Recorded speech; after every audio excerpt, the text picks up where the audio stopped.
Hey, how you doing? This is SEIJIHITO here to bring you the news. And as the title suggests, we have a problem. We got discrepancies directly out here. We got some hypocrites afoot.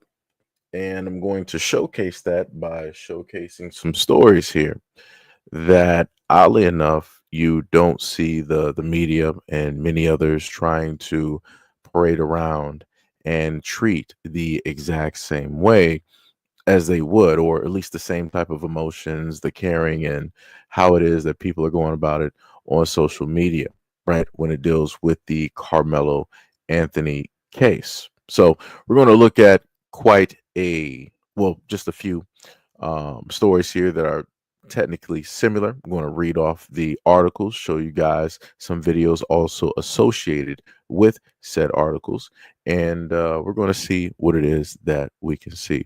What is up, Pink? What is up? So we're going to start off with the very first story to the upper left side, which deals with a high school fight that ended up with one boy who was stabbed and later lost his life, and the other charged with murder. And this is Caysen Allison, right? So let's go to the clip. Clay reporting live in Belton. Both sides made opening arguments today in day one of the trial against Caysen Allison. Allison is accused of the stabbing death of former Belton High School classmate Joe Ramirez of back in 2022. Now, I got to sit in the courtroom today while witnesses made their statements. This is for Joe. We miss him. We love you. That was the feeling from friends and family of Joe Ramirez. While I was in the courtroom, prosecutors played 5 phone calls made to 911. 4 were made by staff and students on the school grounds, including some who told dispatchers there was, quote, lots of blood in the main hallway. A student leaving the school told 911 they could see Allison running through the parking lot and driving away. After those calls, prosecutors also showed video surveillance from inside the school the morning the stabbing happened.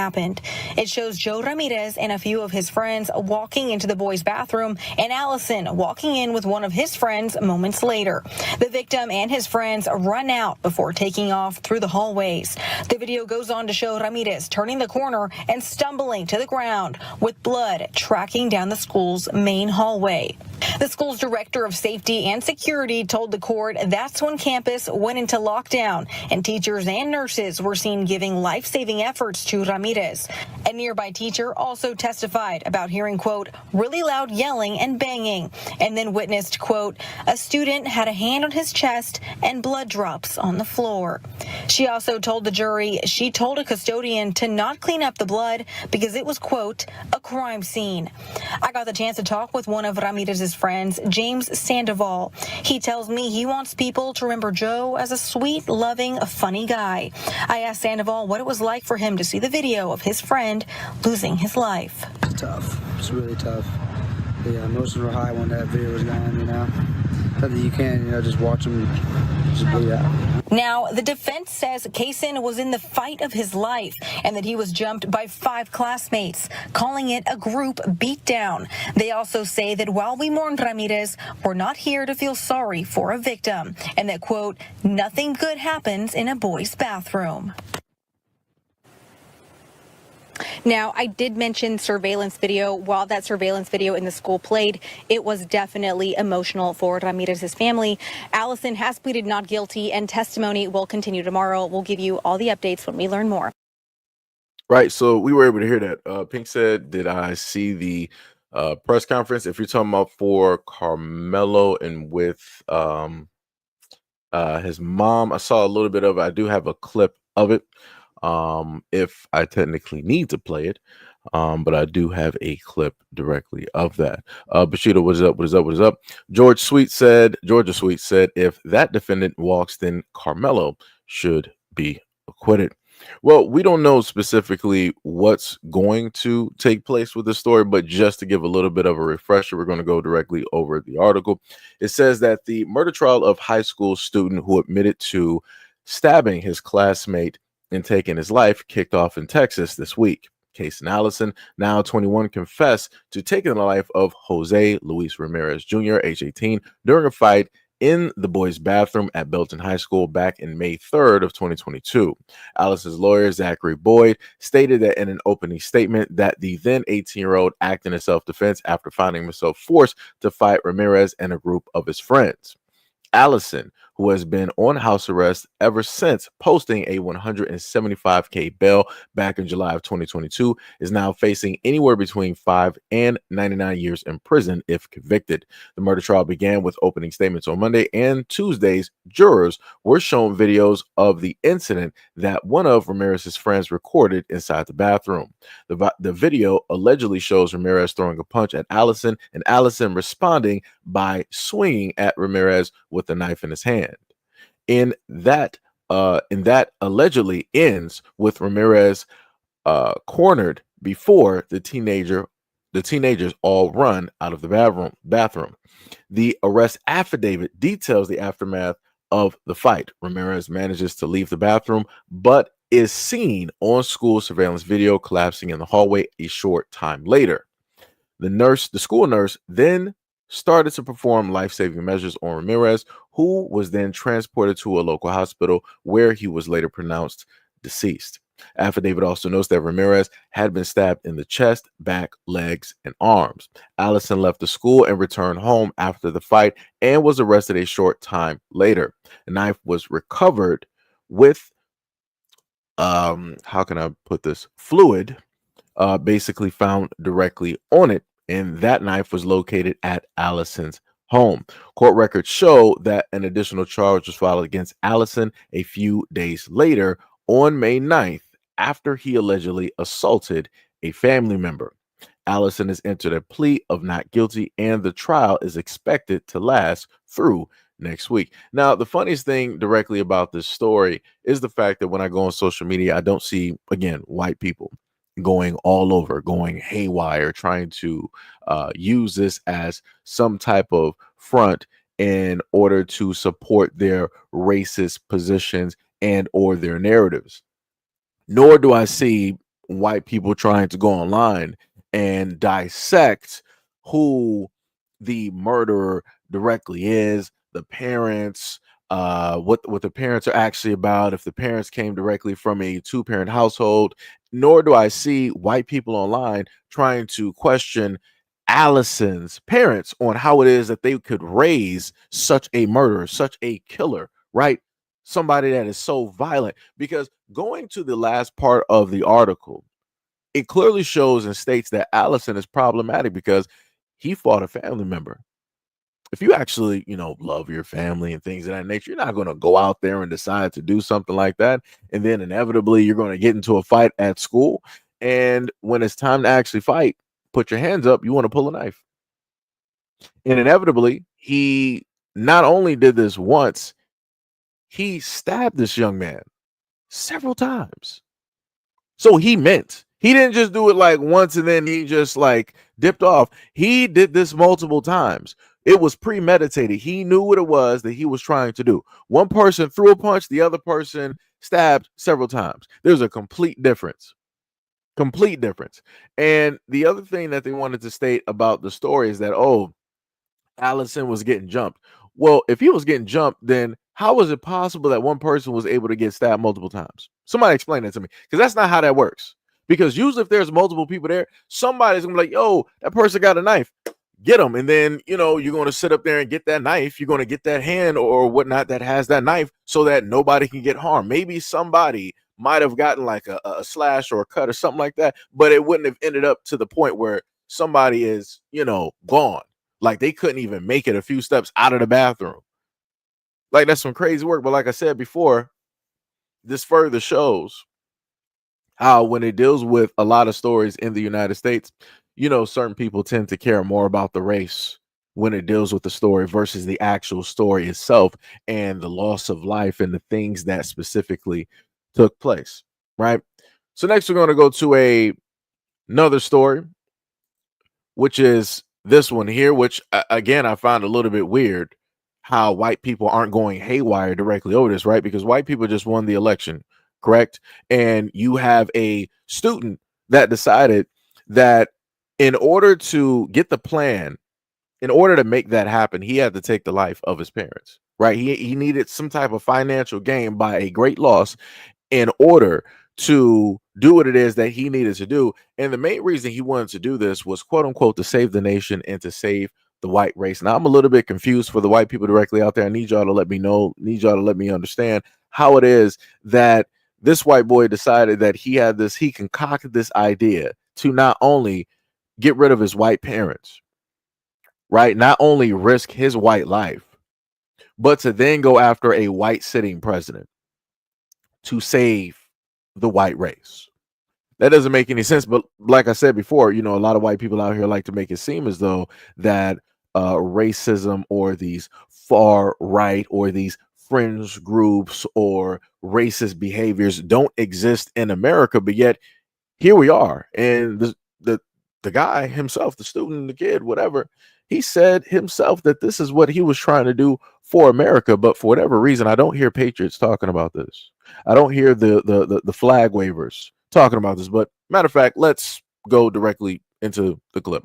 Alleged plan to overthrow the federal government and assassinate President Trump. The 17-year-old is charged with murder in the deaths of his stepmother, his mother, and stepfather. So let's bring in ABC's Melissa Adon. And Melissa, you're learning the FBI now believes there may be others who were aware of this alleged plot.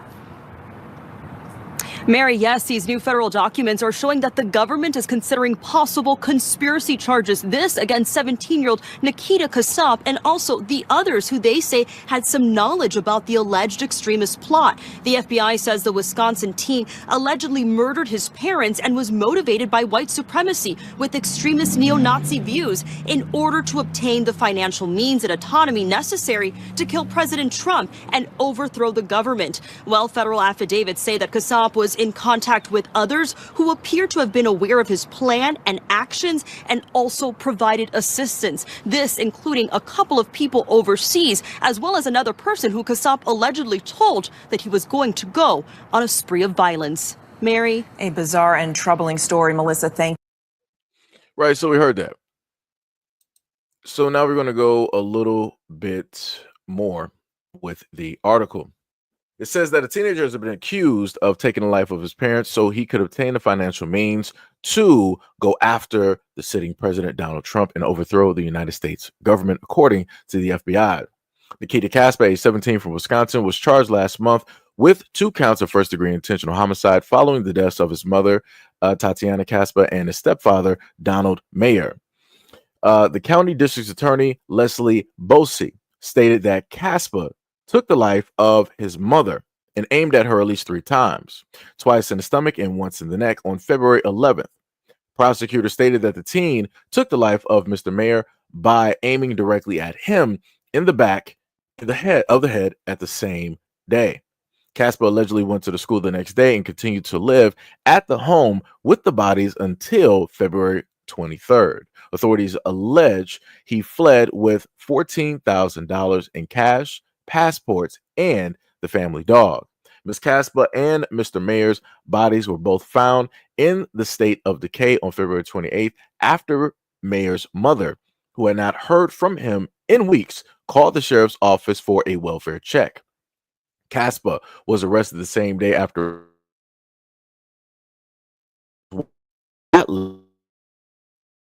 this 800 miles away from his Wisconsin home. The teenager, who is in custody at the county jail in Wisconsin on a $1 million bond, is due in court next month to enter a plea. He is also facing 2 counts of hiding a corpse, a charge of regarding theft of property over $10,000, and 2 charges of misappropriating identity to obtain money. More details about the allegations against Casap have now emerged after they were outlined in an FBI warrant, which was unsealed on Friday. It states that Casap allegedly wrote a manifesto calling for the going after President Donald Trump. Quote, he was in touch with other parties about his plans to go after the president and overthrow the government. The killing of his parents appeared to be an effort to obtain the financial means and the autonomy necessary to carry out his plans. It also alleges that Casap outlined reasons for wanting to go after the president in 3-page anti-Semitic manifesto praising a certain German ruler. The warrant filed at a federal court in Milwaukee also contains excerpts of communications on TikTok and a Telegram Messenger app. In court, prosecutors allege that Caspa was in touch with a person who speaks Russian and shared the plan to flee to the Ukraine. Federal prosecutors allege the manifesto included ideas about how he would live in the war-torn country. Citing Casper's writing, the federal warrant states that the teenager wanted to spur government collapse by, quote, getting rid of the president and perhaps the vice president. Caspa's public defender, Nicole Otrotsky, moved to dismiss some of the charges, including theft against her client last month. She argued that prosecutors had not laid out their case. She has also noted that her client's age during the proceedings. He is young. He is still in high school, she said on March 12th. Meanwhile, prosecutors stated that in court that Ms. Caspa and Mr. Mayer's bodies were so badly decomposed that they had to be identified through dental records. So again, that was just one part, right? I got a whole nother article outlining something else that they didn't want to talk about as well, which is quite crazy. And again, like I said before, it's a little bit amazing to me that when it deals with the Carmelo Anthony case, that white people are online right now still going crazy. They're trying to monitor, oh, this money, this, and this money, that. Look at what they're buying. Look at what they're spending, yada, yada, yada. Oh, look at the bail. This is egregious. This is outrageous. We already just had one case where one bail was $1 million. We had another case where another bail was $172K. And in both cases, you have people that took the lives of individuals, but yet I do not see white Americans, true blue patriotic Americans, the ones that say that, oh, we love this country, we're going to take it back out. I don't see them getting up in arms about the loss of life that is taking place here. And again, these stories here have nothing to do with anybody black. That's the only common denominator that I can pick up on of why it is that these stories aren't being just, really talked about as much as one other story, right? Because if, quote unquote, like a lot of people like to say that all lives matter, then that means that all stories should also matter. But I guess stories only matter when it depends on the color of the quote unquote perpetrator, right? But I really thought that this story would be highlighted due to the fact that this white kid wanted to go after a sitting president to cause chaos in the country, right? Wanted to, try to cause an upheaval, probably even a race war, like some people like to say. But I know a lot of people like to say that black people are the most racist people directly out here. No problem. I got you. So let's go to another article that highlights how problematic this is. It says white supremacist Telegram network allegedly inspired teen accused of taking the life of his parents and plotting to go after a sitting president. A Wisconsin teenager accused of taking the life of two family members and plotting to go after President Trump was inspired by Telegram, a white supremacist network that operated on the Telegram messaging and social media platform for half a decade. Now, I want to note that half a decade. I thought this was something that was just created. This was going on half a decade. That's a pretty long time. The Telegram community, which has been linked to around 36 criminal cases around the globe, including at least 3 mass incidences, was profiled last month in stories and documentaries produced by ProPublica and Frontlines. The court documents allege that Nikita Caspa, a 17-year-old from Wisconsin, wrote 3-page manifesto calling for, going after Trump in order to, quote, foment a political revolution in the United States and save the white race from, quote unquote, Jewish-controlled politicians. In his manifesto, Caspa allegedly encouraged people to read the writings of Jura Krajik. I might have mispronounced that. Please excuse me. I think it might be Russian or something. A longtime Telegram figure who murdered 2 people in an attack on the LGBTQ plus bar in Slovakia in 2022, according to court documents. Casper also allegedly recommended 2 publications produced by the Telegram Collective, a secretive group that produced alleged hit list videos and written publications, including instructions for building bombs and sabotaging critical infrastructures and distributing them throughout the Telegram ecosystem.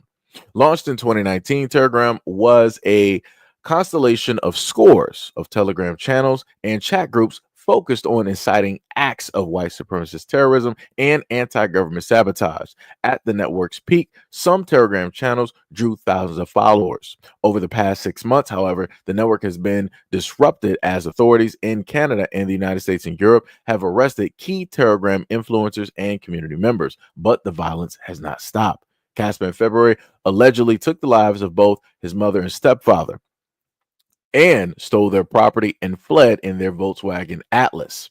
He was arrested in Kansas. Prosecutors have charged the teen with 2 counts of first-degree homicide as well as identity theft and theft charges. He is expected to be arraigned on May 7th. A witness stated to local investigators that Casap was in touch with a male Russian through the Telegram app and were planning to overthrow the United States government and go after President Trump. The newly unsealed federal court filings indicate that the FBI is investigating Casap in connection to the alleged plot against Trump. Last fall, federal prosecutors accused 2 Americans of also acting as leaders of the Telegram collective and charged them with soliciting the murder of federal officials and a host of other terrorism-related offenses. The United States Department has officially designated the Telegram collective as a terrorist organization, as have officials in the United Kingdom and Australia. The 2 Americans have pleaded not guilty to those charges. So again, this is not something that is just random. You have groupings of white people out here, fringe groups, right groups, whatever you want to sit up there and call it, that are all over the place. There was an article that I gave to you guys not too long ago that they stated that you have white supremacists who are in the court systems, who are in the police, who are also within the FBI and many other government infrastructures that we have in the United States. So again, I'm just asking to the white people directly out there, why are you guys not outraged? If all lives matter, if racism shouldn't exist, then wouldn't it behoove you to go after these people, to point them directly out, to get them arrested, to make sure that we get rid of this out of society so that it doesn't proliferate and grow as a cancer and get to an uncontrollable rate where it's not curable? Shouldn't that be the main thing that you would want to do if you really believe, right, that all lives matter? But again, that's not what I'm saying. And the same patriots that were mad earlier on, what was it, like last year or whatnot or whatever, when it dealt with an attempt on Trump's life, right, when he was speaking, how mad and how angry a lot of patriots were. But yet when you have this 17-year-old teen who literally took the life of his parents, who was in touch with people from other countries to get money, to flee America. Now, note, American citizen trying to do something to cause chaos, to cause civil unrest. He was going to do that and then dip off to the Ukraine. Ain't that something? Ain't that something? And like, what? And again, to a lot of white folks out there, why are you guys not talking about this? Why are you guys not so heavily invested in this? Because if you have one of him directly out here trying to go after the president, you probably got hundreds more just waiting, just plotting. They're just sitting there and they're like, okay, well, this is what went wrong here. They're trying to decipher and go through and look at the examples of other people before so that they could try to perfect something. This is not what you want to happen. So like I said before, a lot of these fringe groups, a lot of these telegrams or whatever is directly out there, realistically, you would want them to be shut down. You would want them to disappear, correct?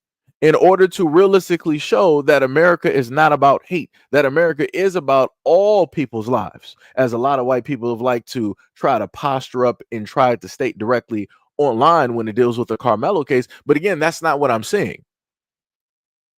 With at least the 2 examples that I've given right now, I'm not seeing that from the quote unquote white majority, from the white Americans directly out here. You got white supremacists directly amongst you. They're in your family, they're friends, they're co-workers. You might have even heard some people directly at school or just passing by saying some things. But do you think that they're going to call the FBI or let the government know, like, hey, we got some people out here, you might want to check them. No, you're not. You're not gonna do that at all. You're just gonna let it be because it doesn't affect you up until it actually affects you. And what I also want a lot of white people to realize and know, that an agent of chaos directly like him does not care if your family would be directly in the way. He doesn't care if your kids would be directly in the way. He would not care about the loss of life that is going to take place, because in their mind, in their mental, they feel that, hey, anything that's a sacrifice to the main goal is worth it. So he would be willing to literally sacrifice the whole lot of you white folks directly out here in the United States in order to get his plan said and done. And like I said before, he was in contact with somebody over there in Europe to get money to flee after he causes the chaos. Now, look at that. Now, why would you cause chaos and not want to be there to, in a sense, try to, calm it down in order not to, put people in the correct direction? How are you saying that you care about your race, the white race, so much that you're willing to cause chaos? You're willing to destroy everything in America and then dip off and leave? Huh. Look at that. So much for actually caring about the quote unquote white race. Some crazy work. But like I said before, white people don't want to touch it. White people don't want to talk about it. That's some crazy work right there. And like I said, this is the president that you voted for. I would think that you would actually want to protect him. I would think that you would want to do everything that is beneficial to making sure that he would be able to serve the full second and a potentially third term. I would think that that would actually be the thing, and you wouldn't just be so, jubilated, I guess would be the word, or just so happy, about, hey, we got the vote, election, Trump's in there, work is done, right? I would think that you would want to make sure that he was completely safe and sound, because he has to do certain types of work to make sure that America is going to work, to make sure that Americans can actually benefit, to make sure that the economy is going to economy, right? But I guess not, right? Maybe that's just me. Maybe that's just me.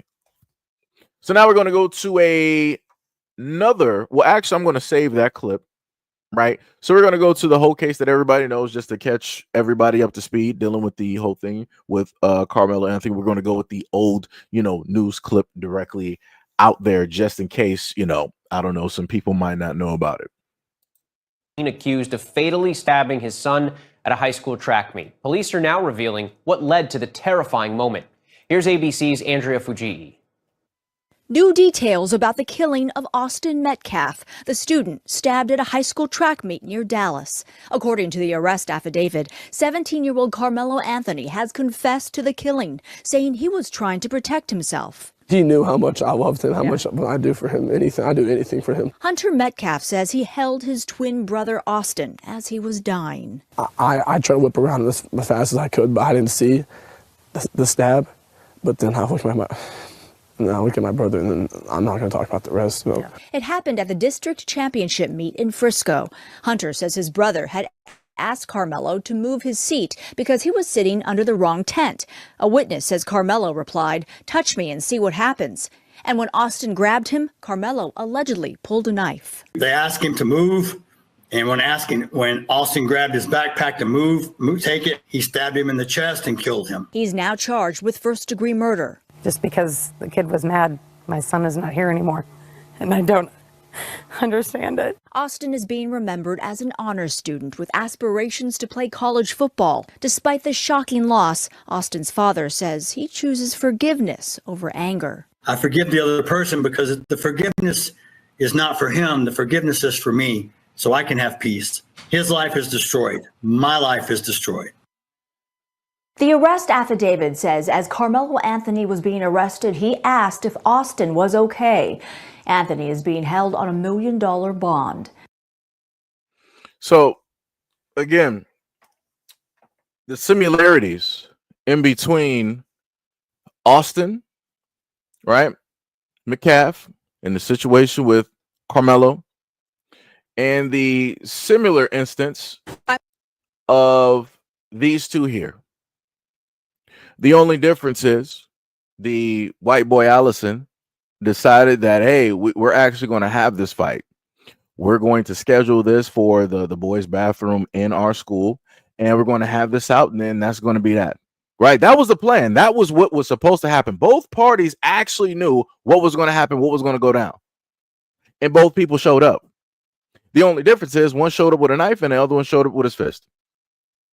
One person was inevitably stabbed several times, and the other person claimed self-defense because supposedly they were going to get jumped by a multitude of people. But a multitude of people did not get stabbed.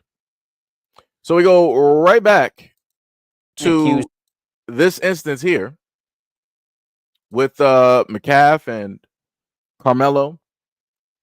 And it was stated that Carmelo, it was, pouring down raining, and Carmelo was under another team's, tent. Again, there are no assigned seats. And the two brothers were basically letting them know, like, hey, you're not supposed to be here. Now, again, no assigned seats. It shouldn't really matter. You didn't pay for anything. You don't own anything there. You don't have the right to sit up there and tell somebody to just get up and move. Right? Decided to have a back and forth, an exchange of words.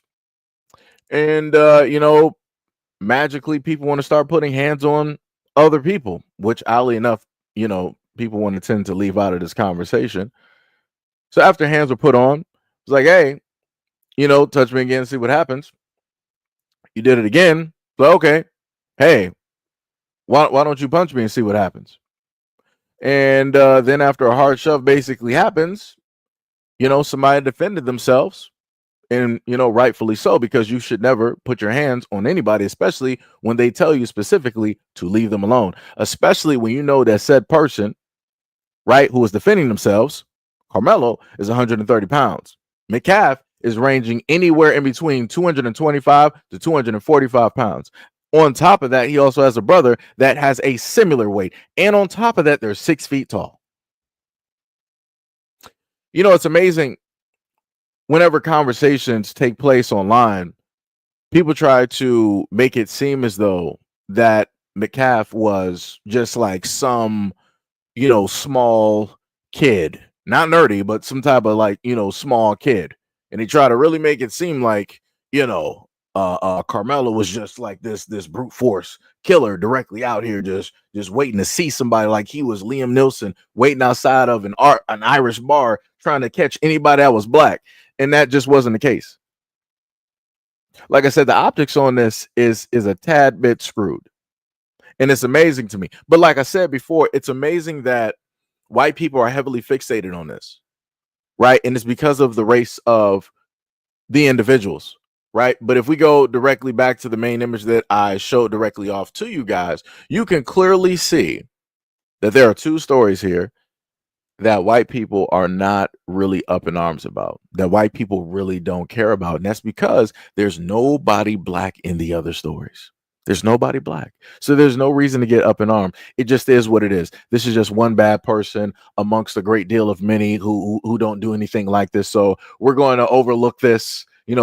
Sorry for the family. Sorry for everything that took. We're going to overlook this because it's pretty much just white people there. But this situation here, this Carmelo kid, yeah. That's one of those blacks. That's one of those thugs. It's one of the criminals. One of the dangerous ones. It's one of those gang members. That's one of the ones that grow up in a single parent household. And the funniest thing, listening to white people talk about this, you inevitably find out, going back to the image that I gave to you, that Carmelo is a part of a 2-parent household that puts God first. You see Carmelo to the left, you see his mom and dad to the right, and then you see his 2 brothers, his 2 youngest brothers, and his sisters. But yet white people wanted to go with a stereotype to try to make it seem like this young man is just coming from the ghettos, like he's just coming, straight, off the side of the curve somewhere, like he coming from the gutter, like he just out there in the streets, just up to no good, just rolling around, drive by and ganging and all of this, like he got some type of huge record. Crazy work. It's diabolical in nature. And it's funny how, white people always get online and they talk about everybody deserves a fair trial. Everybody is innocent up until proven guilty. I've gone online and looked at a lot of y'all comments on X, on TikTok, and everywhere else, and all of you guys deem him to be a murderer, deem him to be a criminal, deem him to be a thug, deem him to be a gang member, deem him to be everything but the child of God. So you don't even allow or give him the grace to actually be innocent or to be proven innocent. You're just automatically court of public opinion. He's black. He's guilty. He did everything wrong. McCaff did everything right. And I'm like, wow, I wonder if that's because a lot of the folks directly out there that feel that McCaff is correct are white. I wonder if you guys are agreeing that McCaff is innocent because you see yourselves reflective within him.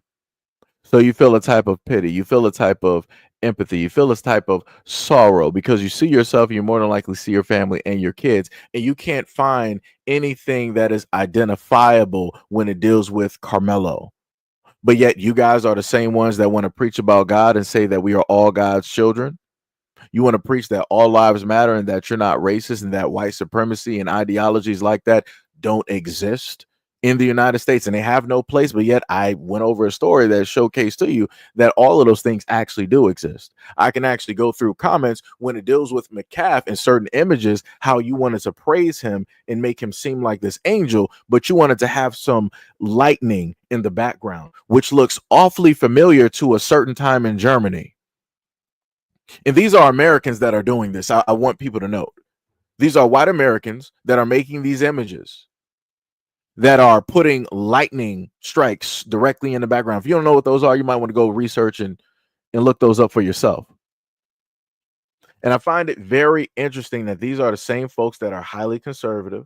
They're always MAGA driven. They're always Republican. You go to their post directly on X and everywhere else. They say that they put God first. They say that they're a Christian family and America is the greatest and whatnot or whatever. But yet you guys tend to be the utmost racist people directly out here in one hand. But then you want to try to portray yourself as God's child in the other. That's some diabolical work.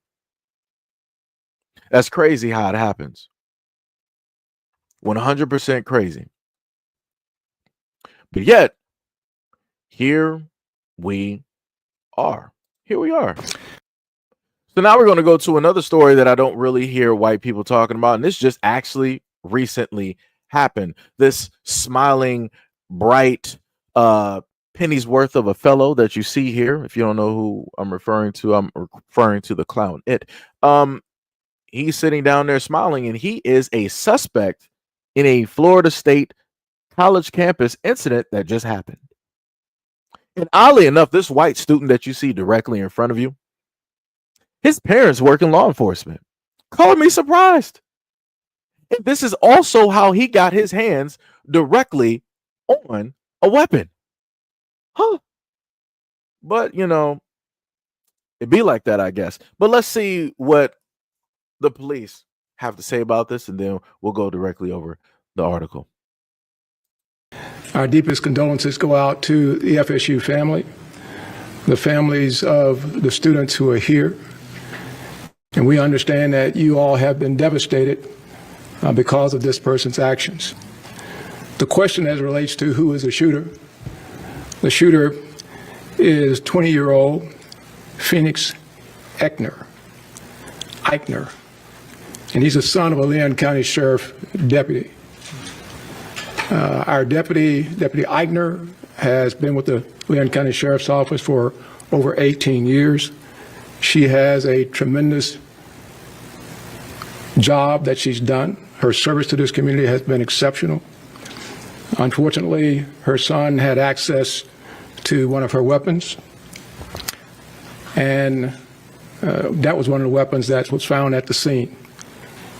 And we are continuing that investigation into how that weapon was used and what other weapons perhaps he may have had access to. The alleged shooter was also a long-standing member of the Leon County Sheriff's Office Citizen Advisory or Youth Advisory Council. So he has been steep in the Leon County Sheriff's Office family, engaged in a number of training programs that we have.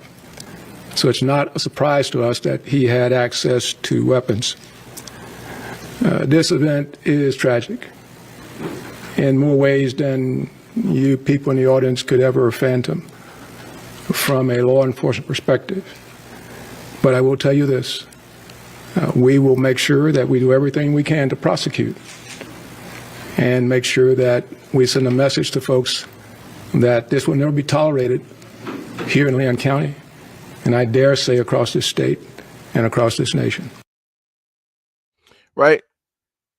So we got this college student that decided, white college student decided that he just wanted to take some lives just for no reason. Just for no reason, right? So let's read what they got to say about this. They said a Florida State University student accused of taking the life of 2 people and injuring 5 others in an incident at a university on Thursday is the son of a local sheriff's deputy authority state and spent time training with law enforcement and serving on a sheriff's advisory council in years before his alleged attack. So again, this is more than likely premeditated. He knew what he wanted to do, but he knew he had to train in order to do the things that he wanted to do. He knew that he had to masquerade. Right? He had to dress up and pretend to be something so that people would overlook and not question if he may try to do something later on with the information and the training. Also states that when he was taken into custody after being injured by university police, Phoenix Eichner, age 20, was carrying a handgun that used to be a service weapon for Sheriff's Deputy Jessica Eichner. A review of court records shows that Phoenix Eichner had a tumultuous childhood with another woman identified in the documents as his biological mother, accused of removing him from the U.S. in violation of a custody agreement when he was 10 years of age. Sheriff Walter McNeil told reporters that the suspect was steeped in the Leon County Sheriff's Office family and engaged in a number of training programs that we have, so it's not a surprise to us that he had access to weapons. Jessica Eichner has served at the sheriff's, Jessica Eichner has served at the sheriff's department for more than 18 years. McNeil also stated and added that, quote, her service to the community has been exceptional. She did not respond to requests for comments. Phoenix Eichner was a member of the Sheriff's Youth Advisory Council, which is designated to provide an open line of communication between the youth of Leon County and local law enforcement. And on Instagram, an account with Eichner's name and photo was taken offline after he was publicly identified, including a Bible quote on his profile that said, "You are my war club, my weapon for battle.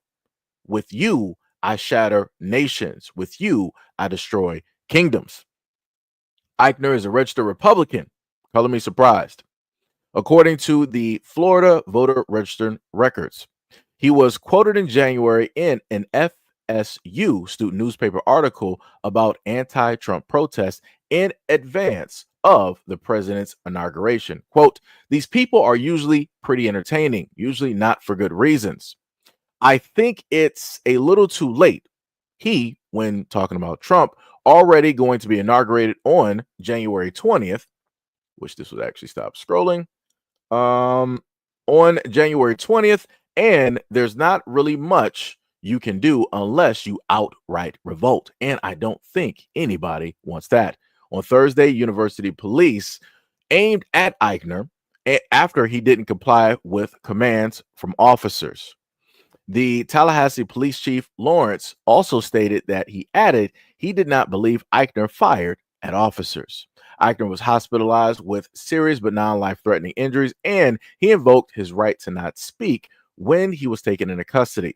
Eichner is a junior political science major at Florida State University. Spokesperson Stephen Stone stated, also noting that Eichner had transferred to FSU for the spring semester from Tallahassee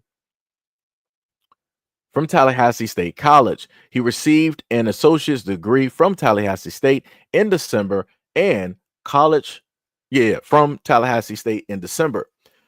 They also stated that Eichner was asked to leave a political club due to unsettling behaviors. They said that an FSU student stated that he knew Eichner, whom he encountered in an extracurricular political club a few years back. Seybold stated that Eichner was asked to leave the group, which discussed current events due to behaviors that unsettled others. Quote, he had continually made enough people uncomfortable where certain people had stopped coming. That's kind of when we reached the breaking point with Phoenix and we asked him to leave. Seybold also stated that Eichner's comments went beyond conservatism. Quote, it's been a couple of years now. I can't give exact quotes. He talked about the ravages of multiculturalism and communism and how it's ruining America. Leon County court records show that Eichner's biological mother was accused of taking him to Norway when he was 10 years of age. In violation of custody agreement, the court documents referred to the child as Christian Eriksen and stated that he and his biological mother are both dual U.S. Norwegian citizens. The shooting suspect later changed his name from Christian Eriksen to Phoenix Eichner.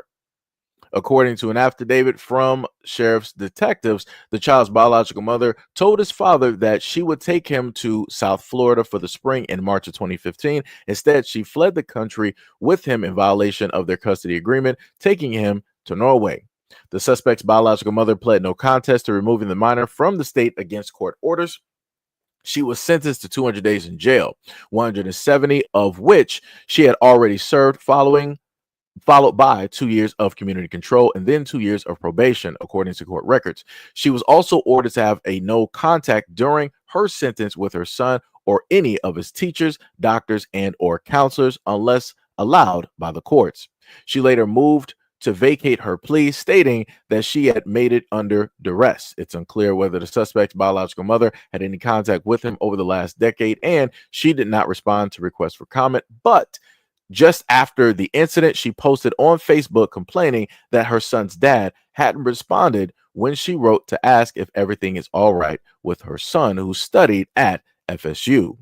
Community members are still stating that they're struggling with reconciling with Phoenix Eichner's ties to the police force and his alleged attack on campus.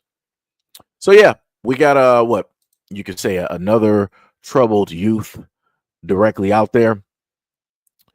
It's diabolical work, and this is something that he wanted to do towards other students for clear-cut no reason. I'm reading directly through the article. I'm still trying to figure out what was the reason. Did he need to defend himself? Was somebody there, trying to threaten him? Was there just, some Nephilim of a being that he just needed to, defend the campus from? Like, specifically, what was the reason for doing all of this work and then deciding that you wanted to bring a weapon to school, inevitably to take lives? That's crazy. That's some diabolical work. And then your mother was going to try to take you to flee. You got Norwegian, citizenship, dual citizenship. That's some crazy work. It's amazing that in both of these stories, people that are supposed to be, in love with the United States are fleeing to other areas, causing things to transpire. And then they want to sit up here and flee the United States. That doesn't sound American to me. That's crazy. That's some diabolical work, right? Interesting. 100%. Diabolical work. So, the funniest thing is somebody wanted to state that you don't have to feel inferior, right? You can come off the plantation. The most interesting thing about feeling inferior is the fact that I would never do anything like this in the United States. This white boy was literally going to go after Trump to save the white race, but you're saying that I feel inferior? That's a little bit weird. That's a little bit odd. It seems to me that we have a lot of people directly in the conversation, in the chat, that don't actually want to pay attention. And they want to throw some back and forths, directly out there. in order to get away from the main point, because they don't have anything to argue. They don't actually legitimately have anything to state. So this is why in the comment section you'll happen to see some people, oh, but look at the stats, black on black crime and this, that has nothing to do with nothing with speaking on these conversations. That has nothing to do with nothing. Like I said before, you got a white boy directly up here that said that he wanted to take out your man's, in order to save the white race, in order to save America. And you got the nerve to try to make it seem as though that I'm the one that's problematic. It's actually quite a few of you directly in here just doing a slow scan. And a lot of you guys want to roll up and say that, you know, Al Sharpton, Jesse Jackson, you know, race hustling and all this other type of stuff. It seems that comprehension and common sense is severely lacking with a lot of folks directly out there. And the main point that I'm bringing up to a lot of people is that you guys tend to say that all lives matter, but realistically, it doesn't, at least to you guys. That's just the stance that you want to try to, you know, make it seem that you're different from everybody else while still hiding who it is that you naturally are, which is weird, which is 100% weird, right? Because if we're going to, as I stated before, if we're going to quote unquote condemn and care about one situation, right, where we have a loss of life, then you should treat every other situation with the exact same hostility, right? And I'm speaking to a lot of the clowns directly in the comment section. You should treat, because I know that comprehension is not a key directly for you. This is why you keep talking about stats and all this other type of stuff. I'm talking about the facts directly in front of me. Like I said, you're trying to move the goalpost. Ain't nobody running with that. That's why you're in the comment section just mouthing off, just doing whatever, right? And this is why I can clearly click back and forth and show pictures. That's how it works. So the main facts of the matter is, as I've stated to you guys commonly before, that, you know, the media can very easily get directly to white people by sprinkling something black directly in there and triggering white people in order to just fixate and focus on that and say that that's the biggest problem. While at the same time, to overthrow the we'll federal have government. Instances like this where you have a white male student that wants to go after a sitting president. Now, pay attention to how a lot of the people that want to, you know, come through, they want to clown in the chat, they want to, you know, throw all of these goalpost moving things, statements directly in there. Notice how they don't have anything to address when it deals with this story. Notice how they don't have anything to say. Oh, wait, hold on. Let me catch you real quick. Right? You said this is why I only got 27 views. Oh, I love doing this. Hold on, I got you real quick. Let me fix you up real quick, right? Because you think you know something. Let me help you real quick, buddy. I got you, pal. Hold on. Let me catch you real quick. Let me put this image because I just took this snapshot. This is what it looks like on my screen. Right? It's a little bit, well, on my end, it might be a little bit double, but this is what it looks like on my screen, right? You said this is why I have 27 views. What does that little I directly above state to you? It says 191 people. So this is what I tend to state to people when they think that they actually know something, when you really don't actually know anything at all. This is what happens when you decide that you want to sit up there and assume and you don't really have the facts. I actually got 191 directly up here on the scene. So what are we talking about? What's happening? Some crazy work out there though. That's some crazy work. Diabolical in nature. You thought I just had 27 people watching? Ooh, that's crazy. That's some crazy work. That's some crazy work. But like I said, my main point is to showcase the fact that we have issues all across the United States, but specifically when it deals with the media, you know, they want to tend to only highlight certain stories. And they're going to only highlight the stories when it deals with race, when they know that they can make the utmost money. And I'm talking about from both angles, when it's Democrat and Republican. But a lot of people are too stupid and too slow to actually understand and to see what it is that I'm talking about. So this is why you have a lot of people that decide, hey, we're going to bring up stats dealing with the black community. And again, anybody bringing up stats dealing with the black community to try to, soapbox something, it doesn't make sense, because you could easily have a debate or decide that you want to have a conversation with these stories and break them down, but you don't want to do that because there's just too much there. It's complete, it's plain, and it's obvious what's going on here and what the actual real problem is. Matter of fact, let me go back to one of the stories, one of the articles that I read directly off, right? Because I want to make sure to show that directly off, because somebody, people always want to say, oh, racism doesn't exist and all this other type of stuff and yada, yada, yada, yada. So I'm going to block out just a few words here because I know how it is, with people directly out here going over a lot of stories because, it's clown work. A lot of people like to sit up there and clown. So I want to sit up there and just state this again. Nowhere at any moment in time during any of the live stream or any part of the videos that I've gone over do I advocate for any of the things that I am going over or that I have shown in detail. Don't advocate, don't agree with any of the things that are going on here, irregardless of what some of the commenters would like to have others believe or try to say. Again, this is what it looks like when people have theories and not actual facts. But let me just highlight this, right? Because when I talk about instances like this, right? Let me put that up there. Shout out to Tom Slick for the $20 dono directly to the channel. Much love, respect, and appreciation. Much love, respect, and appreciation to Tom for the dono, right?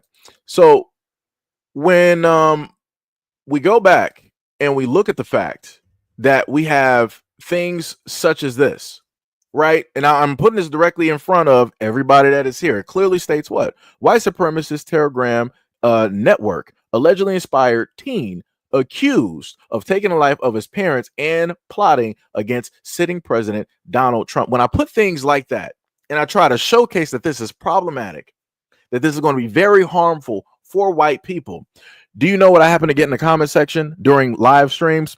I get a whole bunch of trolls, and they're white.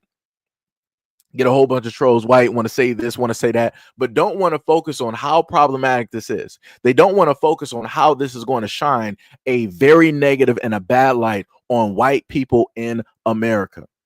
And I'm just talking about in general, because this is not good. Because let me sit up and tell you, I never knew that any of these things existed. I'm black. I don't know that these things exist. This is outside of my pay grade. This is outside of my viewpoint. This is outside of my range. This is outside of any conversations that I would have with any other person every single day, friends, family, or maybe some run-ins with people on social media or on Xbox.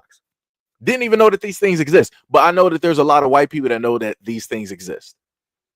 I know that there's a lot of white people that talk about these things, that pass along the information, that are in contact with other people that know that these things exist, that have come passing by, hearing about these types of conversations. And like I said before, it's crazy to me to know that white people know and understand that these things are out here, but yet you don't do your due diligence to get these directly off of the playing field so that it doesn't become a larger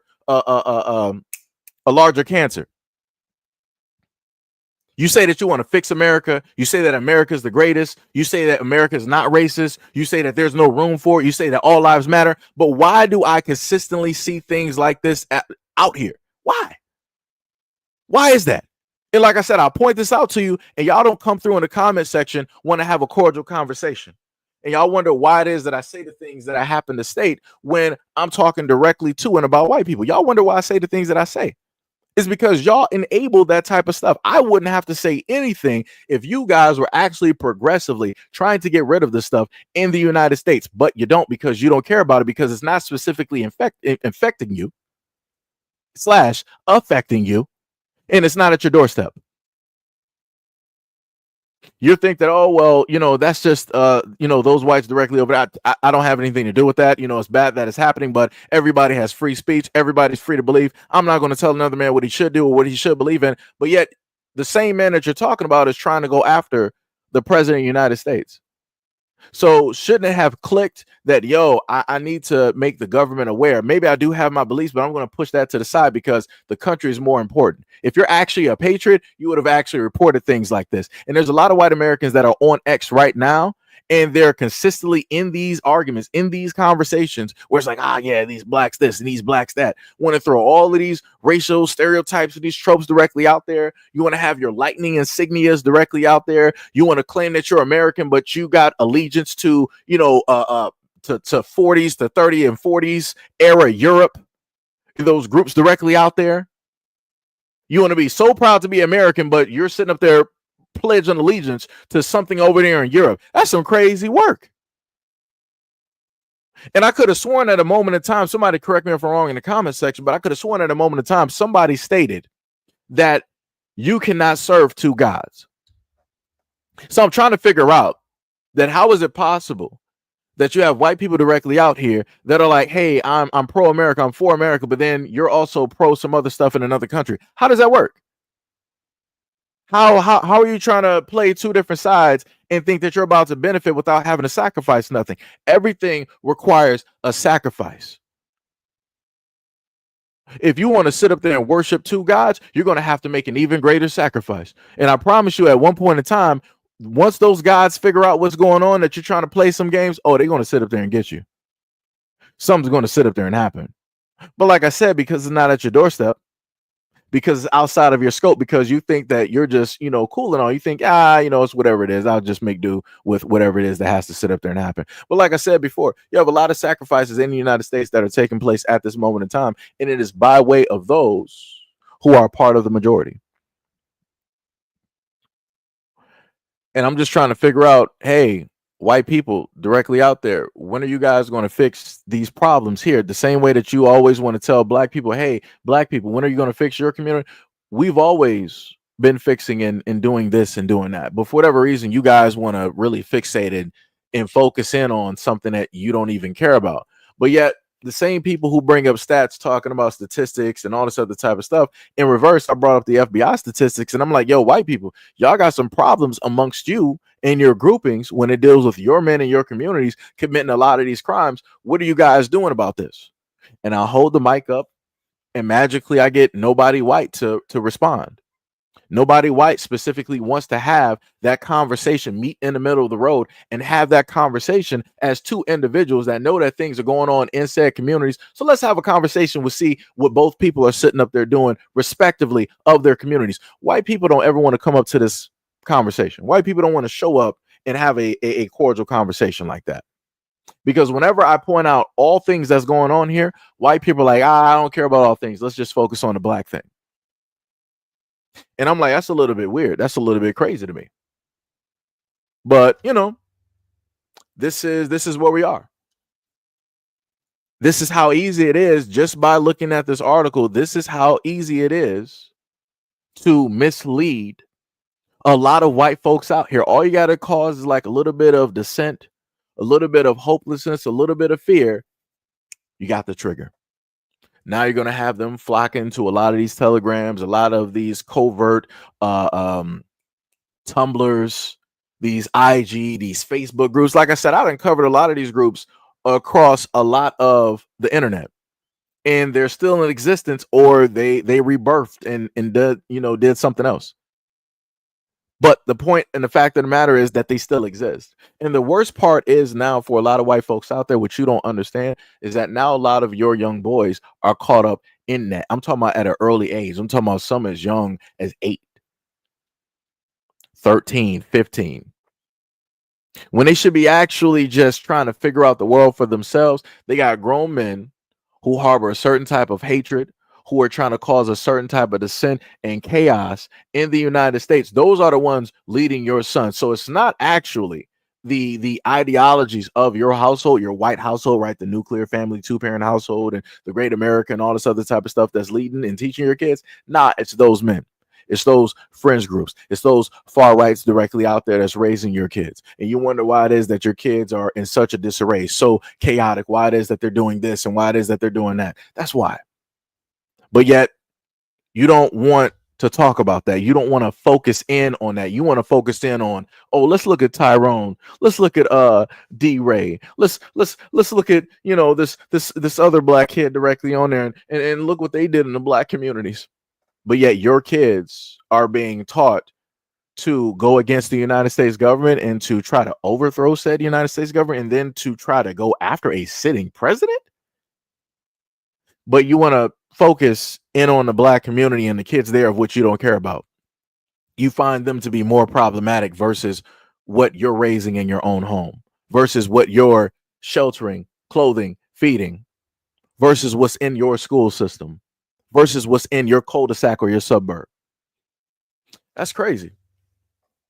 And I also want to note that there's a lot of white kids out here that have access to weapons that I've never seen. I probably can't even pronounce them. My wallet probably can't even pronounce the price of those weapons. Never even seen money like that. But yet a lot of white kids have access to all types of military grade weapons. A lot of these white kids out here know how to actually make their own bullets.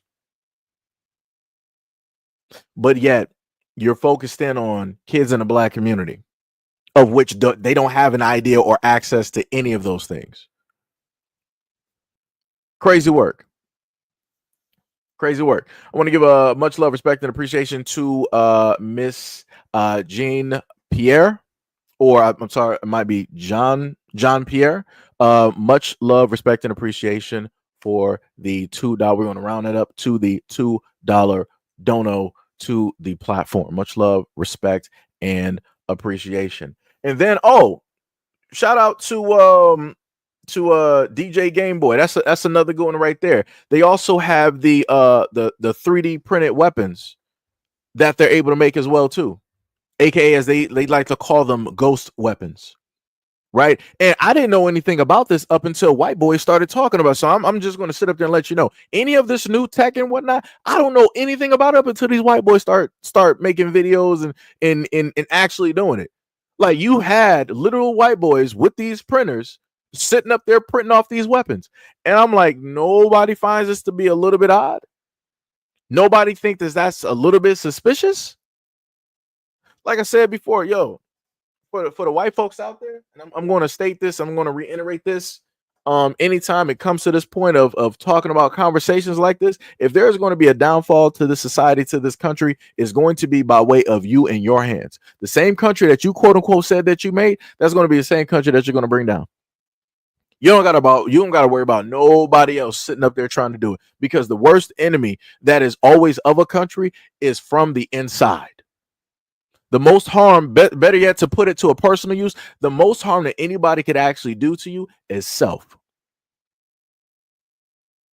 You can sit up there and damage yourself mentally just by certain thought processes.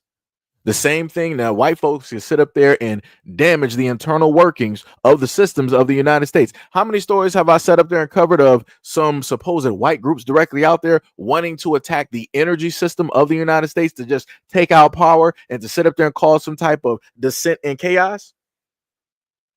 But y'all don't want to focus in on that. You got people trying to overthrow governments. Y'all don't want to focus in on it. And again, that's white people. That's not black people trying to do that. We try to let things do what it do and try to get a little bit of something. It's like, yo, just pass us. We cool. Just pass some laws directly for us, and we good. And y'all got a problem with that.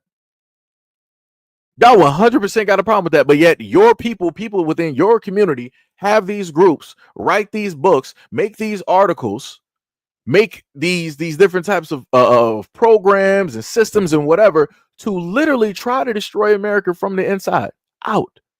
But yet the United States government and the media, mainstream media, is trying to tell you to worry about Russia, worry about China, worry about Korea, worry about the Middle East, worry about this.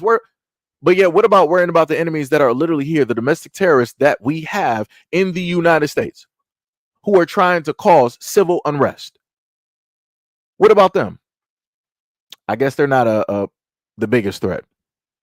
I guess those ideologies, their whereabouts, how it is that they move, the type of jobs that they have, the secret knowledge or information that they may hold, I guess that's not really a pressing issue. Let's just focus in on the blacks. Like I said, it's simple.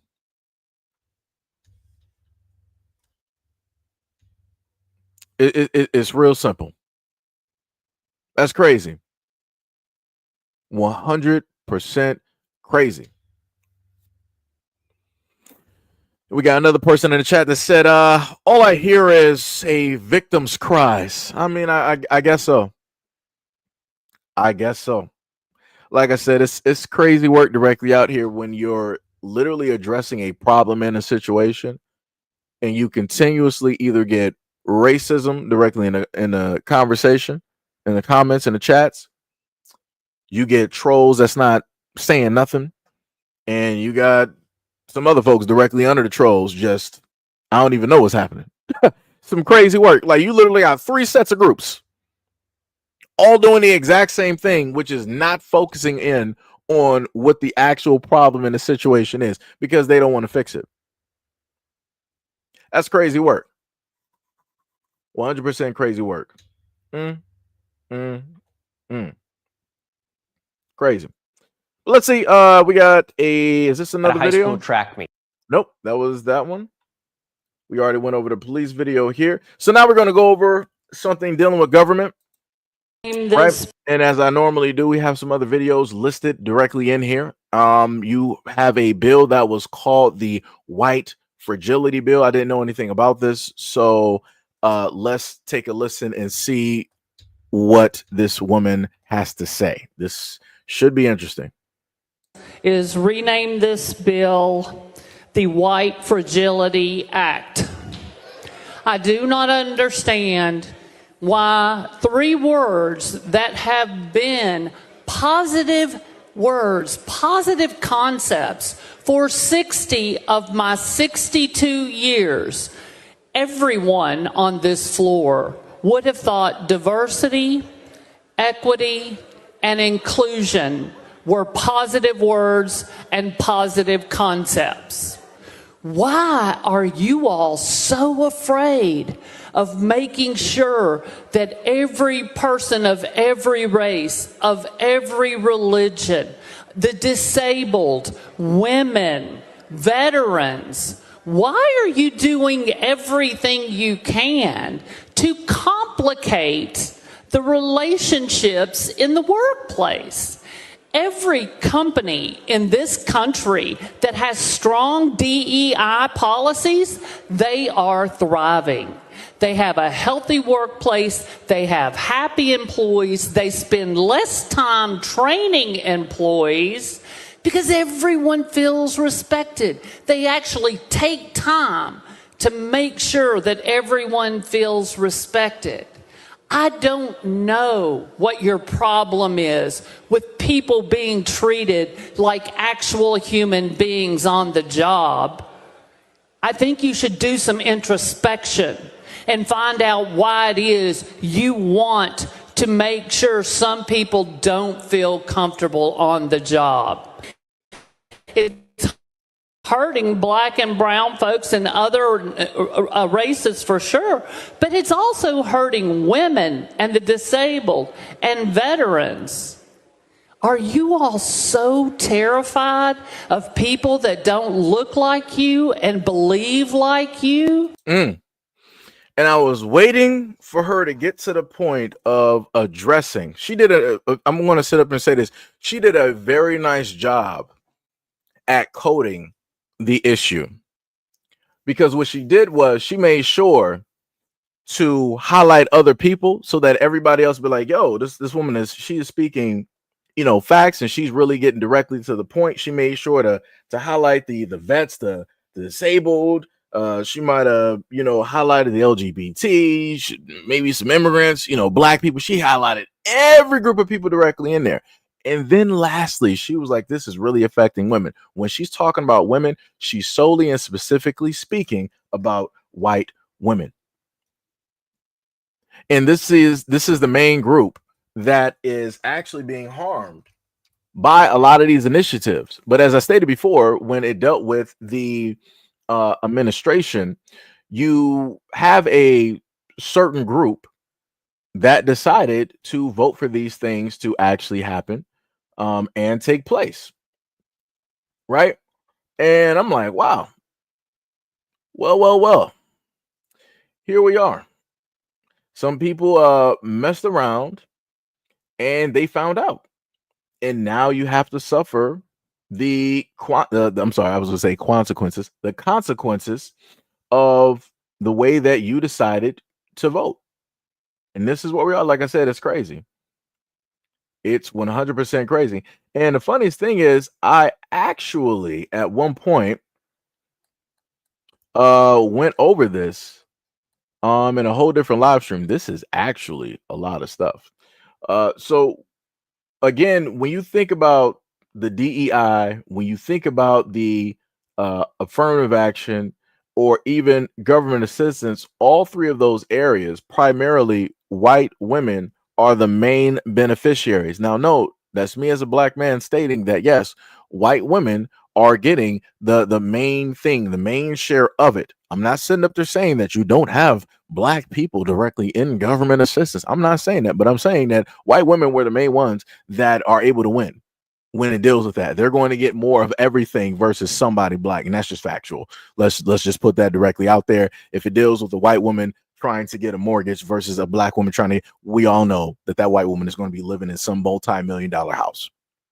Those are just the facts. There's enough white women out here living in multi-million-dollar, $500,000 houses right now, and a lot of them have a multitude of kids. But nobody talks about that. Nobody likes to, bring that up, which again, to me is a little bit crazy, but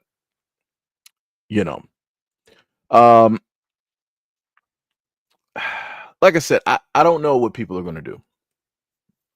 I don't know how people are going to figure this out. White people, y'all got a hard trek to make at this moment in time, to walk, to figure some things out. White women, especially y'all better figure something out. Y'all better 100% figure something out, because you wanted to sit up there and vote for your man. This was your guy. You wanted to, make sure to put power right back where you feel that it should be, right in the white man's hands. And you got that, right? The same one that you complain about, a lot of feminists directly out there. We don't need men. Women hear us roar, right? All of that stuff. And these are the same guys that were like, yo, we're just going to, get rid of affirmative action. We're going to get rid of this DEI nonsense. We're going to get rid of this wokeness, directly out here. Because if there's a woman that is, let's say, a pilot or a doctor, a lot of people, white men, want to call that a DEI hire. So it doesn't matter if you're a white woman or not. You are considered a DEI hire. You're considered woke. You're considered that you were not adequate. You don't got the adequate tool set or the education to be in that job versus a white male. But like I said, white women, y'all voted for this.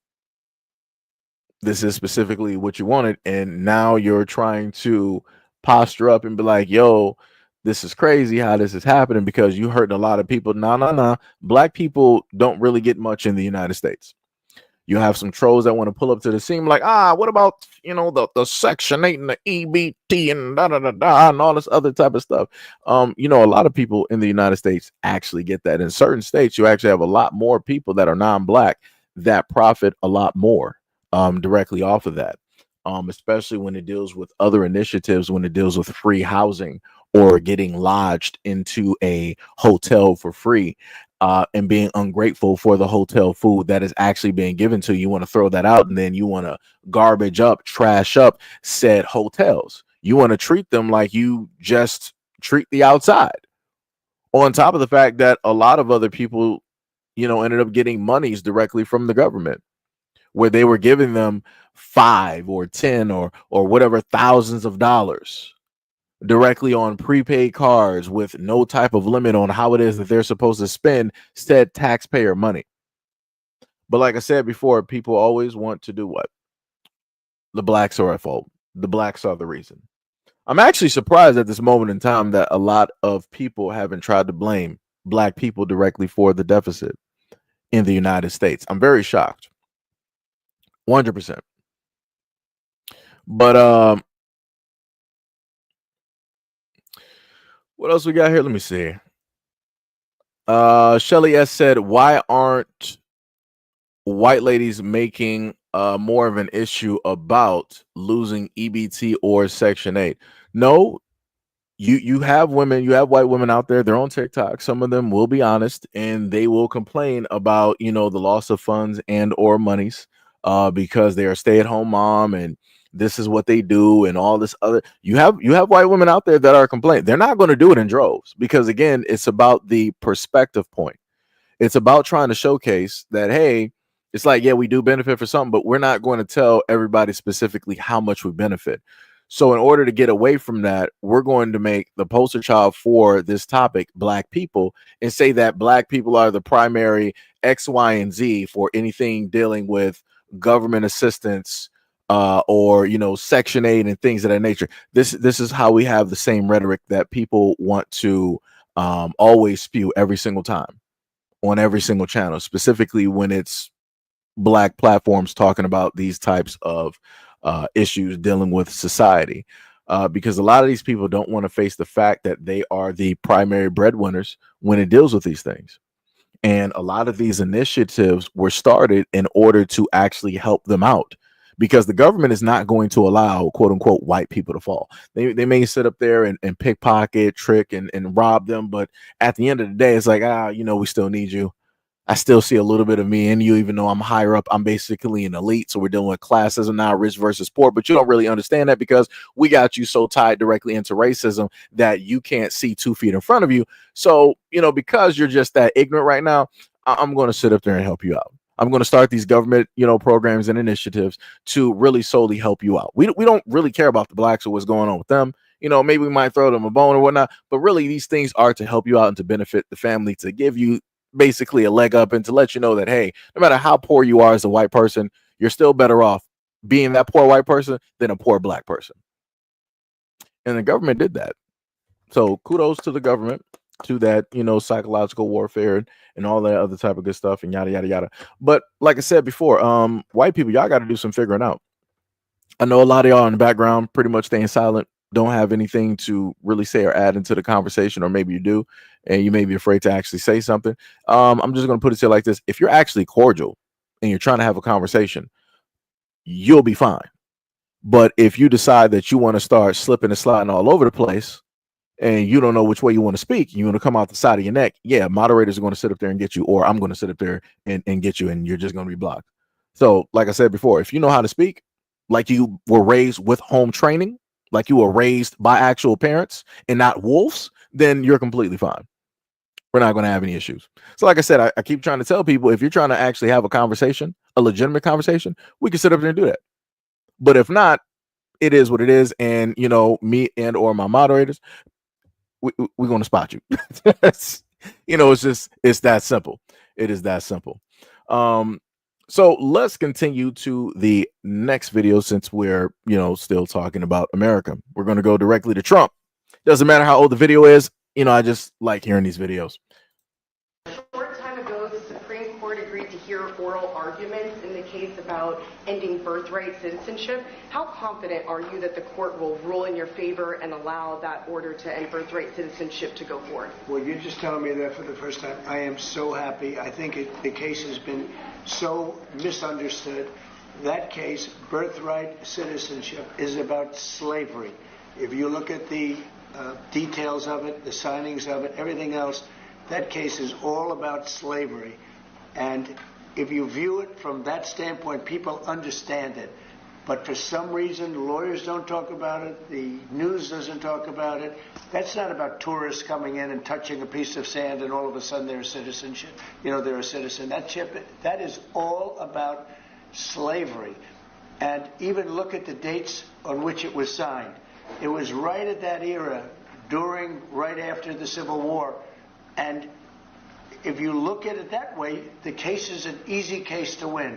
And I hope the lawyers talk about birthright citizenship and slavery, because that's what it was all about. And it was it was meant to be positive. And they use it now instead, not for slavery, they use it for people that come into our country and they walk in and all of a sudden they become citizens and they pay a lot of money to different cartels and others. It's all about slavery, and if you look at it that way, we should win that case. Okay. So I want people to note that when Trump is talking about slavery, he's not, because a lot of white people like to pull up to the scene and be like, "Oh, you blacks always want to, refer to yourselves as slaves. You weren't the only slaves." Now, to me, that sounds like a victim mentality. Whenever I hear white people trying to do a compare and contrast, because it's a little bit weird to me. Because never at a point in time have I ever had a conversation with somebody white in school or otherwise where they were like, "Yeah, my people were slaves, and we went through this as the Irish and as the Scottish and that." No, never had those conversations. Never had those conversations. Those conversations only tend to come up when black people are talking about slavery and detailing specifically about the United States and how foundational black peoples, indigenous, aboriginals, black Americans have gone through that. Nobody else, just us. A sitting president, Trump, basically stated that, hey, this has to do with black people. This has to do with slavery. Right? He's specifically talking about black people. He ain't talking about the Irish. He ain't talking about he ain't talking about the Scottish. He ain't talking about nobody else. He's specifically talking about black Americans and how those laws were specifically given directly to them, made for them because of what it is that they had to go through. So this is going to be the problem. If there comes to a point in time where they end up saying that, yeah, the slavery, this did happen and yada yada, we're going to acknowledge that, then that means that you also have to acknowledge that reparations are owed and also due. See, that's the complicated issue, because a lot of white people are like, we'll acknowledge slavery, but reparations, no, we're not doing that. A lot of the arguments from white people, they'll be like, but where are we going to, even if let's just to say, right, let's just to say that I would agree on reparations, where would we sit up there and get the money from? Right? We don't have the money to sit up there and do this. And I always hear that consistent argument of the United States not having the money when all we do as the United States is print off money. Like I said, how much money we've been giving over to wars at this moment in time to other countries? How much so far? Because I bet you a lot of white people have been keeping track of those numbers. Matter of fact, they got a website where it tells you the United States deficit and how much money that we've been given overseas to other nations, countries, and so on and so on. How much money we've been, doling out when it deals with wars. I can promise you that we've had more than enough money in the United States to literally give to the black community when it deals with reparations. It's just the fact that they don't want to go that far and admit how wrong they actually are. They'll stop on 2 to 3, maybe 5 steps. They're not going to go to full 100. The United States government will freely give money over to the Jewish people. They will freely give money directly over to the Japanese and the Chinese, basically the Asians. They will give money and land directly to the quote unquote Native Americans. But when it deals with black Americans, everybody in unison comes together and be like, nah. Slavery for you was like eons ago. Nobody's around. None of those people existed. We don't care about your lineage or the stories that y'all got. It is what it is. Just deal with it. But I'm like, the crazy part is you would never, no white person out here tells that to the Jewish community dealing with the Holocaust. Y'all never say that. Y'all never tell them to sit up there and forget. Y'all never, nobody white tells Native Americans, y'all need to sit up there and forget. Y'all not getting no money. Stop asking for handouts. Pull yourself up by your bootstraps. Y'all don't tell that to the Japanese, the Chinese that y'all had in internment camps here. Y'all don't sit up there and tell that to the Native Americans. Y'all don't tell that to the Jewish community and any other communities directly out there that the United States government is funding and giving money over to. The only community that just so happens to hear this type of nonsense and BS and excuses is the black community. We're the only group that has to go through that. The whole world will literally tell black people, forget about slavery, forget about reparations, focus on the here and now. We're not focused on the past.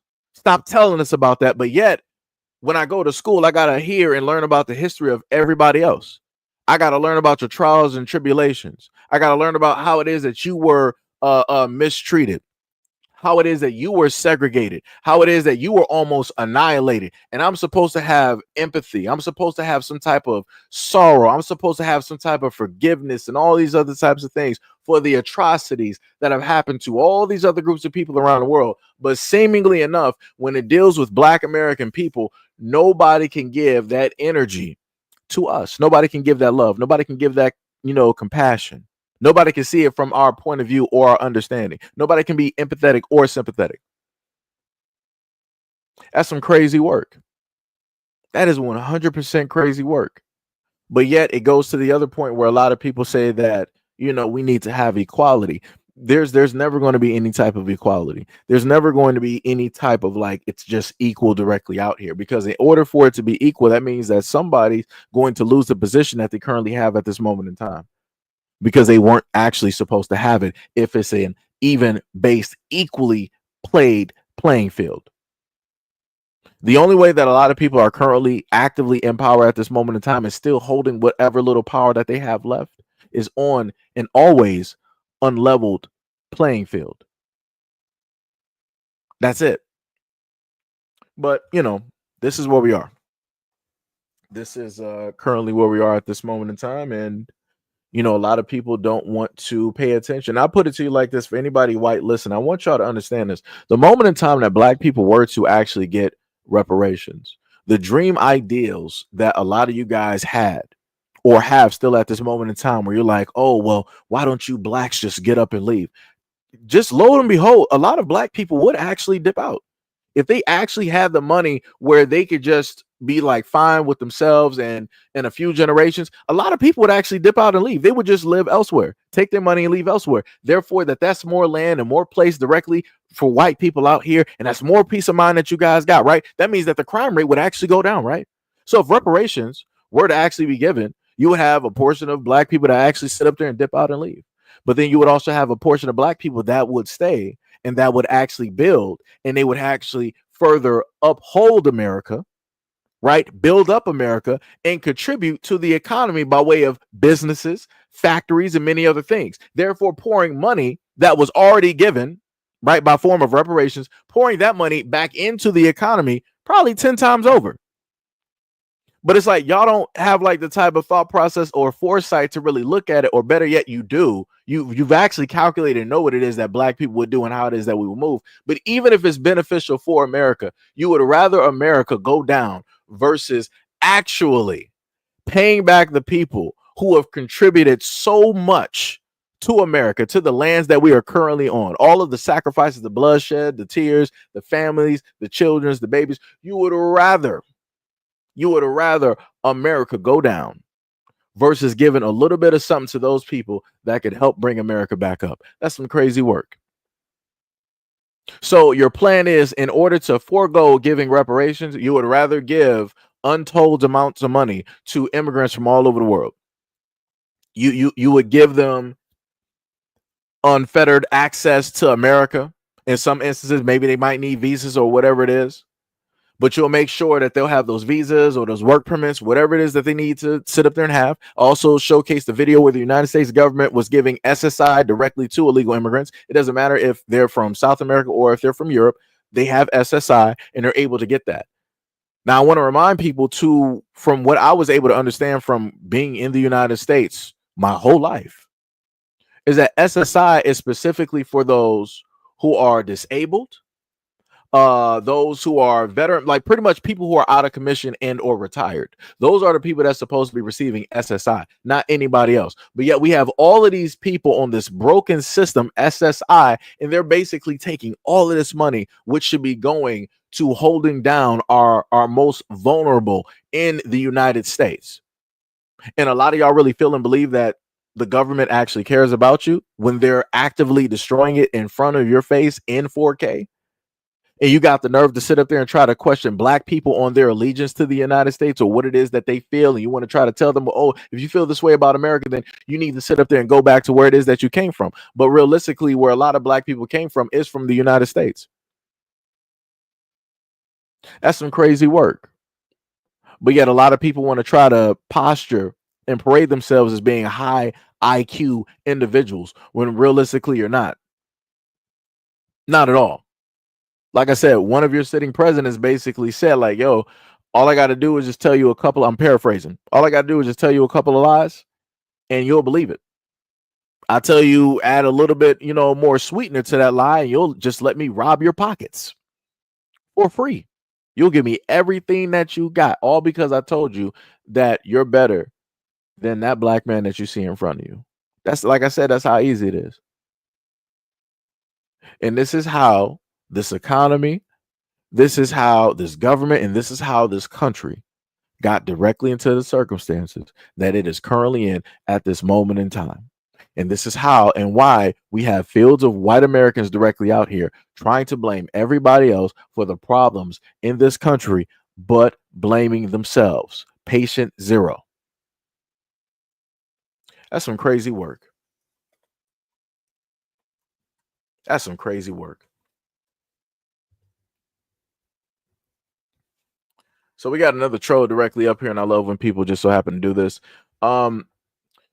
We've been covered all of this. I literally just told you how it is that your own government is sitting there giving SSI and other government assistance, which you yourself as a white American have a hard time even getting. Your family has a hard time getting, but yet people, even European whites, are able to get this before you are able to get it, and you're an American citizen, right? You're a patriot, right? More than likely you're a Republican, correct? But here you are directly in my comment section talking about, but oh, the blacks brought here were sold directly by other blacks from Africa. And white people were never in slavery. They were in indentured servitude. See how we do that? See how that works? So really, you guys aren't victims. You guys weren't actually really in any type of slavery. You willfully walked through that door, signed a couple of papers, had a contractual agreement to work 7 to 12 years. And then after said time was done, hey, here's some money, here's some land. There you go. Be off and do what it is that you do and be great. That's how easy it was for a lot of Europeans to come directly over to the United States and get some land. Y'all were able to get land before black people were, and we worked the land. We were literally born on this land, but yet, Europeans were able to just come over here, do a little bit, da, and that's it. You're free. You got all of this land. Make it do what it do. But you want to roll up here but the blacks did this, but yet you whites from Europe decided that you wanted to take part in the slave trade for what? I thought you were high IQ. I thought you didn't need nobody. I thought you modernized the world's societies by yourself. I thought nobody helped you. Ain't that crazy? So you're basically, without saying it, you're admitting that your people had a hand in slavery, that you call slavery in the United States by way of you following somebody else, aka follow the leader. So how could you then call yourselves masters of the universe, a true ruler, if you're following the lead of somebody else who you consider to be less than? All of whites all over the world, America, Europe, y'all consider Africans to be less than, subhuman. And you're telling me that, oh, I saw, these less than people over there in their native land sitting up there trading, each other. As the king that I am from Europe, I decided to go deep and dive in over there in Africa, and I wanted to dibble and dabble in slave trade too. That's some crazy work. That is some diabolical work. Oh, Stanley, baby boy, you don't even realize. No, sweetheart, you're not a slave yet.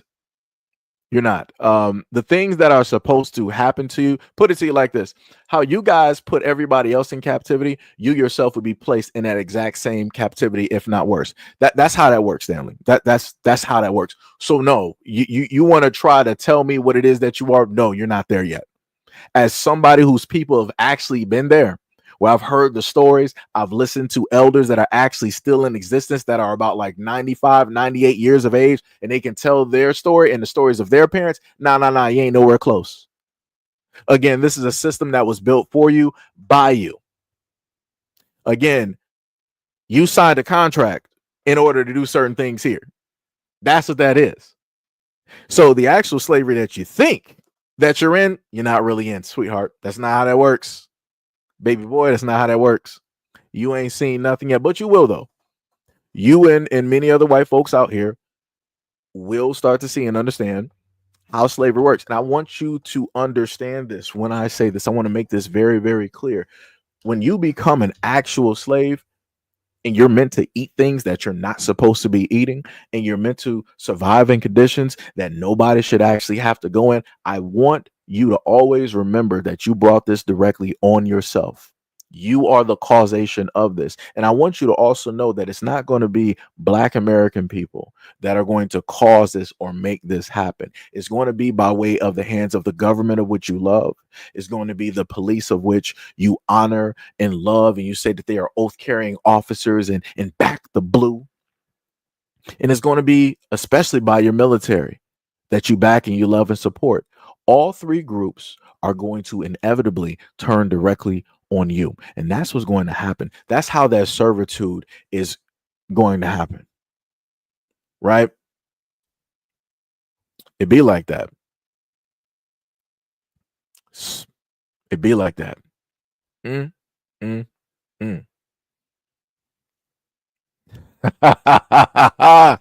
Champ, sweetheart. No.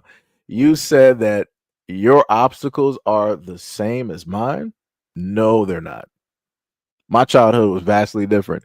The way that I was basically seen and deemed, the way that police even looked directly at me, the way that I've even had Black cops look at me in a whole different area, in a whole different state.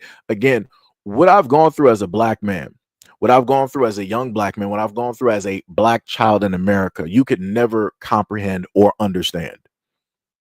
So I'm not sure why you're trying to figure as though like we got both equal footing. We both got skin directly in the game. We don't. Matter of fact, Stanley, I love the fact that you decided to say this, because this brings me to another video where a Black man had a question to a lot of people. I'm glad you're here. This is why I love live streams. A Black man asked this question. He said, paraphrasing, out of any race that you could specifically be, what race would you be? Now let's listen to the answers of a lot of people. Well, at least minorities, right? Other than the one you are, which would it be? White. So I'll get white privilege. If you had white privilege for a day, what would you do? Oh, that's a hard question, actually. What would I do? Honestly, just live. You can't really like pinpoint whatever it is unless you contrast it. Like if everyone's white, you can't really see it, but if you contrast it to other races, that's when you actually see it. The struggles that others face, most of white people don't face. That's when the privilege comes in. If you could be any race other than the one you are, which would it be? I feel like this is a trick question. Honestly, white, because white privilege. What is your current race? Asian, like ethnicity Vietnamese. Vietnamese? Yeah. What's one thing you take pride in about being Vietnamese? Our family values, my culture. We're very proud of being Viet, but also, after COVID, it was a little bit scary. If you could experience white privilege for a day, what's the first thing you would do? Honestly, just walk around. Even as a white, ideally as a white male, just walk around and be able to be safe in my own skin. If you could be any race other than the one you are, which would it be? I think we both would agree on the answer. I would say white. So let me just freeze it right there. So I want y'all to understand. So for anybody white directly in this comment section that ever wants to roll up to this scene, to this chat, and you want to say that you're the same as me, we're equal, I want you to understand nobody here that this is an Indian, right? This is like Vivacek right here. And you had some other Asians directly up there. All of them said they wanted to be white. They wanted to be specifically a white male. So realistically, any white man out here, that should be, you should be proud. You'd be like, yo, people want to sit up there and BS. You should feel like you are him. You should feel like you are that person at this moment in time by hearing these minorities literally state that they don't even want to be their race. You got an Indian man to say, I don't want to be Indian. I want to be a white man. You have Asian women that are honorary white. And they're like, I want to be a white man. Look at that. You should take any white man in here. You should take pride at this moment in time that they're saying this. Because for the longest time possible, y'all want to act as victims as if nobody loves you. If nobody sees you, nobody wants to be like you at all, that people are just anti-white. Obviously not. These people are anti themselves. So much so that they would rather be you because they understand the type of power, how the world and society basically deems and sees you. What they're basically telling you as a minority is that I would be deemed and seemed as a better person if I were a white man. As an Indian man, I am not as great as a white man. As an Asian woman, I am nowhere in comparison as great or have the same privileges as a white man. That's literally what they're saying directly out of their mouths. And y'all got the nerve to sit up there and feel like victims, to feel like the world is anti-white. You got the nerve to pull up to the scene on my chat and try to make it as though that, oh, we share the exact same struggle. No, we don't. because these people would never sit up there and say that they want to be me. They would never want to sit up there and say that they want to be black. And for you, Stanley, and many other white folks here sitting in the background, I promise you, at no point in time ever in life have you ever stated to God that, yo, I wish I could be black for a year. You wouldn't even last. You wouldn't even survive. But let's continue. Today's world, you know what I mean? Yeah. But I'm very starstruck right now. You're very handsome. Thank you. Yeah. But yeah, this is I would say any race. I'm Indian, so I would say white probably in this country, so I could get to where I really want to get to because of glass ceilings. And then, if you could be any race other than the one you are, which would it be? I wouldn't be any other race. I like my race. If you could be any race other than the one you are, which would it be? Black. No, I'm just gonna say the same thing. I don't think I would be anything else. If you could be any race other than the one you are, which would it be? Yeah, I don't think I would want to be any other race. Being black is fun. Like, if you could be any race other than the one you are, which would it be? None. I love my race. What's your race? I'm mixed. Mixed with what? I'm Brazilian on my mom's side and Afro-German on my dad's side. If you could be any race other than the one you are, which would it be? I wouldn't want to be any other race. I want to be black, so I'm good on that. If you could be any race other than the one you are, which would it be? I wouldn't be another race. If you could be any race other than the one you are, which would it be? I wouldn't want to be any race other than mine. What's your current race? I'm black. If you could be any race other than the one you are, which would it be? Ooh. I don't see myself as any other race. What's your current race? Black. What's one thing? If you could be any race other than the one you are, which would it be? white. Why white? The freedom and the independence. So even at the end, you have black people knowing the fact, everybody knows the history of black people, what it is that black people have to go through directly in the United States. No black person said that they wanted to be white. If they were born again, they would come back as being black, knowing the fact that they will more than likely have to face the hardships and all of these things that we currently go through at this moment in time. Everybody else is like, nah, I'm not with my race no more. I don't want to be Asian. I don't want to be Indian. I would rather be white. Like I said, there's a difference. And this is the main problem when it deals with the point of view of other people that want to get mad when black people say that they love themselves. Because black people actually mean that. No matter the good, the bad, and the ugly, when it deals with black people, we love ourselves to a fault. And that's exactly how it works. I can't tell you that it's like that for every other group, every other race directly out here. I can't sit up there and tell you that. Can't tell you that at all, because that is not what I'm sitting up there seeing. That's not what I'm sitting up there hearing. For the most part, and like I said, it saddens me to hear Asian people. As a black person, I love Asian culture. I think Asian culture is actually pretty dope. There's a lot of Asian countries I would actually like to sit up there and visit, right? But it's crazy that I feel like I have more love and pride for their culture and their history than what they actually do for themselves. And it's like, that's mind-boggling to me. I'm like, all of the stuff you've done, you got like the martial arts, you got the calligraphy, you got like the different types of like clothes, you got like all of these mythical types of stories and whatnot or whatever. Like a lot of their history is now made into video games. You got a lot of this stuff all over, and it's you. But at the end of the day, even with you being reflected by way of different types of media, such as movies or television shows, superheroes, art, whatever it is, you still want to be white at the end of the day. That's crazy to me. And that says a lot. That says a lot. But like I said, for a lot of the white people up here, we are not, we do not go through the same things. We are not on an equal footing. And, you know, the United States would be a lot better place the moment in time that you guys could actually focus in on that and actually be honest about it, instead of trying to, you know, be Sandra Bullock in Bird Box, boy, girl, boy, and act like it just doesn't exist. Like that's how we're in the circumstances that we're in at this moment in time. You guys want to sit up and tell black people, oh, racism doesn't exist. And even if you do come into contact with it, just ignore it. And it'll just go away. Okay, so that's like me being in your neighborhood and I see your house is on fire. So if I ignore your house on fire and your children and your other family screaming in it, that means that they'll still be alive. And that means that that house is not actually on fire, right? That's how that works. I ignore the fire, so the fire it doesn't exist. It's not happening. No, the fire is actually still there, and people are actually burning in that building. Like, what are we doing? Like, realistically, what are we doing? Like that's how crazy this sounds whenever somebody white tells me to ignore racism. but I thought racism didn't exist.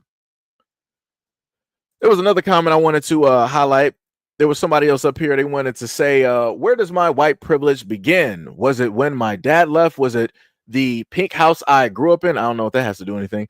Was it my stepdad that left us and made us homeless? When do I get this white privilege? I'm a little bit baffled and confused on how you became a victim all of a sudden. For the white people, I'm just trying to figure out, right? You guys have a country. You guys have an economy. You guys literally have history books because only the victors get to write history. Only the victors live to tell the tale of what happened, at least from their point of view, right? You guys got all of this. You even got it to the point, being white, that you got Asians in China that want to be white. You got Asians in Korea that are lightening their skin so that they can look just like you. You are literally loved around the world. You even got blacks over there in Africa. You got Africans bleaching their skin to try to be closer to whiteness. And somehow, some way, you pop up out the scene and you're like, I'm a victim of what? Success? Of the type of greatness you afforded to yourself by one way or another, such as by war, chemical warfare, right? Coups that you've done all over the world. Like, what are we talking about here? How? Like, I'm not believing this. I'm not believing this. Not saying that it didn't happen, but again, to me, this didn't happen.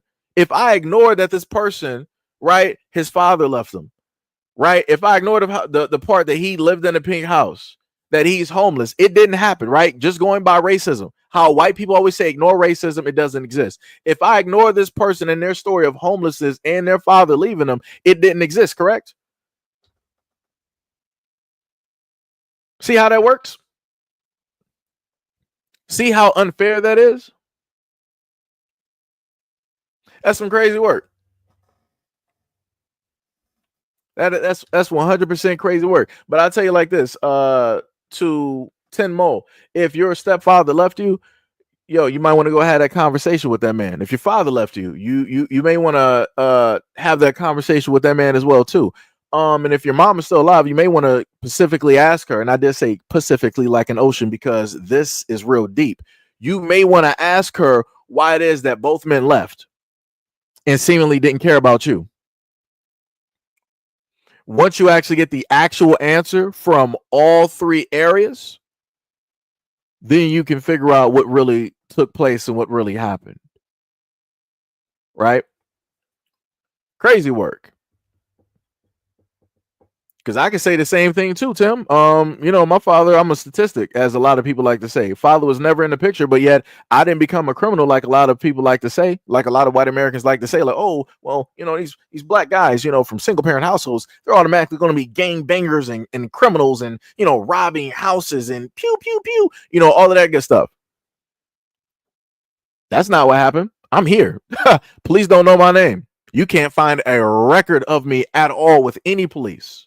I'm not on any FBI list or nothing like that. I'm not on what is it? The world's countries most wanted, whatever that show used to sit up there and be. Somebody know what I'm talking about in the comment section. I'm not on none of them lists. Never sold drugs, never destroyed my community, never did nothing of any types of stereotypes that white people like to normally use when it deals with kids coming from single parent households. And at the end of the day, even without my father being there, I'm not going to sit up there and blame him for any types of hardships or anything that took place. It is what it is. You got to be a man and you got to pick that up. If you ended up becoming homeless, and if you're still, hopefully you're not homeless. I would think that you're not, because you're, more than likely on a cellular device, right? Again, you got to sit up there and figure that out as a young man. You got to sit up there and figure that out during that time. Like it makes no sense still looking back like, father left here, da da da da, me and my mom home. That's crazy. That's some crazy work. Like you better sit up there and put that white skin to some use. Like, I don't know what you out here like, that's some crazy work. Like, you could literally go out here and just get jobs just based off of proximity because you're white. Somebody will look at you and be like, I got a son that looks just like you. I got a nephew. I got a grandchild that looks just like you. You know what? I don't know you from a can of paint. I don't know you from Adam, but I'm going to give you a shot. I'm going to see what it is that I can work around. I'm going to get a space directly for you. You work here for a little bit, and then we'll see what we can do a little bit later on, right? But you got to make sure to keep your word and be a good, honest worker, right? I've literally seen that when it deals with people. I've never gotten that myself being black. I had to sit up there and have some type of proof of work. I had to basically show people automatically. It wasn't just because I was black that I was getting a job. No. I had to go through a lot of trials. I had to go through some tribulations in order to prove that I needed that job. But while I was trying to prove that I needed this job, I'm watching other people get hired for full-time positions. So like I said, we are not the same. We are not the same. Some crazy work. Shout out to the man, Brandon V. World, for the $2 dono. Here comes a new challenger. Shout out to Brandon V. World. Much love, respect, and appreciation. But that's where we at. That is currently where we are at this moment in time. You got a lot of people out here that would actually rather be opposite of what they are at this moment, but it still shows no matter the trials and the tribulations that black people go through or are forced to go through, or as some people in the religious sector would like to say, the curses that have been put directly on black people. No matter what we face, we still love being black. We still love doing this every single day. We may be tired, we may sit up there and gripe, we may be frustrated, but we still getting up at the end of the day, and we ain't trying to sit up there and change it. So shout out to all of those black Americans directly out there that are proud to be themselves, proud of their skin, proud of the good, the bad, and the ugly. Like I said before, it is what it is, and we're going to make it do what it is that it do. Again, shout out and much love, respect, and appreciation to Brandon V. World for the $5 dono. This man said, going to be making, quote, "It's just that deep" t-shirts after the live stream. Yo, this man right here. This man right here. Let me tell you something. So now, since we're still on the aspect of, in a sense, talking about race, we're going to go to this video here with this white gentleman who took his family to a black circus. Now, I went to the Soul Circus. Now, unbeknownst to me, I thought that it's been 30 years running, right? I thought that a lot of people knew about the Soul Circus. I was oddly incorrect. I thought that this was something that a lot of people knew about. A lot of people didn't.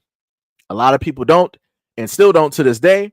So this white man is going to sit up there and tell some people about the Soul Circus and how it is of his experience. So let's go. I went to a black circus. It was awesome.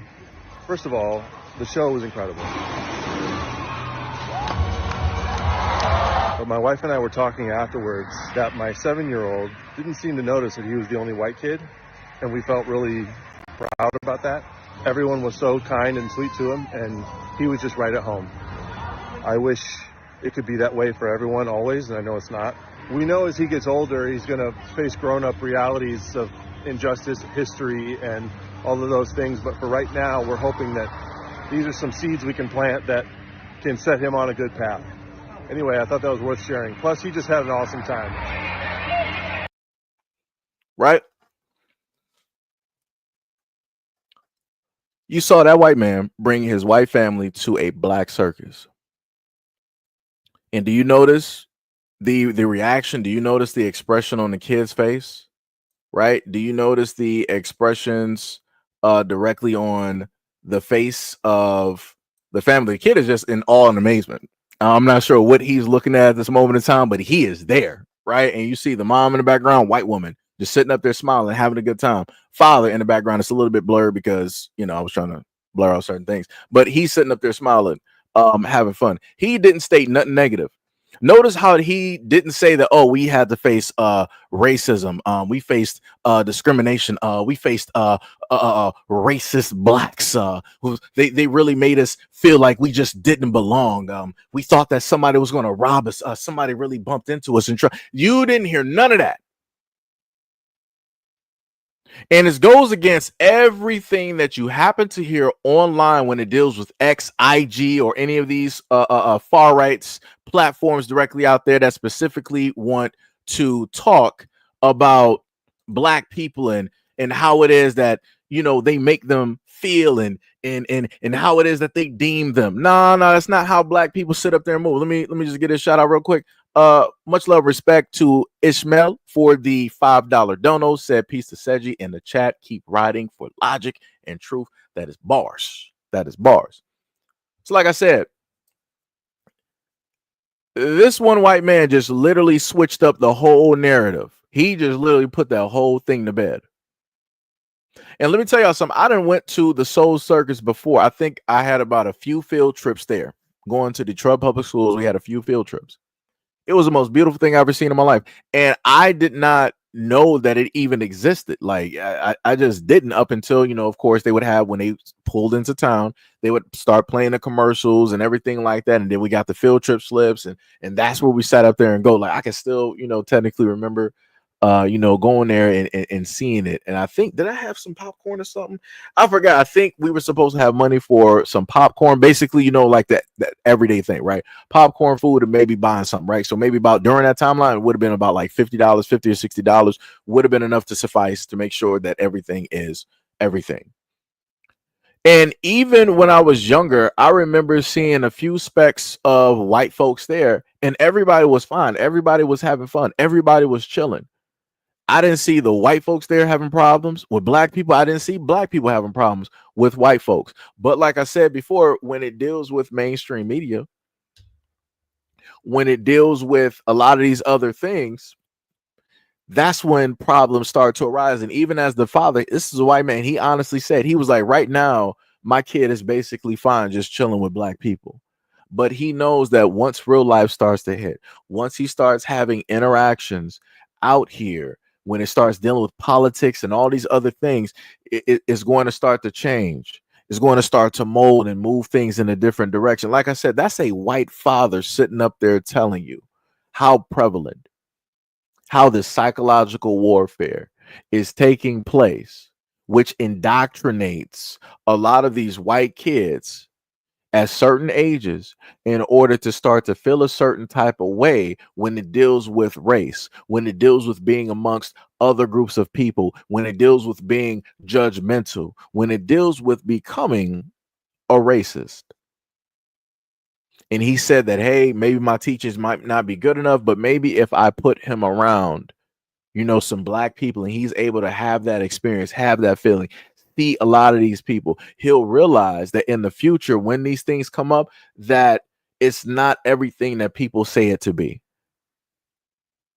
Like I said, he is one of the few. I'm sorry. Let me just roll back. Let me just, I got to make sure that I'm, being correct. Let me just mute it real quick because they're one of the few parents directly out here who are white that are legitimately trying to have their child see people as human beings. That's what that looks like. I can't show you that for the rest of the white Americans directly out there when it deals with them raising their kids and trying to teach their kids certain types of things. These are one of the rare few.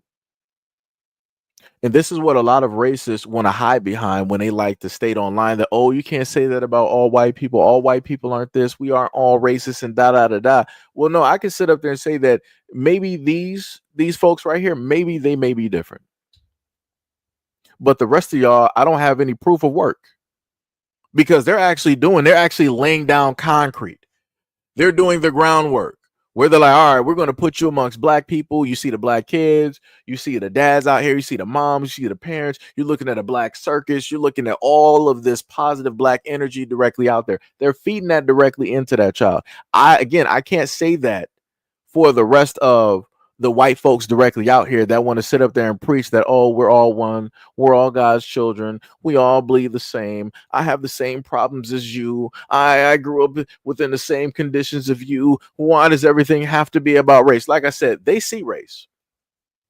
So like I said, shout out to these white folks right here who ain't going to sit up there and lie about race. They know and they see race. That's specifically why they brought their son to a black circus. And when you look through that crowd, that's all you saw was black people. When you go to that black circus, all you really going to see is a notice of all black people there. You might see some specks of other people there, but 99.9% of the people there is going to be black. It's going to be black kids, black parents, black families, school trip, black kids, all of that. So they specifically sought out a black. They could have set up there and went to what is it? Benham and Bailey, Benham and Barnum and Bailey's, whatever it is.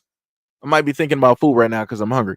But whatever that white circus is, they could have set up there and took them there. I'm not even sure if they're even still in business right now. But they could have set up there and took them to see that circus or some type of carnival or state fair or whatever it is.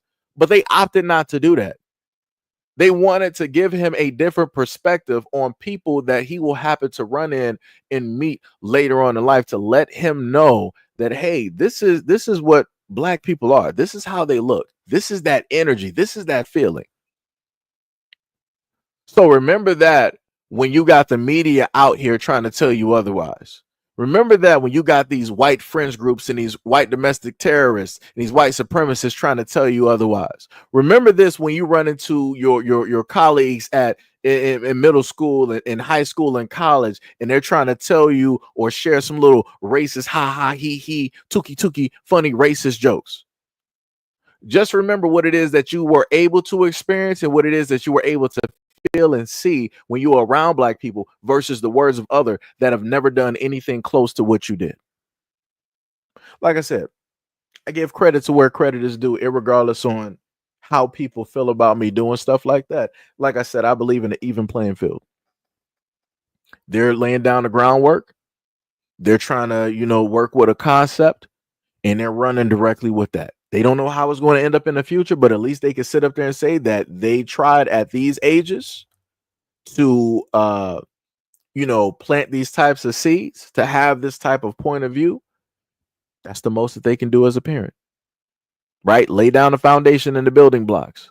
If only the rest of America were, in a sense, I'm sorry, let me go back. If only the rest of the white Americans out here in America, the patriotic ones, the true Americans, the back the blue, the all lives matter, the white lives matter, if only they were even 1% of what these parents were, maybe America would actually be a better place. But here we are. Here we are. That's what it was. Thank you, Derek Lowe. It was Barnum and Bailey. Yeah, it's been a while. So I was trying to, get that together. Crazy work. Let me see. Somebody 4B said, so the thing I've noticed in bigot white families is that there is a dad that is typically a bully. You say y'all don't have to feel sorry for me. I'm well aware of how easy I've had it. I'm trying to raise my black sons to be proud and compassionate. I'm a little bit confused. I understand, although I wish we were closer. You can't see a man's heart by looking in their eyes, but I still dream. There was only one word in my house that would have gotten our faces slapped, and it began with the letter N. Then you said, Ebony, you are 100% correct. Life for me was very different when I was alone versus being in public with my black husband. So for B, you are a Caucasian woman. Okay. Okay. So now I understand. Let me tell you this. The problems that you're going to have, man. Because I'm going to sit up there and tell you, because I'm not sure. Okay, so as a white woman, what you need to do is go directly onto the side of TikTok where it deals with kids that are biracial. I have to say it like that because you got people that are coming from two separate parents that formulated into one vessel, biracial, right? you have to go into the biracial TikTok and listen to the experiences of those kids from those families and those relationships. Um, I have a family member who is in a relationship, significant other is white, and they have biracial kids. And I learned of the types of things that they specifically had to go through. They had to go through racism. They had to go through the discrimination, right? And all of those things. And the kids are going to have to go through that as well. If your kids come out as being highly passable, where they really don't have no type of melanin or no facial features, where anybody can deem them to be called quote unquote Negro, black, whatnot, or whatever, everything is completely fine and dandy. But if there's any type of inkling where somebody white can sit up there and say, like, you not one of us, you one of them other ones, it's going to be a problem. You're going to have a lot of white kids out there in schools trying them on purpose. They're going to say a lot of racial. They're going to sit up there and use a lot of slurs and all of these things. You also have the area of which a lot of white families are not accepting of biracial kids. They will say a lot of demeaning, hurtful, racist things towards said kids. They will also treat them differently from the white kids in the family. For one instance of one of my family members, that person was not accepted by said white family, wasn't acknowledged by said white family for some years, including the kids, up until the kids came out looking with a certain type of color. So, you know, it's a very interesting thing that the kids are going to have to deal with, because you as a white woman won't have to deal with the hardships that they're going to have to face. And I think you said your husband he's black. He's not going to have to deal with the hardships that they're going to. He's had to deal with his own hardships, but it's not going to be the same as them, because they're literally from two different worlds.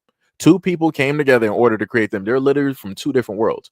Y'all can try to teach them as much as you can, but the playbook that they actually need, you can't sit up there and give them, because their experience is going to be beyond any of you two's understanding.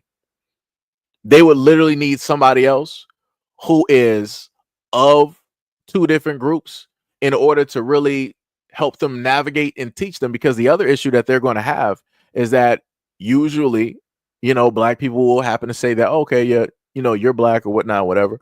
Or depending, the white side may set up to say, actually, you're more white than black, so you're technically with us, right? Or it could come to the point of the white side sitting up there rejecting them, and it could come to the side of the black family sitting up there rejecting them. And then they're still left at the end of the day with trying to figure out who it is that they identify as. Are they going to identify as black, white, biracial, multicultural? What is it that they are going to identify with? And then within that, politically, what are they specifically going to lean towards? Because I've seen a lot of very fair, well-blended, passable biracial kids who end up being Republican. And I'm like, that's a little bit weird, because I'm like, I know I can clearly, because black people, we have eyesight. We can clearly see. We can detect, even blind, we can detect, yo, something right there. You're black. So somebody in your family, we can automatically detect these things. Right. So, like I said, it's going to be something different. It is going to be something different. You said that you're 52 in the South. Woo! Yeah, that's crazy. Woo! Let me tell y'all in the South too. Ooh, boy. That's gonna be tough. That is gonna be tough. If you were up north, you know, you might be, you know, everything might be like cool. Down south, now people will stand directly on what it is that they feel, how it is that they see certain things, and they're gonna shoot directly from the hip. Literally.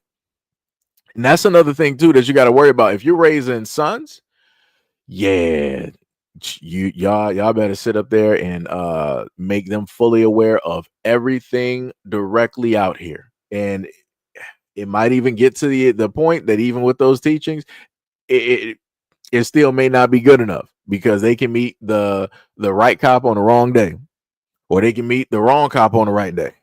Either which one is still bad, because those cops are going to believe and have a certain type of belief. So, man, that's something. We got somebody that said they don't care. All lives matter. I'm white for. Wait, you said I'm white for the black that to be. What is that English? Brother, what are you writing? You said, I don't. I got to paraphrase. I don't give a care. All lives matter. I'm white for the blacks that to believe any Black Lives Matter is racist. David, I would happen to post your comment because it's nonsensical, just to say the least. But also, like, people talk about, sometimes I might mess up on titles and videos and different things like that. But Jesus Christ, that just hurt my brain just trying to. I was trying to, my brain was really trying to fill in like the sentence and the words to try to get what it is that you're trying to convey. But at the end of the day, just to paraphrase, David believes that all lives matter, and that anybody who says Black Lives Matter is racist. Again, you're showing your age. I know for sure that I know with 100% accuracy, David, that you're older than me. And within age, you should be more wiser and have way more common sense. But obviously, common sense has left you the same way that dementia and Alzheimer's is going to fill in those gaps. You are out of your mind. You have 100% lost yourself at this moment in time, to further not even understand that because of the slogan Black Lives Matter, that's the only reason that you could say all lives matter. Because I promise you, David, as old as you are, you were more than likely around during the 60s and the 50s. You were able to see things going on in segregation and all these. You're like living history. But I can promise you, during the time, white folks weren't sitting up there saying all lives matter back in the 50s and 60s. I can promise you, white people weren't saying all lives matter while they were sitting up there, making Christmas ornaments in communities, making picnics, and sitting up there burning crosses in black communities or in front of black homes. So you can miss me. That's the real racism right there. Whenever I happen to hear somebody say all lives matter, you're actually the real racist. Because you're saying this in order to go against the notion that Black Lives Matter. And to further go against that notion, the main thing y'all like to bring up, well, if Black lives actually matter, then what about talking about the black on black crime in the black community? Right, y'all like to sit up there and do that. And again, you're bringing up a topic of which you don't even actually care about yourselves. Matter of fact, you don't even actually care about black people. Matter of fact, again, the whole all lives matter thing is to just try to wash away anything else that brings attention to a group. That's all that is. It's the same thing that y'all like to sit up there and do when y'all say blue lives matter. But the funny thing is, David, when I hear white people also say that blue lives matter, I never hear y'all say that when it deals with those same blue lives being in your community, taking the lives of your family, your neighbors, your co-workers, your teachers, your students, your kids. I never hear that, because if blue lives actually matter, you should back the blue whenever they do anything, right? Because the blue is always for you. It's always about you up until it's not, correct? Um, 4B said twins, one yes and one no. Okay, so you're saying one is passable and the other one is not. Okay. So you said they graduated and they didn't have any experiences like that, but we've had some religious family members who got a bit standoff. They come around. The kids were good. You said, can I be honest? We've got more friction from black females more than any other. It be like that. It be like that. This is the main thing I'll sit up there and I'll reinstate time and time again. The only time that I happen to basically speak on interracial relationships, and I start going hard body on people, is when people want to sit up there and start parading. They want to show off, they want to make slice, they want to say negative things, right? And they want to use that relationship as the stance to talk negative about either or. I don't care if it's somebody white that want to use that relationship to talk about bad about white people. I don't care if it's somebody black wanting to do the exact same thing. That's the type of stuff I don't agree with, I don't co-sign with, and I feel that is horribly detrimental, and that makes me view relationships in that way as a type of fetish when it deals with both parties. Because also within that, I've read a lot of blogs and different threads directly out there where people are looking for race play and different things of that nature, which again, psychologically, I feel that is very detrimental. There's no reason to do anything like that, knowing the fact of the history and how everything is basically gone and yada, yada, yada. From both angles, you will tend to have things happen. On one angle, you will have some black men out there that will have issues with white dudes being with black women. On the same accord, you will have black women that will have issues with a black man being with a white woman. And the reason why that is due to history. And this is something that I went over and I stated before. If it wasn't for the history in America, the detrimental, the murderous, the I was going to say another word, but I had to hurry up and proofread that real quick. Because of all of the horrendous atrocities that have taken place by way of America, specifically by way of white people in the United States, this is why you have a lot of black people that have issues with interracial relationships. And again, given the context, given the history, right? So yeah, if we didn't have that history, it would be a whole completely different type of thing. Technically nobody would actually care. But again, there's a lot of history directly to it. And there's a lot of inner workings when it deals with black people in the black community, a lot of conversations that have been had both openly and also on the internet. So yeah, it'd be like that. Neil said that autocorrect. Okay, you said okay, they're both boys. Yeah. Let me see. What is it? You said they're slicker than that, and it's not obvious. You said we talk about cops consistently. We got very lucky with the lack of obvious racism. What is it? You said Black Lives Matter means that they matter also. Yeah. Yeah. Oh, you're replying back to David. Okay, I got you. You said yes. What else? Married for 25 years. And you said this is why I have patience. Yeah. Wait,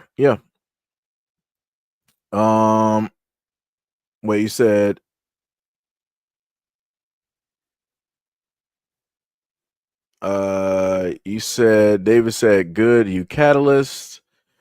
Took what said comp completely, said what I wasn't saying. What, brother? What, dog? Do you need do we need Grammarly? Like I said before, I have a lot of patience because I understand that sometimes you type fast and things happen to mess up. Trust me, as a content creator, I do it all the time. I see it directly in the comment sections. People like, yo, Seji, the title, yo, Seji, this image, and this. Trust me, I get it all the time. But Lord have mercy in Christ. I don't know what it is that you're stating right now. I don't know what is happening right now.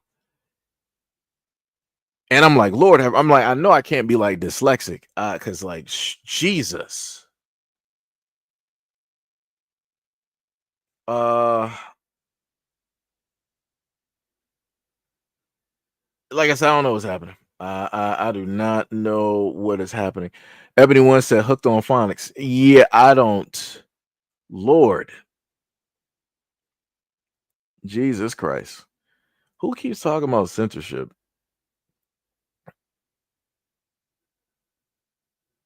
You can't talk about the effect before you talk about the cause. Ebony said, Neil, you're a troll looking for attention. Yeah, I don't know what that dude is talking about. Talking about some type of censorship. I'm like, I don't know what you're talking about, realistically. Sham said he's mad I'm sending people to the beam of the triangle. I mean, I try to tell people that before. Like, if you sit up there and spam or if you say like some crazy type of stuff, yeah, my moderator is going to be directly on you. But if you're trying to actually have a logical conversation without, doing no underhanded stuff, then, we all good. Like I said, you can take notes directly. Where the lady at? TS 2294B. Like I said, a completely cordial conversation, wasn't showing up here trying to be disrespectful, just basically talking about the, since we're on a conversation talking about race, she brought up the fact of the relationship that she has, white woman, black man, biracial kids. She brought that in, directly to the conversation, gave a little bit of context and, different things like that. Like I said, that is a cordial, normal conversation. Nobody's being disrespectful, nothing like that. Right? Both people can get some type of understanding and information can be placed directly out there. Like I said, a lot of the white people, they're not able to do that. They're not able, to conceptualize that thought process of like, yo, let me actually talk to another person like a human being and, do that. Let's just see, directly where it goes. Like I said, but it also goes to the other point as well. Because earlier, I think a lot of people were actually trying to call me racist in the comment section, which is diabolical, because too many times I actually try to have conversations with some white folks out here. A rare 1% of the times it'll work. Like we got TS229, and then we got Goth, and maybe two others that I've had some conversations with as of recently. But the rest, it's like, if y'all not silent, then y'all sitting up here trolling directly in the chat, which again makes no sense. And the main thing that a lot of people always state is like, yo, we need to come together as a people. We need to fix the country. We need to fix America. But it's like when black people actually try to have that conversation, trying to actually move something somewhere, get railroaded. I get called a racist. You said Black Lives Matter. You blacks are the real racists. It's some crazy work, diabolical in nature. 100%. 100%. But yeah, like I said before, this is that problem, guys. This is that problem right here. Ebony said TS229 seems to be level-headed and able to have an honest conversation. Like I said, and that's what I at least try to do. I like to try to have open discourse, right? I like to have an open conversation, about things. Because realistically, in order to actually try to fix problems, to try to actually get things moving, you got to be able to have an open type of dialogue. A lot of white folks out here are not ready for that. Few are, a lot aren't.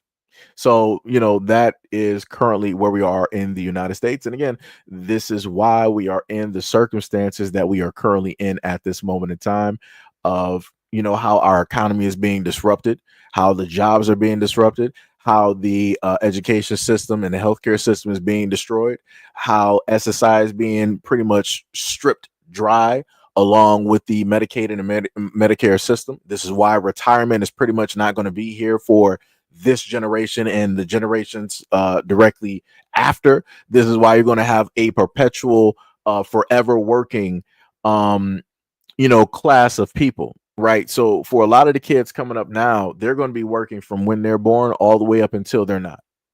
That's currently where we are at this moment in time. We're currently at a point in time where you have rich versus poor, classism, right? Pretty much you can just not even pay attention to a middle class, because soon enough that's not going to exist. And I went over that in a previous live stream as well. Like, we have a lot of problems and a lot of issues directly in the United States, but it seems as though only a few are actually focused on what the real issues are. And if you're black and you try to point these things out, people want to derail, they want to railroad, they want to, sweep it under the rug, they want to move the goalpost, and they want to, start saying a lot of other things. So that shows you realistically how serious a lot of people are when it deals with the topic. And obviously a lot of people aren't that serious. So that is where we are. Where we are. Or typically, like Seji was giving facts, but they were still bringing up black on black crimes. Yeah, it'd be like that. It be like that. Like I said, this is how it is, and this is why I told y'all before. I can go live, and no matter what I'm talking about, my points from previous live streams or videos throughout the years that I've said and done will always get proven every single time. Like I said, I don't care if it's AI, I don't care if it's bots, I don't care if it's trolls, I don't care if it's actually authentic white people literally doing the trolling themselves. Any which way it happens, there's always these distractors that will come directly here in order to try to cause some type of chaos or to try to move the topic directly to something else. Because the other thing that I've stated to a lot of people is that when you have black content creators and platforms like this, you have, let's say, like the FBI, CIA, police, and many others directly out there who are literally paid to go directly on these social media platforms and masquerade and to cause issues amongst people, right? You may have, like, I've seen a group, I've literally just sat there calmly and read a thread of white people talking about the United States, just calmly going back and forth on politics and whatnot or whatever. Somewhere around, let's see, comment, let's say like 25, 30, or 50. In between 25 to 50, there will always be one or a few white people that will show up there, start talking about the blacks. They'll start talking about, quote unquote, the thugs. They'll start trying to shift everything, all of the blame directly to the black community versus staying focused on what the other white people were talking about, which is the economy, which is the government officials of which they voted in. Don't mean if it's left or it's right, which is the job market, which is what are the contributing factors to the failure of America at this current point in time in comparison to the leveling when it deals with China, how it is that they're leveling up along with other economies directly out there. They don't want to focus on none of those inward government topics or those outward stories dealing with the economy. They're like, nah, let's just focus in on the blacks. That's the real issue. Like I said, even amongst a lot of y'all white folks, y'all better soon realize that y'all got a lot of your own people that's paid government wise or other that are made to cause a type of dissent and chaos when it just deals with logical conversations that y'all might be having. Like I said, I done been watching white people for a lot of years, seen a lot of conversations, and this always happens that at least one or a few of them will start turning a logical conversation into a racist one, and then everybody starts joining in. And I'm like, man, it's that easy. It's that easy. It's crazy work, though. It's crazy work. Ebony said, you're doing God's work. Keep sending the troll to their doom. Actually, that's not me sending them to the Bermuda Triangle. That would be a lot of my moderators. So that's a lot of my mods doing God's work, directly in the background, so that I could just, stay focused on, on certain things.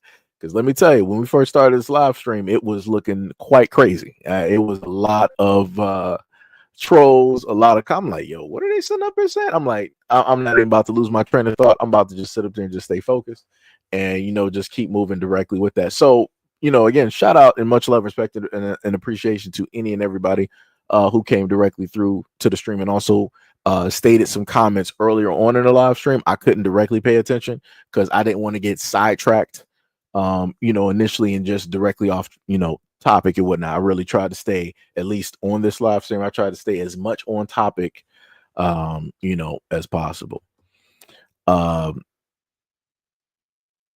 This man right here, he's like, disclaimer, as Seji is not a racist or promotes any form of systemic racism. He owns several pair of white shoelaces. Man, it's crazy.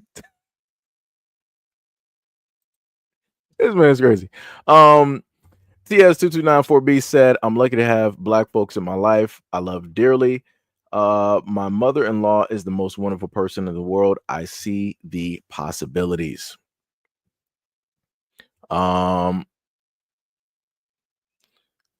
David said, hey, don't make fun of what wait. You said, don't make fun of what I was because I made a mistake on my presentation. I didn't mean what I said the way the way Reddit and I am, so don't make fun of someone who's trying to be for everyone. Okay. I don't know where to go with that one. So we got somebody else called Parachuted on a Cloud. It took me a minute to read that. You said just a couple of weeks ago, white people wanted us to protest with them. Now we're back to being the worst of the worst because a black teen who had the gall to defend himself. It'd be like that. Carl said, I wish the trolls would try to be just a little bit more creative. They're still using insults from the 90s and back. That's why I said that I know how old they are. Even if it deals with AI and different things, there's going to be a certain types of, like, I guess you could say, like, nuance or cadence when it deals with insults, when it deals with black people, because they can only pull from a certain thing when it deals with racism. And it's going to be the same types of racism, the same types of jargon and or whatever it is that you want to, call it. Like I said, it's crazy. Ebony said, indeed, like China said, they existed 5,000 years before when there was no America. So they don't need to focus on the American petrol dollar. That's facts. Neil said the real issues are towering lofts. Geniuses who paramount objects is their distinction at the direct cost of everybody else's sacrifice. TS2294B said more white on white crime, mainly they're women. Ooh, let me tell you something. I just gotta highlight that real quick. It doesn't matter the type of stats that I happen to bring up or how it is that I happen to phrase it. For me, I feel like it doesn't actually hit unless somebody white says it. I'm just gonna be real, because it's different when somebody else of the community basically points out, like, yo, actually it's my people setting up to doing this, so you need to sit up there and just relax real quick on saying anything else. Let's focus on these white folks right here that's actually doing this in our community. Ooh, it's a beautiful thing. Let me sit up and tell you something. Let me now, if you would have said something like this earlier, I promise you, at the point in time, the chat would have been on fire, because at one point in time we were close to about like 200 people here. So I promise you, there would have been some white people that were silent in the back. They would have came up to just try to argue back and forth with you if they would have been able to see what you wrote just now. Just to let you know, they would have been trying to argue with you tooth and nail, and that's when you would have saw the real racism cut directly on. Because 9 times out of 10, I'll tell you what I happen to see online. There's a white woman online right now in a racial relationship, black guy. And a lot of the comments that I just so happen to see are white men saying stereotypical things, right? Calling the black dude, different types of primates, but like, oh, you actually date this and this, that, and the third. It's some crazy stuff. But a lot of the racism that I see, or the disagreements that happens when it deals with interracial relationships, it be primarily, from my perspective, from white men, which is crazy. Diabolical work. Diabolical. Namarek said, especially on Twitter, a bunch of 3-letter agents with fake accounts. Yeah. Funny enough, they said that about 4chan. They whoever, I guess whatever group hacked into 4chan, it was listed that there were quote unquote government agents that were there on that website and everything like that. So like I said, I keep trying to tell people, it don't matter what platform you directly go to, they will have government agents there. It don't matter what race the agent is, but if they want to really make sure that everything is everything, they're going to have that government agent matching in with whoever the primary population of said website is. Let me see. Standing said Trump told them everything he needed for Project 2025. Trump is listed there 312 times in its manifest. Tippy said Kamala wasn't the best choice, but I guess they thought Trump wasn't going to do the right thing, for America. It'd be like that. TSB said white people who complain about black folks don't know any. And this is the same thing that black people always be saying. Black people have always stated this. 9 times out of 10, a lot of white folks don't know nobody black, or if they do, It's what's that Kevin Bacon movie, 8 Degrees of Separation or 6 Degrees? Y'all know what I'm talking about. But basically, it's that where you got this one black person that's in the center, and then you got this 20 to 50 white people that basically know that one black person. And then that's how a lot of white people are like, I'm not actually racist. See, that's my black friend, the token black guy. You know, I Ain't Lying said that the tariffs are a wake up call to show how much we depend on China. Yeah, it is. For the most part, as a gamer, and I like certain things directly out here. I still, to this day, I can't specifically tell you what the prices of certain things are going to be. At this moment in time, I know certain things are going to go up. I know the fact because I did a story on that. I read off an article about it yesterday or a day ago where China directly cut off a beef supplier from the United States. So China is no longer getting meat from the United States. They're getting that now from Australia.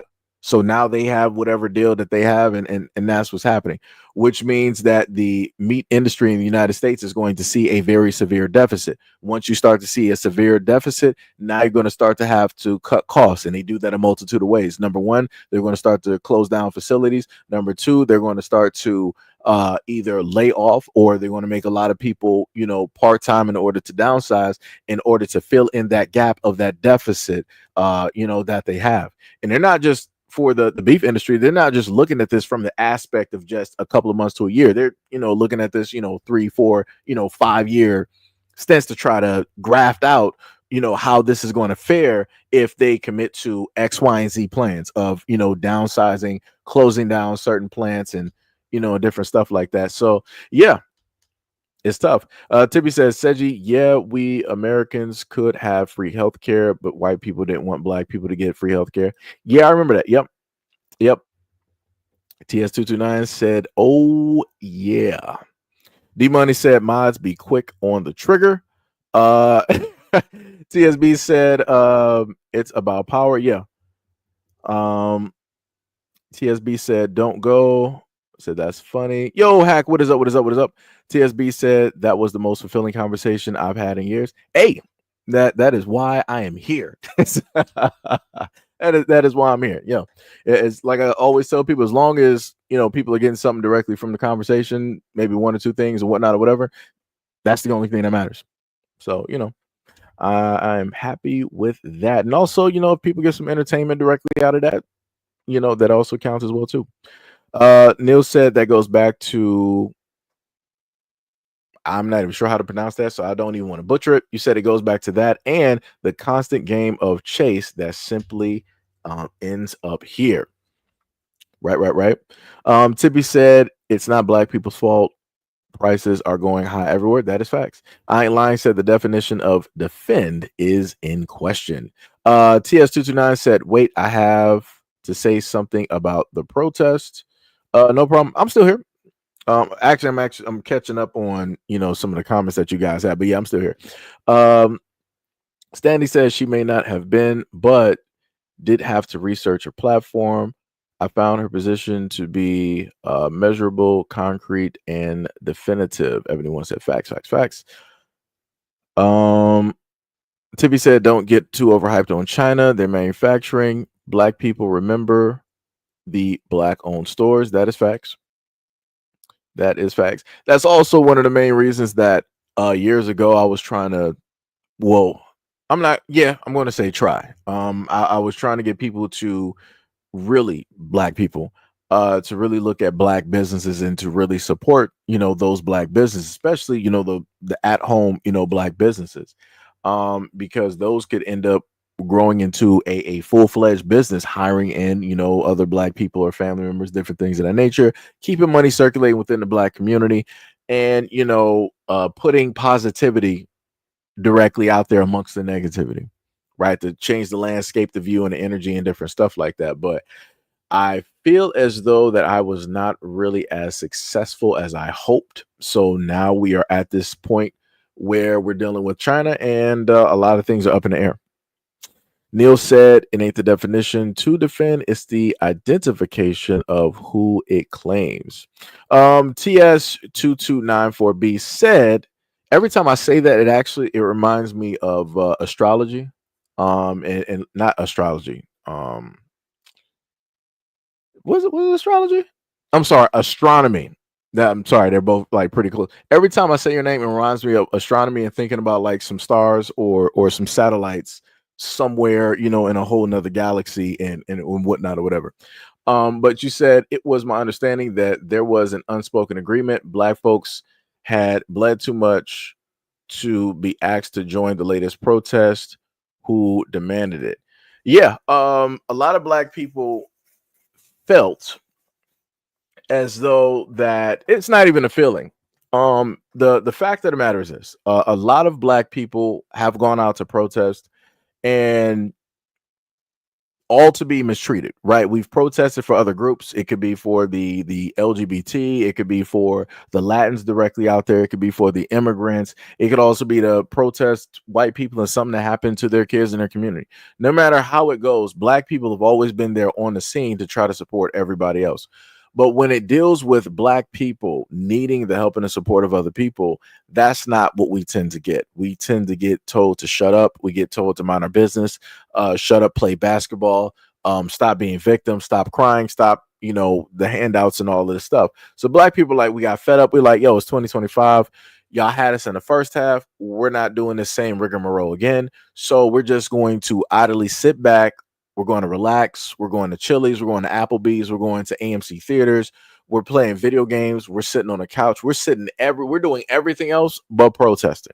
We're doing everything else but protesting. And that's specifically and exactly what black people decided to do. So, that's why that specifically took place. And also a lot of black women did it because they felt as though a lot of white women were being ungrateful when it dealt with how it is that black women were standing directly, side by side with them. Black women looked at them as sisters, that, okay, we're in this together. The feminist movement, we are women, hear us roar. We're all going to, move together because this is what we are, right? We got to fight the patriarchy and all this other type of stuff. And a lot of white women in abundance were like, yeah, that was good in the first half, but now we're at this point in time where we got to do for us. We got to sacrifice a little bit in order to make a greater ends, right? To get to the greater means of everything, which is for white women. And that's what white women did at the end of the day. And they left black women directly to the side. So, basically to both sides of the exact same story. That's why in general, all across the board, you have a lot of black people that decided that they did not want to have a hand or help out with these protests. That's why when I showed off the protests from a variety of states, there was just a sea of white people directly out there. Another reason why black people stayed directly out of these protests is because we knew, and I specifically told black people, stay out of the protest because it was going to be used as a catalyst. You yourself as a black person were going to be used as a catalyst in order to create some type of a situation which would incur and cause the reaction of violence by way of, number one, a true American, or by way of police, or both, which then would cause and be the catalyst for the United States government, the Trump administration and cabinet, whatever, in order to cause a widespread, mandatory martial law. And I told black people to stand back and stay down so that doesn't, we don't need black people to be the face or the catalyst or the poster child anymore for anything else that is going on with the United States. Specifically allow white people to sit up there and do it. And inevitably, the other thing that also happened with the protests is that everybody in America were able to see the treatment of how white people were treated by police. You didn't see armed forces. You didn't see the police out there with riot shields and doing this and doing that, throwing tear gas. You didn't see undercover agents trying to cause chaos and all this other type of stuff. You literally saw a complete cool and calm protest happen. No antagonizers except for two white men. And I made sure to showcase that. I showcased two white men that literally came out and caused violence to peaceful protesters. They got out of their secure safety, the secure safety of their vehicle. They got out of the vehicle with their wives, decided to film, and they wanted to get into protesters' face, and they wanted to start swinging. One other dude brought out a fully loaded assault rifle to protesters, moving directly towards them, because he antagonized them to a point where people felt like they had to defend themselves. So a protester struck out directly at him because of the threats and the different things that he was doing. And, it'd be like that. So, like I said, it's a multifaceted, situation of why it is that a lot of black people stayed out from the protest. But that I feel like that pretty much sums it up. I could maybe go a little bit more in depth, but I feel like that sums it up. Standing said, when compared to Trump, I look at which would be more beneficial to all, not just some. Sham said the problem with America is that we have had more than 36% of the Chinese imports. What we had was everything going through China for processing as well, even American made goods. That's crazy. Yo, Dark Titan, what is up? What is up? What is up? TS229 said, wives are the new slaves. Ooh. You said, think about his bars. Tippy said, arguing about nothing, can't admit their people are doing the most destruction around the world. Yes, shout out to the trolls. But yeah, going back to, let me just have that highlighted. You said, wives are the new slaves. Crazy work. Crazy work. Somebody said this channel is nothing but whataboutisms. I mean, I don't see how it's about. See, this is a person right here. I would actually post you, but I see that you got a baboon for your image, so I already know what type of time that you're on. So you're going to stay, directly down there in the comment section to pretty much not really get the type of light that you feel that you deserve. So that's where you're going to be. I was actually going to address it up until I saw your picture. Now I was like, nah, you got it. You good. Tia said, absolutely. That's why I thought this was an understanding this time. Okay, yeah. Eyeline said, you should take a race poll just to see how DEI we are in here. I mean, I've taken some polls before. Technically, I would have needed to do that at the height of the live stream. I think that would have been more beneficial to get some actual numbers. Just a little bit of people passing by, because I put it to you like this. Let me just go to the back of the channel real quick, right? And again, shout out to the clown earlier who wanted to say that, oh yeah, that's why you only have 27 people in your chat. We've actually kept, well over 90 people in this live stream, which is actually pretty good, for all intents and purposes. On you guys' end, if you were to, happen to see the live stream, the numbers are going to read a little bit different. It might tell you it's about like 3K directly up there. At this moment, actually, I need to go to the back of the live stream, right? Let's see what we got. We got a grand total of, let's viewer activity, of about a good 8K that came directly to the platform so far. If I look again, give me a quick second. We can go directly over. Let me go to analytics. Whoops, not analytics there. Let me go to content. Go directly to live. And then we're going to go to, actually, I need to go to the numbers. I'm messing up. On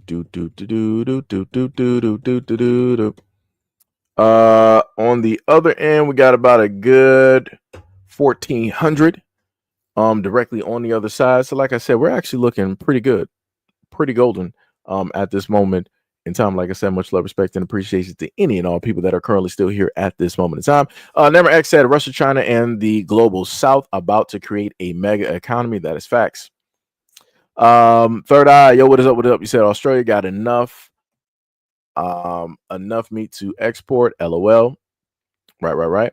TS said, my grandmother was Hinojosa until she worked with AIDS patients. She changed and became a better person. I'm not even sure what that means.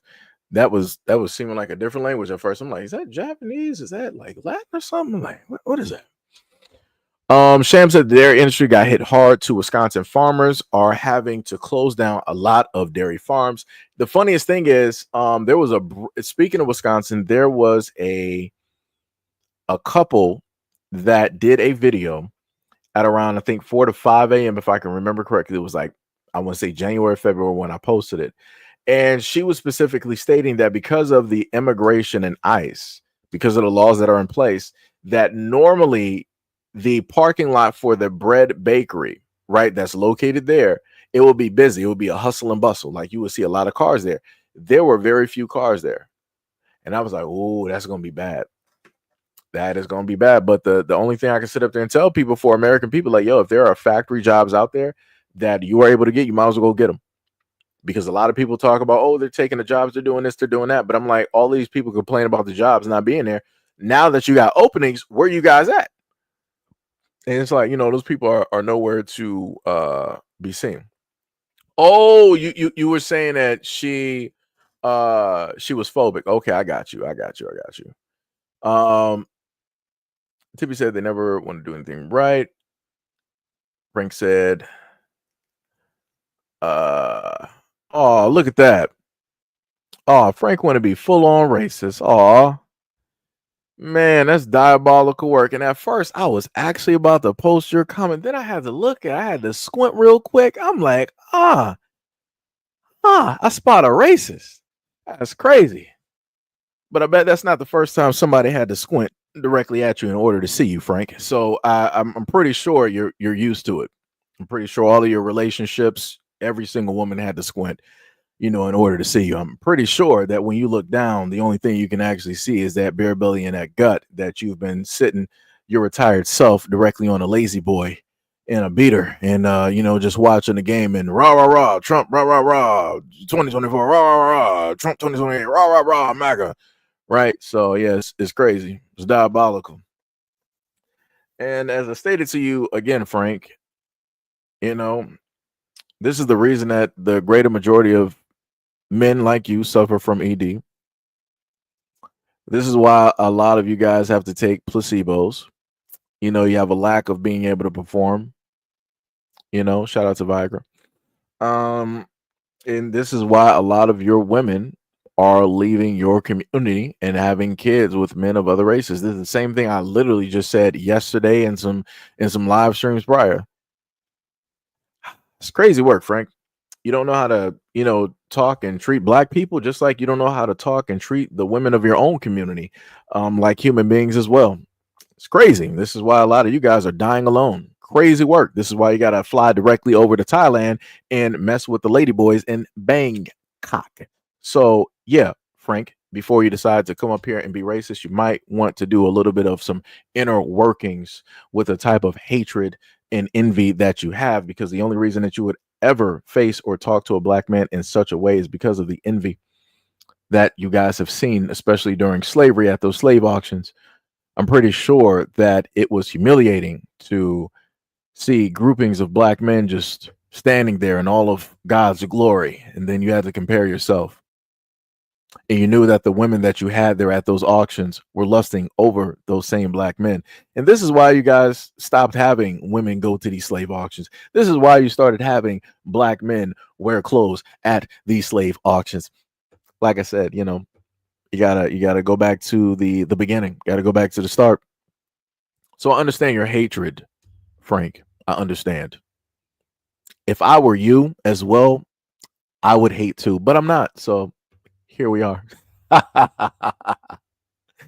Matter of fact, I got you, Frank. No problem. What I'm going to do here is that I'm going to capture your comments here so I can bring this up for a previous stream to basically further prove the racism that black people have to face in the United States, that black content creators have to deal with when it deals with white men. Matter of fact, Frank, what I'm going to be very nice and decide to do is that I'm going to put your comment directly up there, because that's how much of a caring person I am. That's how much I believe in things being equal, right? Because you guys want to sit up there and say that, oh, we're trying to block out freedom of speech, and you're trying to moderate this and moderate that. No problem, Frank. I got you. So this is what Frank decided to write to me, guys. Of course, this is a white man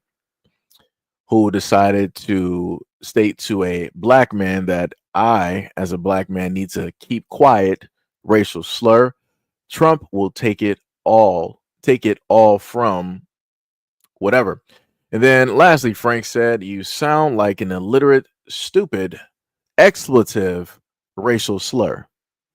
So again, to anybody out there that's white sitting directly in the background, this is what I happen to refer to and talk about whenever I say that white people are racist, because I mean just that. Because you will have the one or the few that are not like Frank, but the great many of you are. And when I happen to showcase things like this, guess what? You guys aren't here to talk to Frank about his racism, how stupid and ignorant he is, or to comment on the fact that he obviously views me and many other black people as less than human beings. So yeah, it's crazy. TS229 said, "You lay down with dogs and you get fleas. Be careful what you vote for." Ooh. Um, David said, "This is David. You shouldn't make fun of me. I totally am not a racist, but thanks to the person who at least wanted me to clarify what I was trying to say. Thanks for not taking what I said wrong. Was saying J." At first, I thought you was about to type Super Saiyan or saying at the last part of that, but okay. Uh, TS said, "We." Well, let me just say, because I gotta. Let me just say 229. 229 said, "We live in a town adjacent from Eatonville." All right. Parachute on the Cloud said, "I don't believe that there was a best choice for president. We literally watched Kamala prioritize migrants while telling us that she wasn't going to do anything beneficial for black people." That's true. That's true. 229 said, "David, could you recap your statement?" Stanley said, "I concur with your statement. I look at education, medical health care, employment, and training. I did very well under the Biden administration. I wish I was able to tell my story." Well, the beautiful part, like I always sit up there and say, if you want to happen to tell a story, this is what social media is directly for. I keep telling people like, yo, go up there and start a TikTok, put it, directly out there. Tell people how you were able to, benefit under whatever, administration, and how you're not able to benefit under another administration in comparison, whatnot or whatever. Chances are you will, once it gets moving, you'll probably get a lot more hate, which will be positive because that means a lot more people are listening. So, you'll have quite a difference in discussion there. So to say. Neil said the best strategy is to boycott. That is true. 229 said they're the first to get the ish kicked out of them. Yeah. Tibby said they're doing the march on April 19th. I can't go. It's WrestleMania weekend. They tripping. 229 said y'all are demonized. Yeah, that's true. You said you can't demonize somebody who looks like your underage mistress. Oh man. Pinky said, "I'm watching Sinners in theaters." Hey, I think I'm supposed to go see that at a point in time. So, I'll let y'all know how that is from my perspective and point of view. It's actually gotten critical acclaim, which is crazy and shocking. And oddly enough, I'm not hearing a whole bunch of white boys out there. "Oh, this is DI. Look at this affirmative action movie. Oh, look at this wokeness." I'm shocked because usually it just keeps going, and I guess they've run a little bit out due to Assassin's Creed because they were spending months directly on that. Like, Lord have mercy, they even had high profile white streamers talking and spewing the exact same thing, which was insane. But like I said, anything for views. And a lot of these dudes out here with these platforms, these white boys will sit up there and play directly into it because they know that they can get, free clicks and views and donations and stuff just by sort of kind of agreeing with the stances at the moment. Crazy work. But like I said, hey, it be like that. Ebony said racism is a white problem that needs to be fixed. Bars. 229 said true. Neil said nailed it. COINTELPRO. Nemarx said nah. Said I don't agree with that. Fear should not stop us from fighting racism. Wait, did I say that fear should? I'm trying to figure out. Like when you said that, that made me think to like another live stream or something like that. I'm not even sure how to even respond back because I'm trying to figure out if I said anything towards that. Stanley said we didn't match. Well, wait, we didn't match on a weekend to a closed building. We were serious and we needed to make an impact on the country, and it's important for this country. Iron Lion said, wait, you're telling me black people had a meeting and decided what to do? We are all sheeple and just on different avenues. It wasn't like a so-called meeting. It was just an agreement that black people were gonna just stay back. That was it. Black people didn't come together in the community and go to a warehouse and in a circle like Knights at the Round Table and just have a meeting. That's not what we did. It was just like a common thing. We heard one thing. It was like, up, all right, spread it through the grapevine real quick. That's it. And that's all she wrote. And that's what people saw. We stayed back, stood out the way. Ebony said, yep, don't get caught up in a protest. That will give Trump what he wants. Yeah. 229 said, if y'all want to protest, just make sure you wear khakis. That wouldn't even sit up there and help because you still got to worry about the skin. People can still see and who you are and whatnot. So, but yeah, that's funny though. Namor said, we should not burn the country down for Latinos and other groups, but we should for fighting anti-black racism. Standing said those matches were a meet and greet at the barbecue. 229 said they want you to burn it down. Dark Titan said black women shouldn't be for feminism in the first place. Feminists never protected black people in the past. They stood by their husbands while our people were ornaments, right? Tippy said under Biden, nothing really changed. Still individuals going after the family, walking in the streets, human organ trafficking, no metal detectors in schools, homelessness, not getting any help, and today's still the same. 229 said they do not want you to assemble, join hands, and say nothing. That is more threatening. I mean, yeah, because usually if and when black people protest, it garners the eyes of everybody. If white people protest, nobody really cares. Just to be honest, nobody really cares if white people actually get together, protest, kumbaya, any of that stuff. It's more so when black people do it. People are like, "Oh my God, what are they up to? What are they about to sit up there and do? Let's check the neighborhoods. Let's check the convenience stores. Where are they protesting? Magically, everybody want to be concerned. Everybody wants to have be a mouthpiece and say something specifically on it, which is crazy." Ebony said, "No mystery. Bricks piled up at recent protests.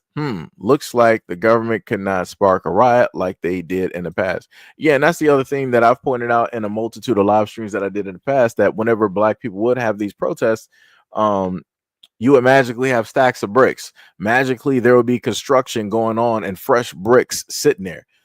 There was a video that I posted where this group of white kids were in this random car that looked like it was like from the 80s. And they were driving slowly past on the side past a group of young black men. And they were like, yo, we got a brick, in a car. Like they were just like selling drugs. I'm like, who slow rolls down the street and has a brick just to give out? And why do you think that somebody's going to take the brick? Like the black dudes sit up there and be like, yo, you see this? Like they clowned them. They was like, yo, what are y'all doing? It's like, you got a brick in your car. Like, who is this? Like, what are y'all doing out here? And they just drove off looking stupid, looking crazy. Sham said, wipers are waking up to that slavery, the human race about to die out because women are tired. That too. 229 said that's why Gandhi won. Namor said fighting the enemy does not equal protest. Protest is at the bottom of any fight. Not fighting is for cowards. 229 said Shambhala, they were trying hard to push the trade wife thing. Some companies will only hire executives with Christian trade wives. Didn't know that. Third Eye said EMU Australia can export EMU meat because they created a infestation in them. He said that happened to us. Stanley said it took Biden almost 4 years to undo what Trump had done and left, leaving the United States $4 trillion in debt. Ash Rabbit said apparently white people don't like their coffee decaf.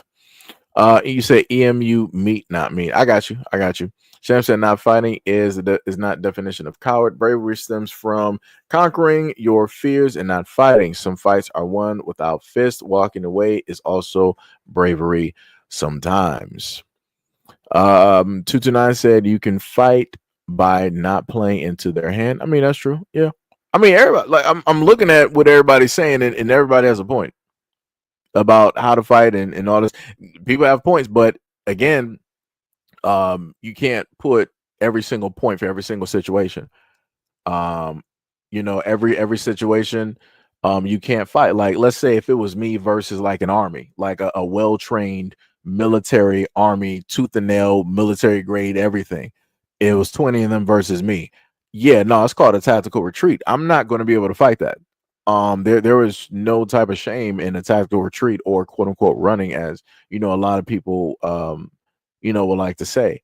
But then for a certain extent, where you have a closed alley and you got two people basically walking towards you and you're trying to walk out the alley, it's like, yeah, you're gonna have to basically fight yourself out of that situation because behind you is a wall and you can't jump that wall, you can't climb it or scale it, and in front of you is the only way out, but you got two guys basically stopping you from doing that. So it's like, yo, you're gonna have to fight your way out. So sometimes you're gonna have to figure out what applies and what doesn't for whatever situation. Standing said, I'm liking this stream. Hey, much love, respect, and appreciation. 229 said they want to peg black folks as violent and out of control. Yeah. Yep.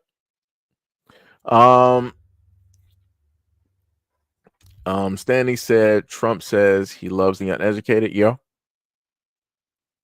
Do, do, do, do, do. 229 said, and say, see, we told you they are dangerous. Yep. That's facts. That is facts. What else we got here? Let me see. Shem said Frank gotta have like 20,000 accounts because he stay getting banned. Yeah. Yep. Dark Titan said Frankie loves those lady boys in the club. Yeah. Mm-hmm. Yep. Shout out to Marcus Houston.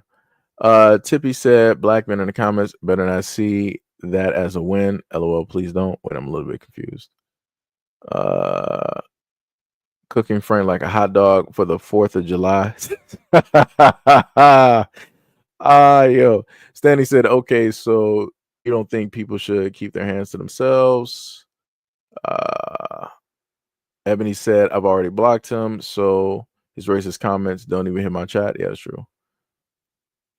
Uncle Wayne said Michael Jackson told us they don't really care about us. That's facts. That is facts. Let me see what else we got. 229 said he is a punk. Ooh, cold-blooded.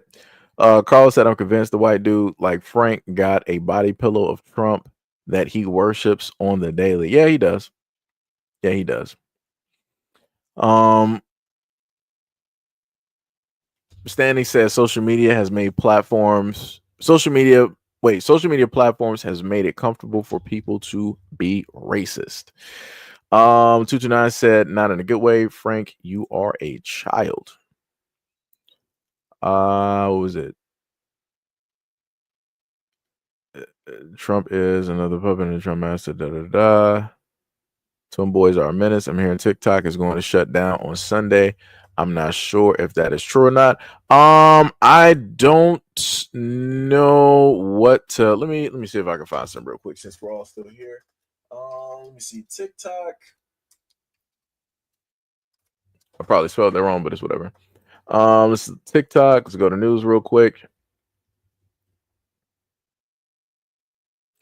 So we got one that says leaked TikTok memo reveals that changes to its e-commerce division that gives more power to Chinese and Singaporean leaders. And another one, we got a potential buyer talks moving TikTok to South Dakota. Yeah, I got nothing. I got nothing. Let me see. Maybe if I type in like TikTok shutdown. Let me see.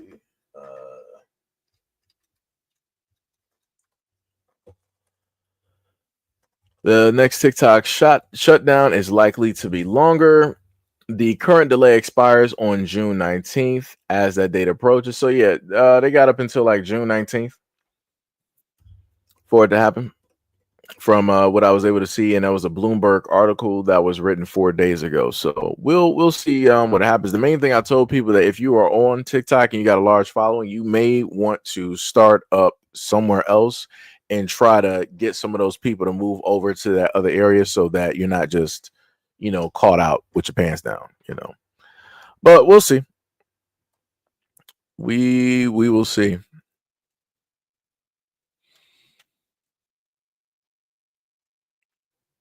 Well, I see y'all responding to somebody that I did not see. I'm just gonna skip past it. Frank is definitely a supporter of WS YouTuber. Keeps on attacking Carmelo Anthony and his family of supporters. Probably so. 229 said the movie Them Got Me. D Money said this is the crazy thing about grifting off of the black community. Once you start your audience, won't let you pivot. Carlos said Carmelo defended himself, came in Austin, should have not been a bully. Let me see what else we got. Okay, now I see who I responded to. Okay, Kenny Smith said had to update profile to let people know I'm not a bot. I mean, it'd be like that. I mean, even though anybody can I could upload a random picture right now and sit up there and tell people that, I'm not American, or I can sit up there and tell people I'm from like Europe somewhere, But hey, you update the profile picture, through Google and whatnot.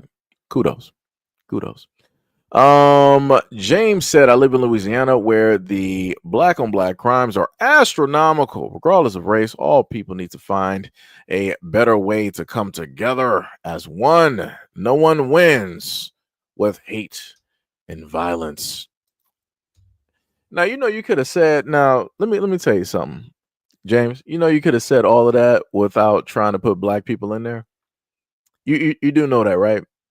You do know that statement could have been true without trying to highlight black people and make them like the front and center topic.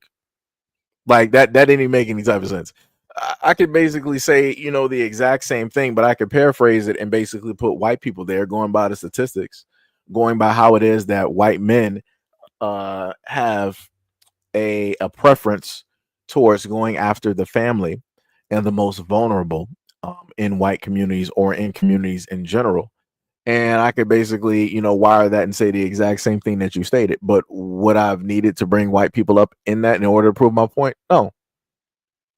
I would just do it because I wanted to. See how that works? So basically saying that you brought up black people because you wanted to, which basically goes back and shows the point on how people have a certain type of mindset when it deals with black people. How a lot of people are technically racist when it deals, not even technically, how a lot of people are racist when it deals with black people. And they want to give out these type of negative and harmful stereotypes. Crazy work. Because the funniest thing is I've seen a lot more white boys in their own communities violent, just wigging out, sitting up there fighting over no reason. It could be two college rivalry teams. Y'all ready to sit up there and box. Y'all ready to sit up there and go to the parking lot, and it's looking like the Warriors, the movie. Y'all got like, one side here, the other side there, and y'all want to sit up there and clash like this is Marvel versus Capcom, X-Men versus Street Fighter. This is some crazy work. But you got the nerve to try to highlight, oh, this black on black crime is astronomical. Oh. The crime in America is astronomical. The amount of guns that white people actually own is astronomical. You would think, like, who is white people actually afraid of? It can't be black people because a lot of y'all don't even know black people. So you got those guns because of yourselves. Nobody want to talk about that, though. It'd be like that. It'd be like that, though. It be like that. Let me see. Neil said a tactical withdrawal. Yeah. Yep. Let me see. Fight fist to fist. Regular villain can't even vote. 229 said, as a white woman, seeing a sea of people dressed in white marching silently would make a profound statement. Yeah. Yeah.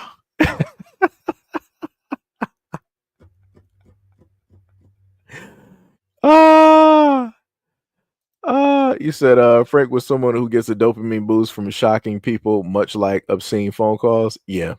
Yeah. Let me see what else we got here. I'm just trying to scroll down. You said a JD Vance couch cover. That's crazy. Kenny Smith said, "Who cares how many people are in here? This is great content." Hey, much appreciation.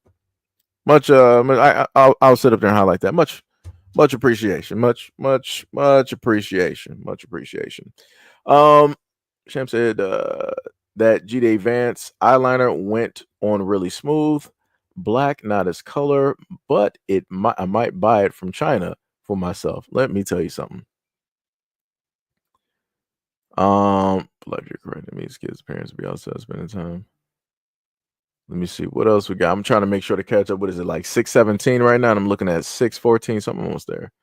Just trying to catch up. 229 said the black community has a boot on their necks in Louisiana. Came in saying I disagree. They do talk about it on the news in different networks, different local city networks. It's horrible. Georgia Sweet said, no, Seji, they have those guns because of, I don't know who you talking about. Us. Let me just highlight you real quick because I know you want to get highlighted. I don't know this us that you talking about.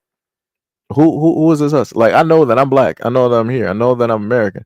I don't know this us that you're talking about. Like I said before, I want you to understand, because again, I don't know who you are.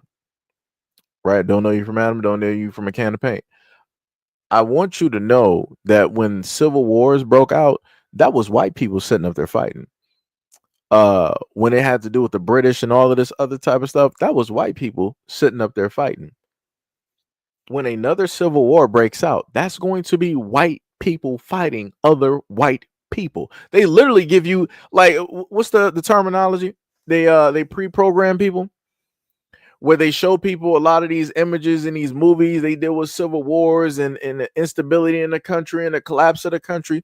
Who 9 times out of 10 when they show you these movies, who are the people out there like robbing and stealing and do? I always sit up there and see white people doing stuff. I always see white people sitting up there plotting and planning and whatnot or whatever. Like I said, it's going to be white people turning on other white people. Everybody else is dead last in that situation. White people are going to be looking at themselves from beginning to end. So no, I'm trying to sit up there and tell you, no, those weapons that white people got, it ain't for black people. And let me just put it to a better extent. The amount of ammunition that is stocked by way of the United States government that they have not used, I'm talking about all the missiles, the bullets, all of this, that is not for black people. It's not for black people. Let me see. 229 said, and the amount of in-family relationships in Louisiana is horrific. Yeah, I've covered quite a few stories in Louisiana. I've covered quite a few stories. Let me just highlight you right there. That is the dumbest thing you could have lit by far. Like I say, you let people talk long enough, they will show you exactly who. Didn't we just clearly go over this where I used the example of a burning house, right? He says that only reason that racism exists is because we talk about it. Okay, man, at any moment in time, I happen to pass by your block and your house is on fire. I'm going to tell you that the only reason your house is on fire is because we're paying attention to it. So if we turn our backs, we ignore the heat, we ignore the cinders, we ignore the ash, we ignore the second floor collapsing onto the first floor and the first floor collapsing to the bed. We ignore all of that stuff going on. Your house is no longer on fire. Do you understand how stupid that is? You understand how much working, mental gymnastics you have to do in actual reality to sit up there and ignore the heat and the flames and the smell of a fire? And you're like, yo, within the same instance, like, yo, racism, just ignored, and poof, it doesn't exist. Oh my God. Oh my God. Oh my God. Uh, and I know for a fact that you're older than me. I know for a fact you can. I'm not even going to say you can't be this ignorant because obviously you are because you made the statement. This, like I said before, this is insane. This is insane. It is insane. Let me tell you. Ebony said MK Ultra and a Manchurian candidate. Yep. For brainwashing. Tippy was like, LOL, what I say, Seji. Sam was like, why are they so bent on staying blind? Hear no evil, see no evil does not change. The boogeyman is under your bed eating the cat. It's still happening. Yeah. Yeah. Yep. 229 said justice is still radically unequal. You know this as a white man. You would think he would actually know, but with the foolishness he speaks, nah, he's right up there with Frank. He's right up there with Frank. That is crazy. This is what I be talking about. Crazy work. You told him to reach out and listen to other people's stories. Yeah, that's not happening.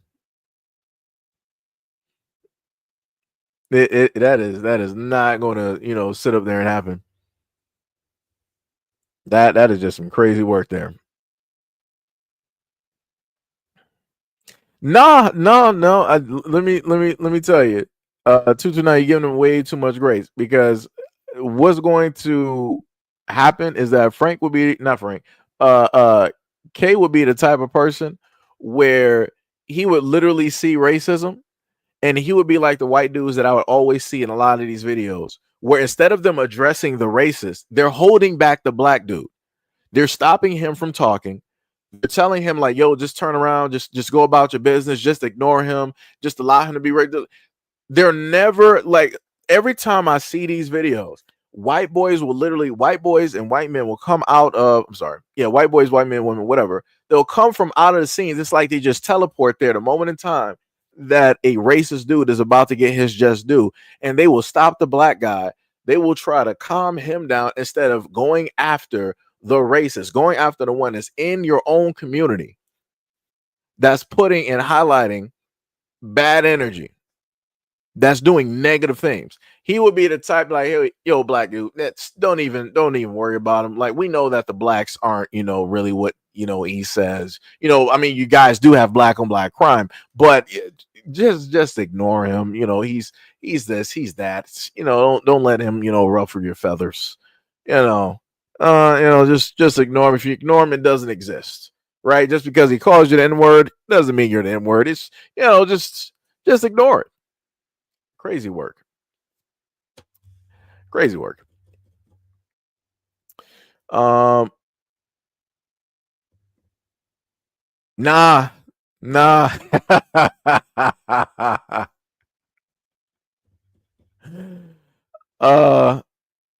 Let me see. You said let him tell you what he's thinking. Nah, I can't do it. See, that's the thing. That's the thing.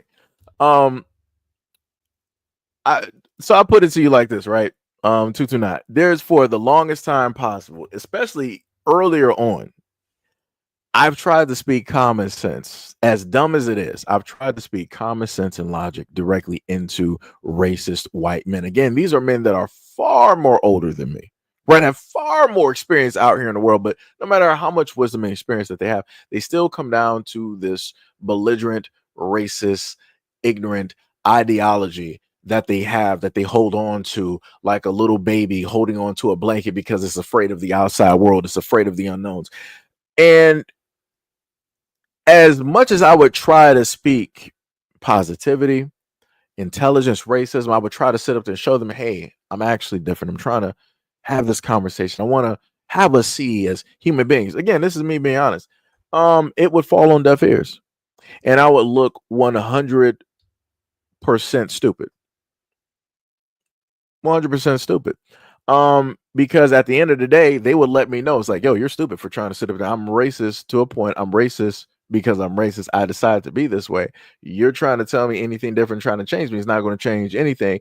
What I call you is exactly what I call you at the end of the day, and that's exactly what you are. And that's what I would hear from a variety of white men, especially given the example of Frank that we have directly in front of us. That's been there for probably about what, good, like close to 30 minutes. So yeah, I tend not to want to hear anybody that is racist. I'm not trying to hear their point of view. I'm not trying to hear their perspective. What they believe is what they believe, and they can stay on that side of the road. And I am clearly on my side doing my own thing. That's the way that I like to do it. That's the maturity within me.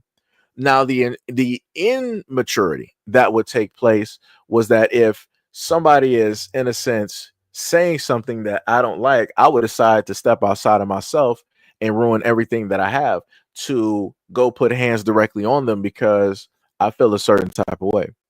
I go by the one thing that my mom has always stated to me, still to this day, that certain battles are meant to be fought. So you pick and choose your battles wisely. And that's what I do. I pick and choose my battles. And that's also how I am at the current age that I am as a black man. And I don't currently have a record or anything else like that going on. So, you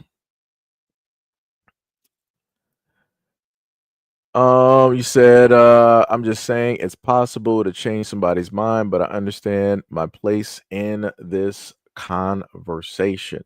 See, and this is the part of where I'm sitting up and saying, like, we're having a cordial conversation, right? And you stated your point. You're like, hey, probably just give him a shot. Just hear what it is that he's, trying to convey, and different things like that, and yada yada yada.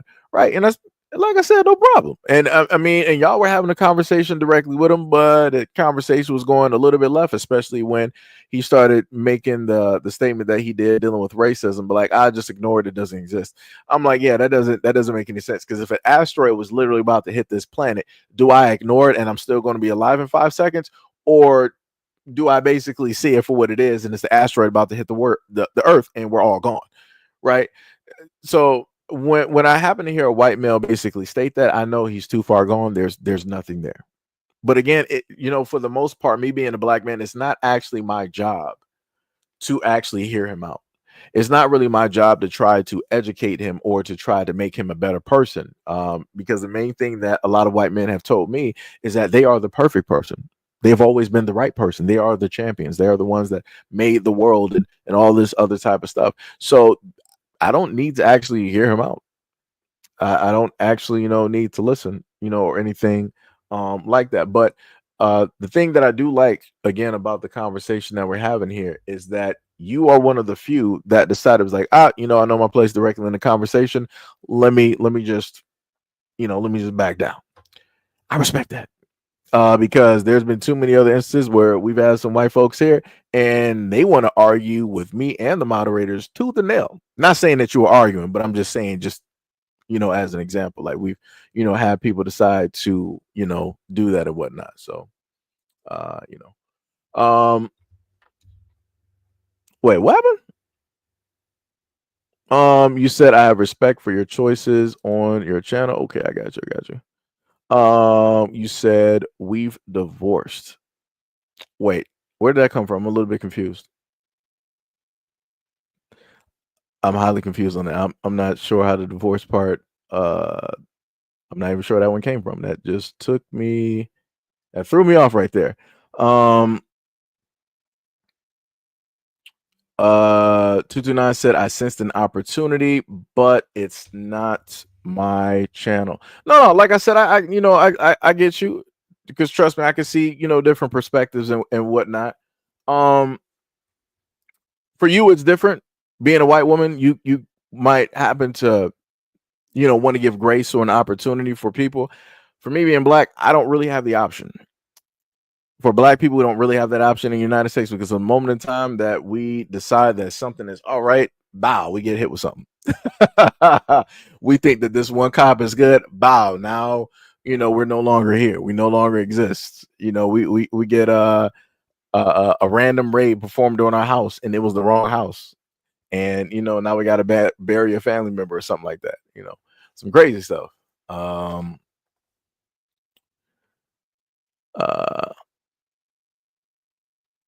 What else? Will Nash said, "Are you guys for or against Trump?" I'm a little bit confused. Does it matter? Does it matter who's anybody actually for? I'll put it to you like this: at one moment in time, I remember growing up that people were not exactly so open when it dealt with who it is that they voted for. They almost treated that as close. They held it close to the chest like religion. And for whatever reason, we went far past that time. And now people are just out there, out and about. It's like, yeah, I voted for this person. They're the best person. Rah, rah, rah, yeah. All that other type of stuff. And I'm like, what are we doing here? I'm like, realistically, nobody in a sense needs to know who anybody voted for, just to be real. Because if you vote, you're not voting because of group think. You voted because you feel that this candidate fits whatever interest or is better for whatever interest that you specifically have, meaning education, for the family, the economy, for job, school, whatever it is. That candidate specifically represents those certain things or all things. Right. So realistically, it shouldn't matter. Tippy said that 229 was replying. Oh, well, Tippy, you said she was replying to you. Oh, okay. 229 said, "I've become accustomed to sending opportunities over the years, but it is cool." Oh, sensing. Okay, I got you.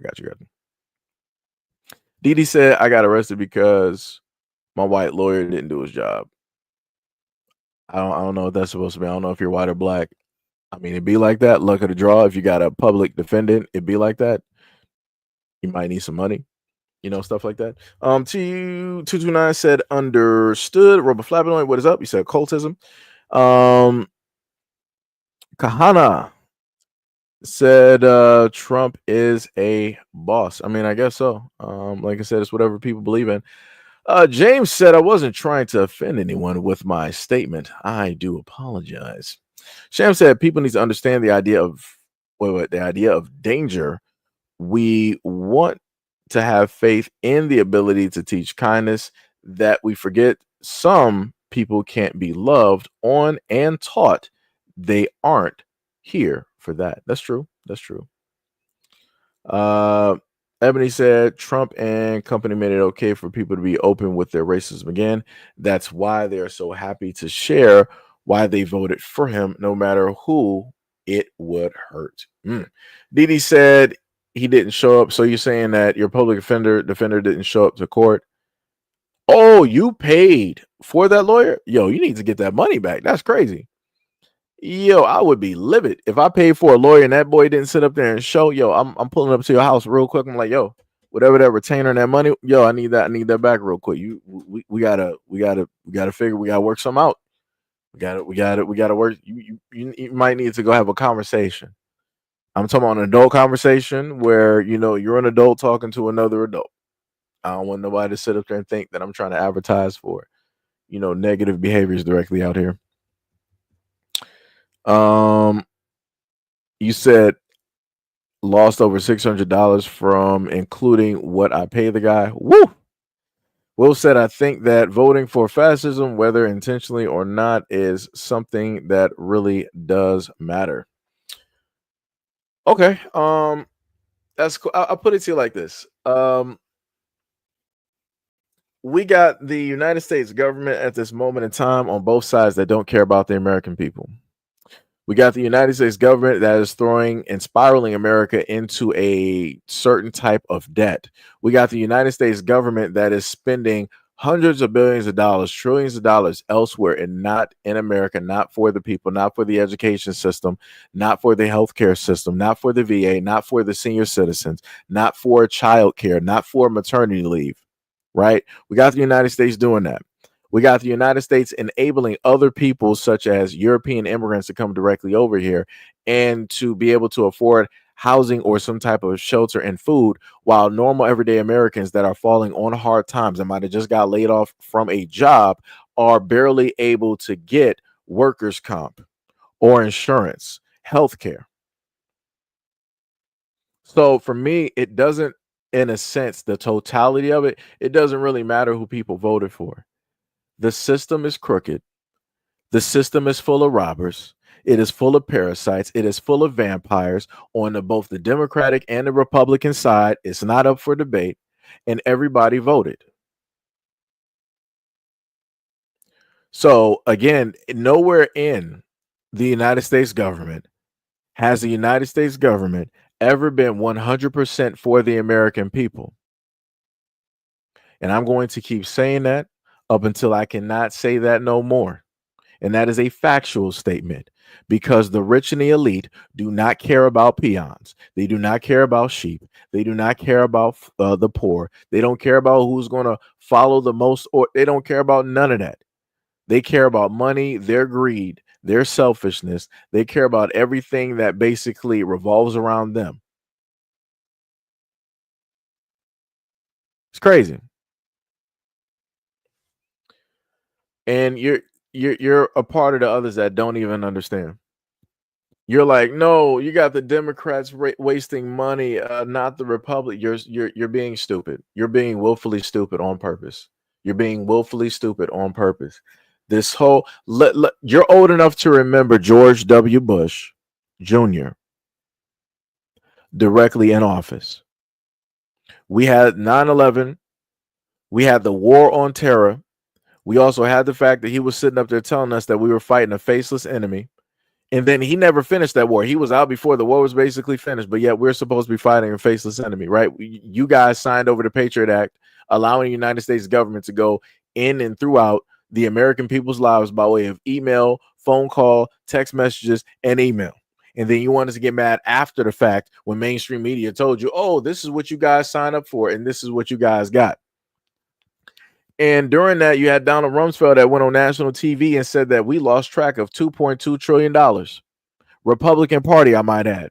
You also have Bush Jr. go directly to his last dinner in front of all of the media and the rich and whoever. And he specifically made a joke about the war on terror and said that the weapons of mass destruction have to be out there somewhere. We're going to find them.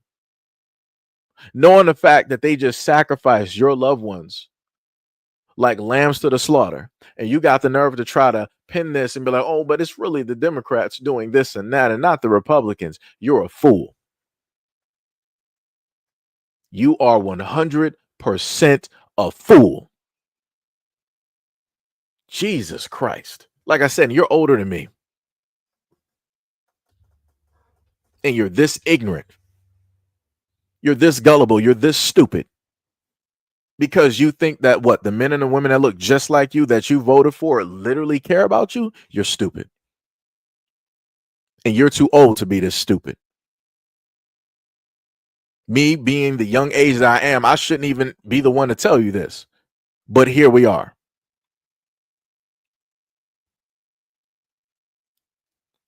That is crazy.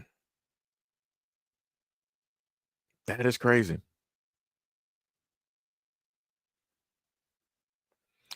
Didi said the problem is allowing the elites to make laws to the detriment of the poor. Yeah. Yep. But like I said, I talk about this quite a bit. And if people read through the lines of a lot of things that happen, I get directly to this point. But again, I have to cover a lot of different things. I have to go through a lot of different topics to get exactly to this point. But even still, when I get to this point, people still don't want to pay attention. And that be the main problem. And people wonder why, like I said before, the United States is in a disarray. It's in, chaos, or at least starting to be in, chaos. Why people are suffering all across the board. Like I said before, for the white people directly out there, you voted Democrat or Republican, don't even care. The government allows the insurance companies to cancel your insurance plans. Color me surprised on that. The insurance companies can literally cancel your plans. They can deny you coverage because of a certain type of cancer. It's like, oh, you got stage 4 cancer. We can't do anything about that. But if it was stage 1 cancer, then we could actually cover it. We can't cover 2 through 4. Crazy work. And there's been tons of white people directly on TikTok and everywhere else that have cried and complained and whined and everything else about these situations. And as a black person, I just got to sit up there and sit back and be like, well, you voted for this. This is what you asked for. Because at the moment of time of talking about this, you can't blame this on black people. You have to literally sit down, look in the mirror and be like, yo, as a white person, we messed up. But you still can't have white people even admit that they messed up, even when it details them making decisions and choices for their own lives. Somebody else always has to foot the bill for the blame. Here we are. Here we are. Here we are. But like I said, whenever I happen to get into these conversations and different things like this, 9 times out of 10, it will, fall on deaf ears. The 1% of the time that people are listening are clearly a lot of the people that are in this the comment section at this moment in time that I can see chatting, that I can see, talking and typing away. Again, I'm not talking about, of course, we're not, talking about the trolls and all of those other types of things directly out there.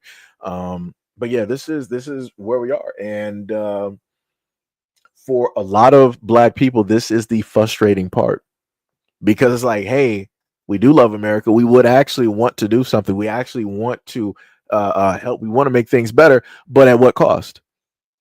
What, I got to sacrifice my life. I got to sacrifice my son. I got to sacrifice my family, while everybody else ain't sacrificing nothing, while everybody else don't have no type of skin in the game, while I'm still going to get treated, berated. I'm going to get, talked down on. I'm going to get called, a variety of slurs. And it's like, nah, it's not worth it. It's like, it's not it's not justifying anything.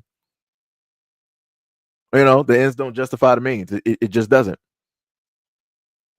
And for a lot of black people, this is why we're just, sitting back and we're letting everybody else figure it out, because we've tried to figure it out for you. We've helped you figure it out. We fought for you to figure it out. And no matter which direction, which way we went, Democrat, Republican, Democrat, in the middle, independent, whatever it was, we still got the blame. We still got the short end of the stick. We sat up there and watched and seen every other group directly out here get a type of coverage or a law. The LGBT, they got laws. They progress. This is the fastest that I've seen a group, literally a group, progress in the last 30 years. Like the amount of rate of which the LGBT has gotten like laws passed and protections, it is unseen. It is crazy. You got Jewish people out there that got more laws passed directly for them. You got immigrants that got laws specifically passed for them. You got Asians that got laws passed specifically for them. You know who didn't get laws? Who don't have any real type of protections in the United States? Black Americans. And those are the main folks, the main people who fought so hard, harder. I'm going to sit up there and say this, no matter how it is that people take it. Black Americans fight harder for this country more than anybody else, given the history that Black Americans have had to face in this country. The amounts of treatment that we've had to deal with since the beginning, since during slavery and after slavery. We have still been the only ones fighting tooth and nail, no matter how disrespected and devalued we have been in this country, all to be called ungrateful, all to be called lazy, all to have been having all types of medical tests and experiments done on us at that point and still after. Still to be called beggars and vagrants. Still to be said that, oh, you don't belong here. Go back to Africa. This is why Black people stand down and stand back. This is why. No other group of people out here are going to understand that, because no other group of people have had to go through what it is that we've had to face still to this day. Realistically, the ungrateful parties that are in the United States is the United States itself. because never once has the whole of this country ever looked at Black Americans and had empathy or sympathy and said, thank you for the sacrifices. Thank you for what your ancestors have done. Thank you for fighting. Thank you for loving. Thank you for being here with us, no matter how ungrateful we are as a people. But yet you want us to sit up there and praise you. But yet you want us to sit up there and be thankful for the little bones and Happy Meal toys that you sit up there and give us. Sure. Sure.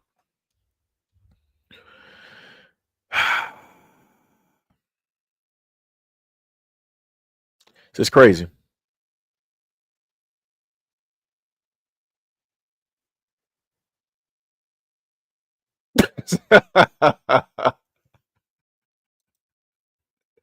No, it's let me that comment right there, that was funny. That was funny right there. That was funny. That man said, I feel like I'm about to cry, and said he wasn't even talking about me directly. I could feel the visceral disappointment in his voice. Yes, it's a lot of stuff. And that comes from over the years. Because at one point in time, what was the terminology that people used to love using? Bushy tailed and something, whatever. Like basically, you have rose colored glasses, or you tend to think differently versus what reality was, right?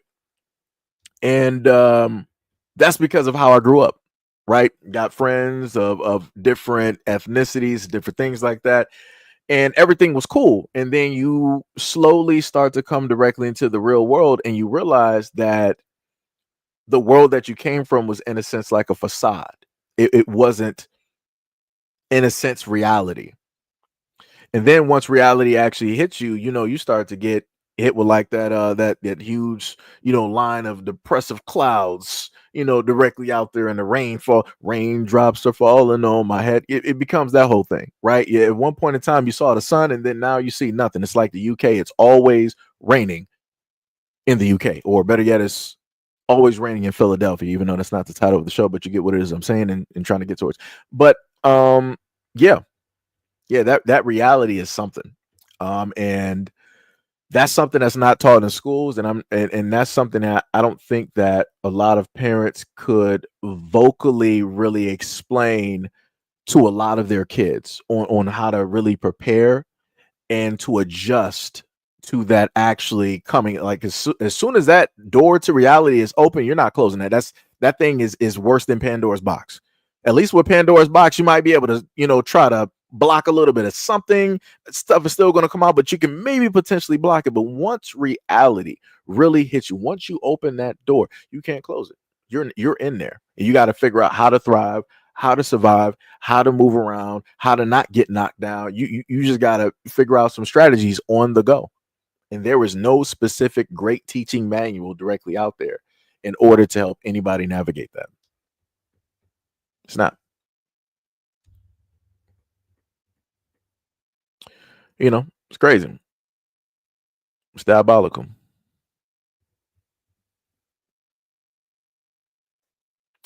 Rivers said that a greedy man / woman will take a bribe to throw the people under the bus and sell his soul for 10 cents on the dollar. That's facts. That's facts. Let me see this real quick. We got somebody else pulling up in the chat to be a troll. No problem. I see you, but you won't be seen. Let me just tell you that. Let me see what else we got. He said, making all these very solid points on the racial politics of the United States and not seeing that one of the two parties represents an existential threat for Black America seems strange to me. So the problem that you're not seeing is what I'm trying to convey. Maybe something might have been lost in translation. So let me clarify. What I'm saying is that no party, no government system is beneficial for the Black community. They never have been, realistically. Okay, we have the civil rights Great. We got a little Happy Meal toy. But how long did that sit up there and last? You had like what, a slow little maybe sort of kind of moment of peace. And then what, you had who was it, Reagan or Nixon, that had the war on drugs? And then somewhere during that same time they started calling what, black women like welfare queens and things of this nature, and all of these other types of things started to happen. Then you had the deliberate disruption of the Black Panther Party, which was there to benefit and help and protect the black community and to uplift them. But yet white people demonized that along with the government. Well, better yet, the government demonized the Black Panther Party. They just made sure to use white people, poor white people, in order to be a catalyst to further the dissection of the Black Panther Party and that movement. Because going back to what the lady in red, if I correct me if I'm wrong, should have been J. Edgar, right? He stated that there will not, the black community, paraphrasing, basically stating that the black community will not have a messiah unless we create and give them one, which means that they would put a Negro that is bought and paid for in order to lead black people where it is that they want them to go. Versus if they have a homegrown, self-made leader who the people love, they're not going to have that because they're not in control of it. So that's what I'm saying. The government in general does not care, does not have a heart, does not have love, does not have empathy or sympathy, does not respect or value the black community. They never have and they never will. So I'm saying both parties. I don't care, Democrat, Republican, Democrat, red, blue, red. I do not care who it is. They do not care in general.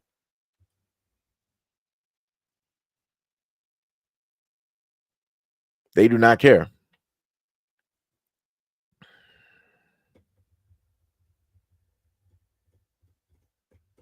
Neil Sherman said, didn't Cassius Clay say that about the Vietnamese? Yeah, he was like, hey, I'm not going to fight in no Vietnam War because no Viet Cong ever, did nothing to me. They're not the ones calling me out of my name. They're not the ones saying go back to Africa. They're not the ones, forcing all of this segregation on me. It wasn't them. He was like, the white man is my problem. You my problem. And he's right. And what did white people do to Muhammad Ali in real time?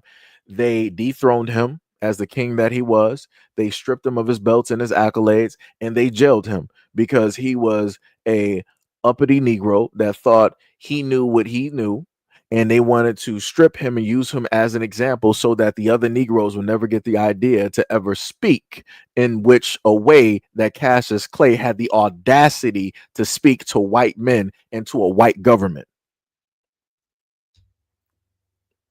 So like I said, both Democrats and Republicans watched that happen to Muhammad Ali, aka Cassius Clay.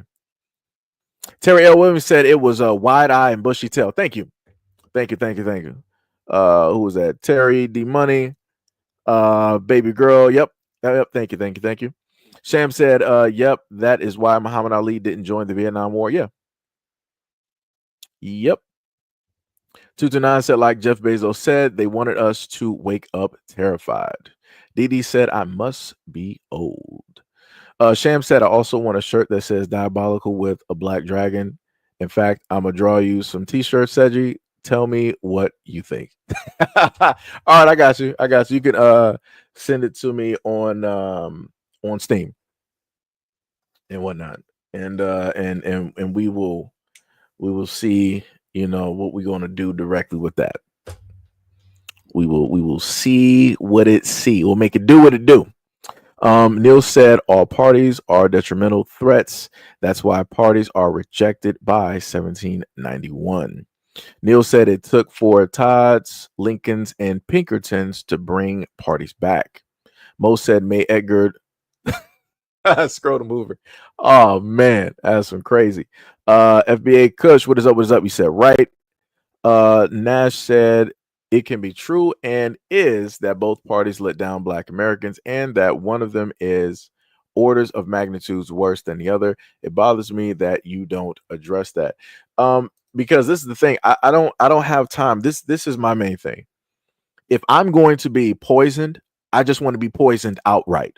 I'm not trying to be like, okay, so do you want to do the Democratic poison, which is a little bit slower, but it's still going to get to the point you'll just live a little bit longer? Or do you want to go the Republican route, which is faster and you got a shorter time span, but you may get a little bit of bells and whistles? I don't want neither.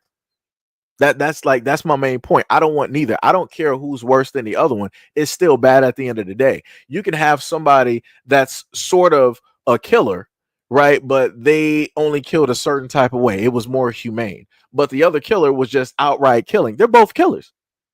I'm not for like that's not within my whole thing to basically do. So like I said before, if I'm going to get poisoned, I'm going to get poisoned outright. Case in point, I'm probably going to order some food and I'm probably going to order me a Coke directly with my food.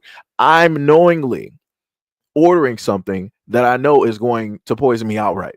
I know I'm ordering something, right, that is directly bad for me. That is of my will. That is what I'm going to decide to sit up there and do, right? That is the choice. It's not no either or type of thing. It's just a simple, straight shot. I'm walking directly into that door. It's not some type of thing, some type of game where elites are like, hey guys, we're going to play this game. We're the actual poison, but you don't see it because it's connected to these lines on our fingers. So, but those lines are connected to A, the Democratic Party, or B, the Republican Party. So it's your choice on which poison you want to specifically take from us. You're still going to take poison, but it's your choice. Right. And then we're going to add in some other things here where the Democratic Party has done this and then the Republican Party has sat up there and done this to try to, throw a little bit of a jumble in your decision, to really try to mix it up for you, spice up your life. I don't need I don't need to do that. I don't need, both parties to basically, poison myself if that's what I want to sit up there and do. I'll just walk out the door and go to, a McDonald's. I'll go to a Burger King. I'll go to a Taco Bell. Like I said, there's no type of games with it. Like I said, I don't got no time for that. I'm straight from the hip. I'm going directly to the point. I'm not for this either or, which one is better than the other. Like I said, y'all want to play these political types of games. Y'all want to play these semantics, knowing at the end of the day that those who are in office are rich because we made them rich. You got people on government salaries that are worth multi-millions of dollars, in some instances, hundreds of millions of dollars. And you have to explain, how is that possible on a government salary? It's not. That's because they're practicing insider trading. Proof of which of insider trading is going back during the pandemic when you had the whole fiasco with the stocks dealing with GameStop. And how it is that the government wanted to go after an ordinary guy who followed the breadcrumbs because the elites were out there in the open. I'm talking about the government officials were out there in the open. They were like, ha ha, he, look at what we're doing. We're actually stealing and robbing for you guys. And we're actually having people write about it and tell you, but you're too dumb to actually pay attention and look at the writing on the wall. They literally did that in 4K. And the government was more mad at an ordinary guy that risked literally the shirt, his house, his dog, his wife, his kids on this one bet. And he won big. I'm talking about the dude is hundreds of millions of dollars deep because the elites wanted to play the American people in front of their faces, but they wanted to sit up there and scrutinize and try to see if he got some type of links or connections to other people as to why it is that he was able to ascertain this amount of money so quick, so fast, in a short amount of time. But they didn't want to go after their bipartisan friends directly that's in the same hearing. Huh? And you want me to sit up there and try to decipher and explain which side is better than it? None of them. They're robbing everybody. None of them. I can't make that any clearer. Like, I literally cannot make that any clearer. 229 said, I've got to go, but I wish you all well. Thank you for the kindness. No problem. I probably got, to it pretty late. Much love, respect, and appreciation. Much love, and thank you for being here, taking out the time. Ebony said, it's the rich versus the poor. Both political parties are these to serve the rich. Yes, current Democrats are somewhat for the people, while conservatives are for the money. Yeah. Didi said, I disagree. You can't take away greatness from Muhammad Ali. No. You're right.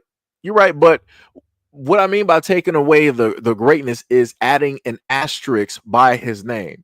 So no matter what his legacy is as a black man, no matter what his legacy is, they will make sure that he will not leave unscathed. They will make sure that he will leave knowing the fact that they've made other people hate that man and still hate him. There's still white people out here that hate Muhammad Ali to this day, even though he was right. They still hate him to this day, and they're happy that he's no longer here. Crazy work. GT Howard said, "Don't take the red pill. Don't take the red pill. Stay in the dream. Once you wake up, the desert of the real. You can't go back to sleep." Paraphrase from Morpheus from The Matrix. Yeah, and it is a drought out here. Let me tell you. They fear the black messiah. That is facts. Said even the red pill was a part of the trap. Yep. D Money said, "Don't put stuff in my cereal and call it a milkshake." That's facts. That's facts. GT said, "Yo, that's crazy. You spoke in that as I was typing it. It's no coincidence that the black community can't unite." Yeah. Sham said, "Okay, I'm gonna do your key phrases. It'll be like that. Diabolical. That's crazy. To the Bermuda Triangle. LOL." Yo, the funniest thing is I say a lot of things, but I don't remember a lot. Sometimes it takes like a certain moment or whatnot for things to, really come up like that.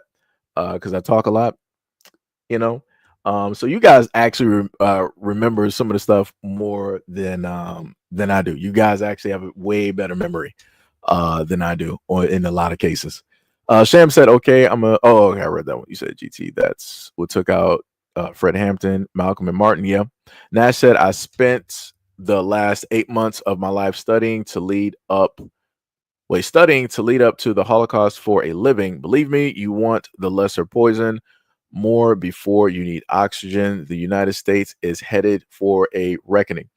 And I understand that, right? History is always important because the main thing I also like to tell a lot of white people out here is that if you tend to forget or sweep history directly under the rug, you are meant to repeat it.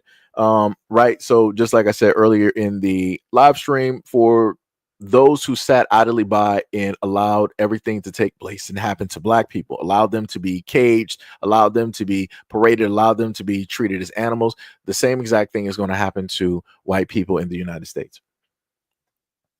But I will also add in the fact that even if the United States goes directly into a type of reckoning, black people are going to thrive and they're still going to survive just like they've always had. Just like how China stated that for 5,000 years there was China before the United States, and 5,000 years after there will still be a China, black Americans will still survive and thrive and be here. No matter what state the United States is in, we will still be here because that's just what we do. That's just how we are. Didi says, "Sometimes you have to make a choice and not all choices are easy. The thing is making an informed choice and praying for the best decision and outcome." Denise Rivers said, "People are killing me with that. I voted for the lesser evil. Me, evil is evil." Will Nash said, "I am afraid for my black and Hispanic friends across the Atlantic." I mean, it'd be like that. I can tell you for black Americans are going to sit up there and survive. I don't know what to tell you specifically about those. I like to say Spanish speaking individuals because some people get mad when you happen to say Latin or Mexican because it doesn't cover everybody. So for those who, are able Spanish speaking individuals, they got to figure something out. They got to figure something out. FBA Kush said Gaddafi wanted to give black people in the United States money and they rejected it. Yeah, the United States are not going to allow you to give money to black people. No. They're not going to allow that to happen. No. The United States is like, yo, that's a good look, but nah, we'll look out for them our way, which is no way. That's how the United States does it. Didi said the elites did the same thing to Jesus. Yeah. Mo said not much of a choice between a green mamba or an anaconda. Yeah, that's true. That's facts. That's facts. Carl said once Muhammad Ali got sick, he was no longer a threat to white supremacy, and all of a sudden they loved him. Yeah. Whenever white people love docile black people, they love black people who are not trying to fight, who are not trying to argue. They love black people who just let them who allow white people to do whatever it is and say whatever it is that they want to say. Yeah.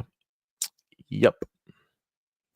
Sham said, I hope you can remember that I draw really good. I posted some of my art on Discord, so I won't let you down.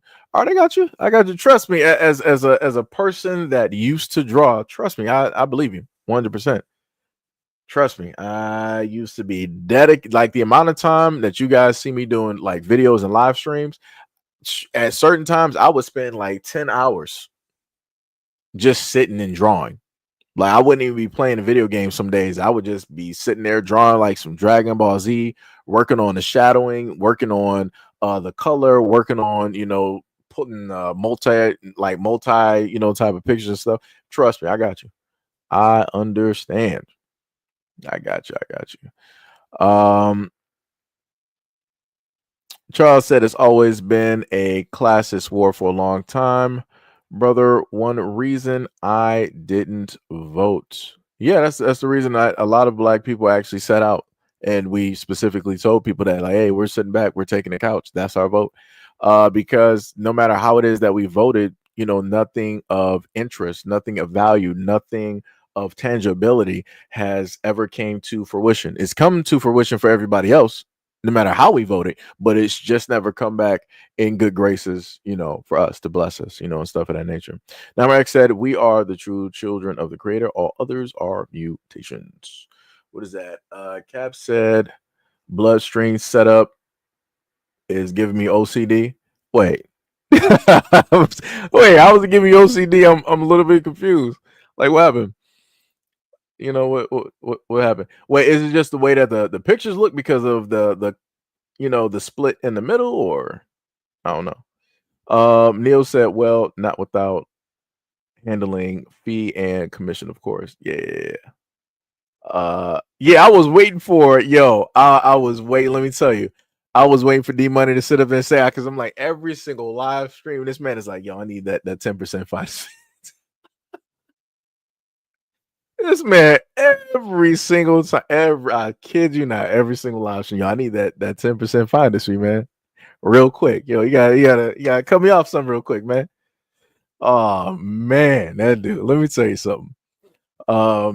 Ebony said, guys, I have to run. Everyone have a great evening. And Seji, keep doing the do. Gotcha. Matter of fact, because you said that, I might order some Mountain Dew. Do the do. Classic Mountain Dew right there. Kush just sitting up there watching. Ebony said, hit the like button and the subscribe button, guys. That is bars, 100% bars, 100%. But yeah, I did not know we actually went for that long. It's actually 8:00. Technically, I kept you guys here a little bit longer than what I was supposed to. Technically, I would say my apologies, I guess. But wait. FBA Kush said hi. No, I see you up there, brother. What's up? I see you. I was reading off some of your comments earlier. Wait, which channel am I looking at right now? Okay, this is that one real quick. Okay, so let me go to the other one that's about like 18 that we're looking at, which is not bad. We're still on the road to about 40K. We are almost there at that moment in time. So again, much love, respect, and appreciation to you guys. And also shout out to you guys pulling up to quite a few of my videos. Much love, respect, and appreciation. It's been a long time, many months, trying to get that directly up because my numbers have been looking poor on those videos. Because I'm talking about, like, I would post videos and they would get about 800 views, and I'm like, that does not make any type of sense. So much love, respect, and appreciation to any of you guys pulling directly up to the scene and showing love and support, to the platform, to the videos directly up there. Also, a much love, respect, even though he's probably not here right now. Much love, respect, and shout out to DSB for the donations yesterday, and also becoming a member himself, and also dropping some money to allow other people to become members on the platform as well. Again, something I didn't even know that was even possible, but found out it was possible by way of DSB. Like I said, that's actually, that was pretty cold. I mean, it's cold. He's cold. You can also see him directly on the community page, because I did say I was going to post that and, you know, give a lot of love and appreciation for what it is that he did. So on our end, we have number wise. Dun, dun, dun, dun. So for this live stream at the moment in time, we've had a nice 10K that have pulled up directly for this live stream. In certain instances, technically it's about a little bit more than that if I add in the other side directly there. We got about a good 157 likes out of the 10K of people that have stopped directly by. So again, much love, respect, and appreciation. And shout out to the conversation. Conversation was dope. Conversation was pretty dope, pretty consistent. GT said, I see I'm a bad guy, so I'll bounce. People love to call me a snake and villainize me, but wonder why I don't play hero anymore. Never something on your inside, guy. Keep up the good work, bro. I would actually highlight it, but you kind of like cursed in there, so I'm like, that'll be. But I got you. Let me. Wait, hold on. Who said you was a bad guy? I'm a little bit confused. I am lost. I don't even know what even happened there. I thought the conversations were actually going fairly good. Yeah, I thought the conversation was actually going pretty good. Sham said, LOL, I'm stuck in Remnant 2. I can't figure out the door puzzle. Okay, I got you. After what I'll do is after the stream, I will hop on Steam and I will try to help you out. I think I know the door puzzle you're talking about. You're talking about for the I think the Red Prince. I think that should be. I think that's the door. Either that or you might be in the jungle. But it's either one of those two doors. I got you though. Charles said, "What do you think about Doge cutting checks if it gets through?" I would say if anything positive like that does actually happen, that is actually pretty good and pretty great for the American people.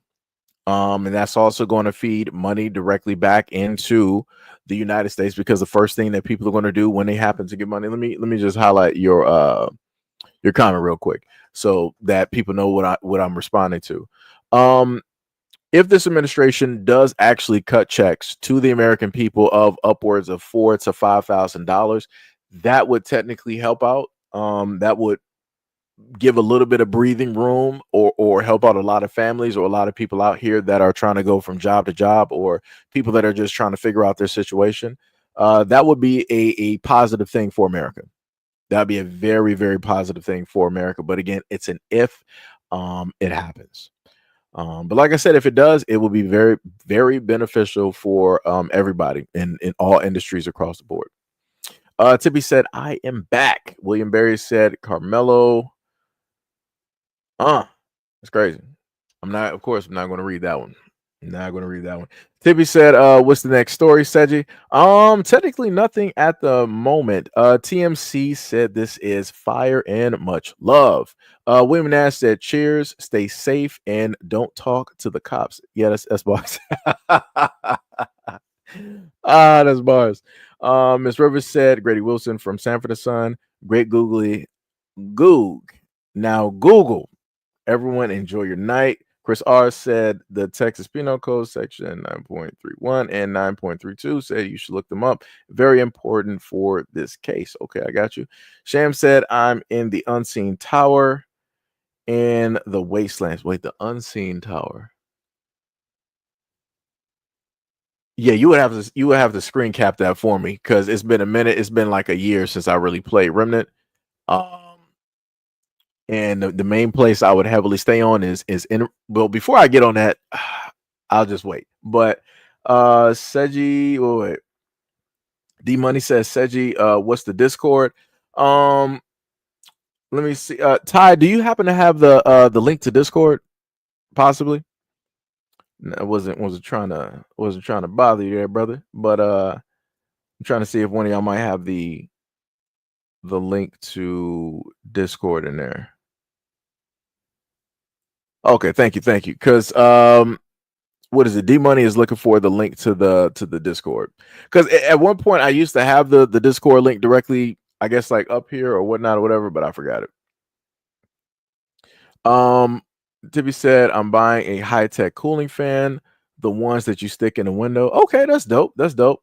Ty said, let's talk about Roman Reigns. Did you see what that man said? No, I ain't see that. You doing that because Tibby in here. Neil said, Penal Code, Shimon Code, the judge has a duty to stand between the state and what just happened, and the jury has the same duty. Tibby said, yes, please, Seji. Ty said, I got you. Tibby said, I don't ask for much. Wait a second. I think Ty just threw it in on both. So D Money, let me know if you see what Ty posted. Well, I'll highlight it. I mean, I know that's not going to really help. Just in case if you're looking from like the other channel, but that is the Discord, I guess, like link or whatever it is. So you would just happen to type that in or whatnot, and it should take you directly to the Discord. Shan was like, yo, you still not getting that 10%. That's crazy. That is crazy. D Money said, once I'm in Discord, I can tax y'all directly. This man right here. Tippy said you please? Wait, Tippy, what video are you talking about? I don't even know what video is she talking about. What video is she talking about? Wait, Tippy, what video are you talking about? You showed us Jade before. I don't have Tippy. I don't have the video, ma'am. You said that's not fair. Tippy, I don't have the video. And I did a pretty good job on staying consistent on this live stream where I didn't really deviate to like other stuff. I'm actually trying to keep it like that. But what I will do, Tippy, hopefully if you're here for the next live stream, what I will do is that I will play. If you can, Tippy, this is what I have you do. Send me the link to the video, and I will play that at the start of the next live stream. That's what I'll do. I will play that for the next top of the live stream. Tippy was like, "That's not fair." Hey, Tippy, life is not fair. Let me tell you. Tippy said, WrestleMania is tomorrow and Sunday. Oh, I didn't even know that. It's been a while since I've actually watched wrestling. I've only like seen some clips here and there and whatnot. But yeah, I didn't even know that. So yeah, we'll figure something out then. So, all right. So more than likely you'll show up for like a Monday live stream, because today and tomorrow. Well, I'm sorry, the day after. Those 2 days you'll basically have wrestling directly on the brain. So yeah. I guess the day after, I'll sit up there and do that. I'll play that. You said, wait. Oh, Lord. Tippy is taking a lifetime. Let me tell you, I'm hungry right now. I'm very much hungry. I've been on this live stream about close to 4 hours and 30 minutes. Hey, Bungani, what is up? What is up? What is up? Much love, respect, and appreciation. What is up? What is up? What is up? Tippy said, wait, am I on Discord? I think you should be on Discord. I think you are. You should be. Ty posted the Discord, so all you got to do is just click the link, and it should take you right there. It should take you right there. But yes, that's pretty much. Wait, Ty said, I just got off of work too. I got to go back and replay the stream. Yeah, no problem. I can safely say that the stream is pretty much consistent. What I think before I happen to do this, let me see if I can edit something real quick. That's the details. Right. Nope. So I'm trying to get the parts for the comments. I can't specifically find those live reactions right We got redirect, participant mode, live chat replay. Okay, so it is up there.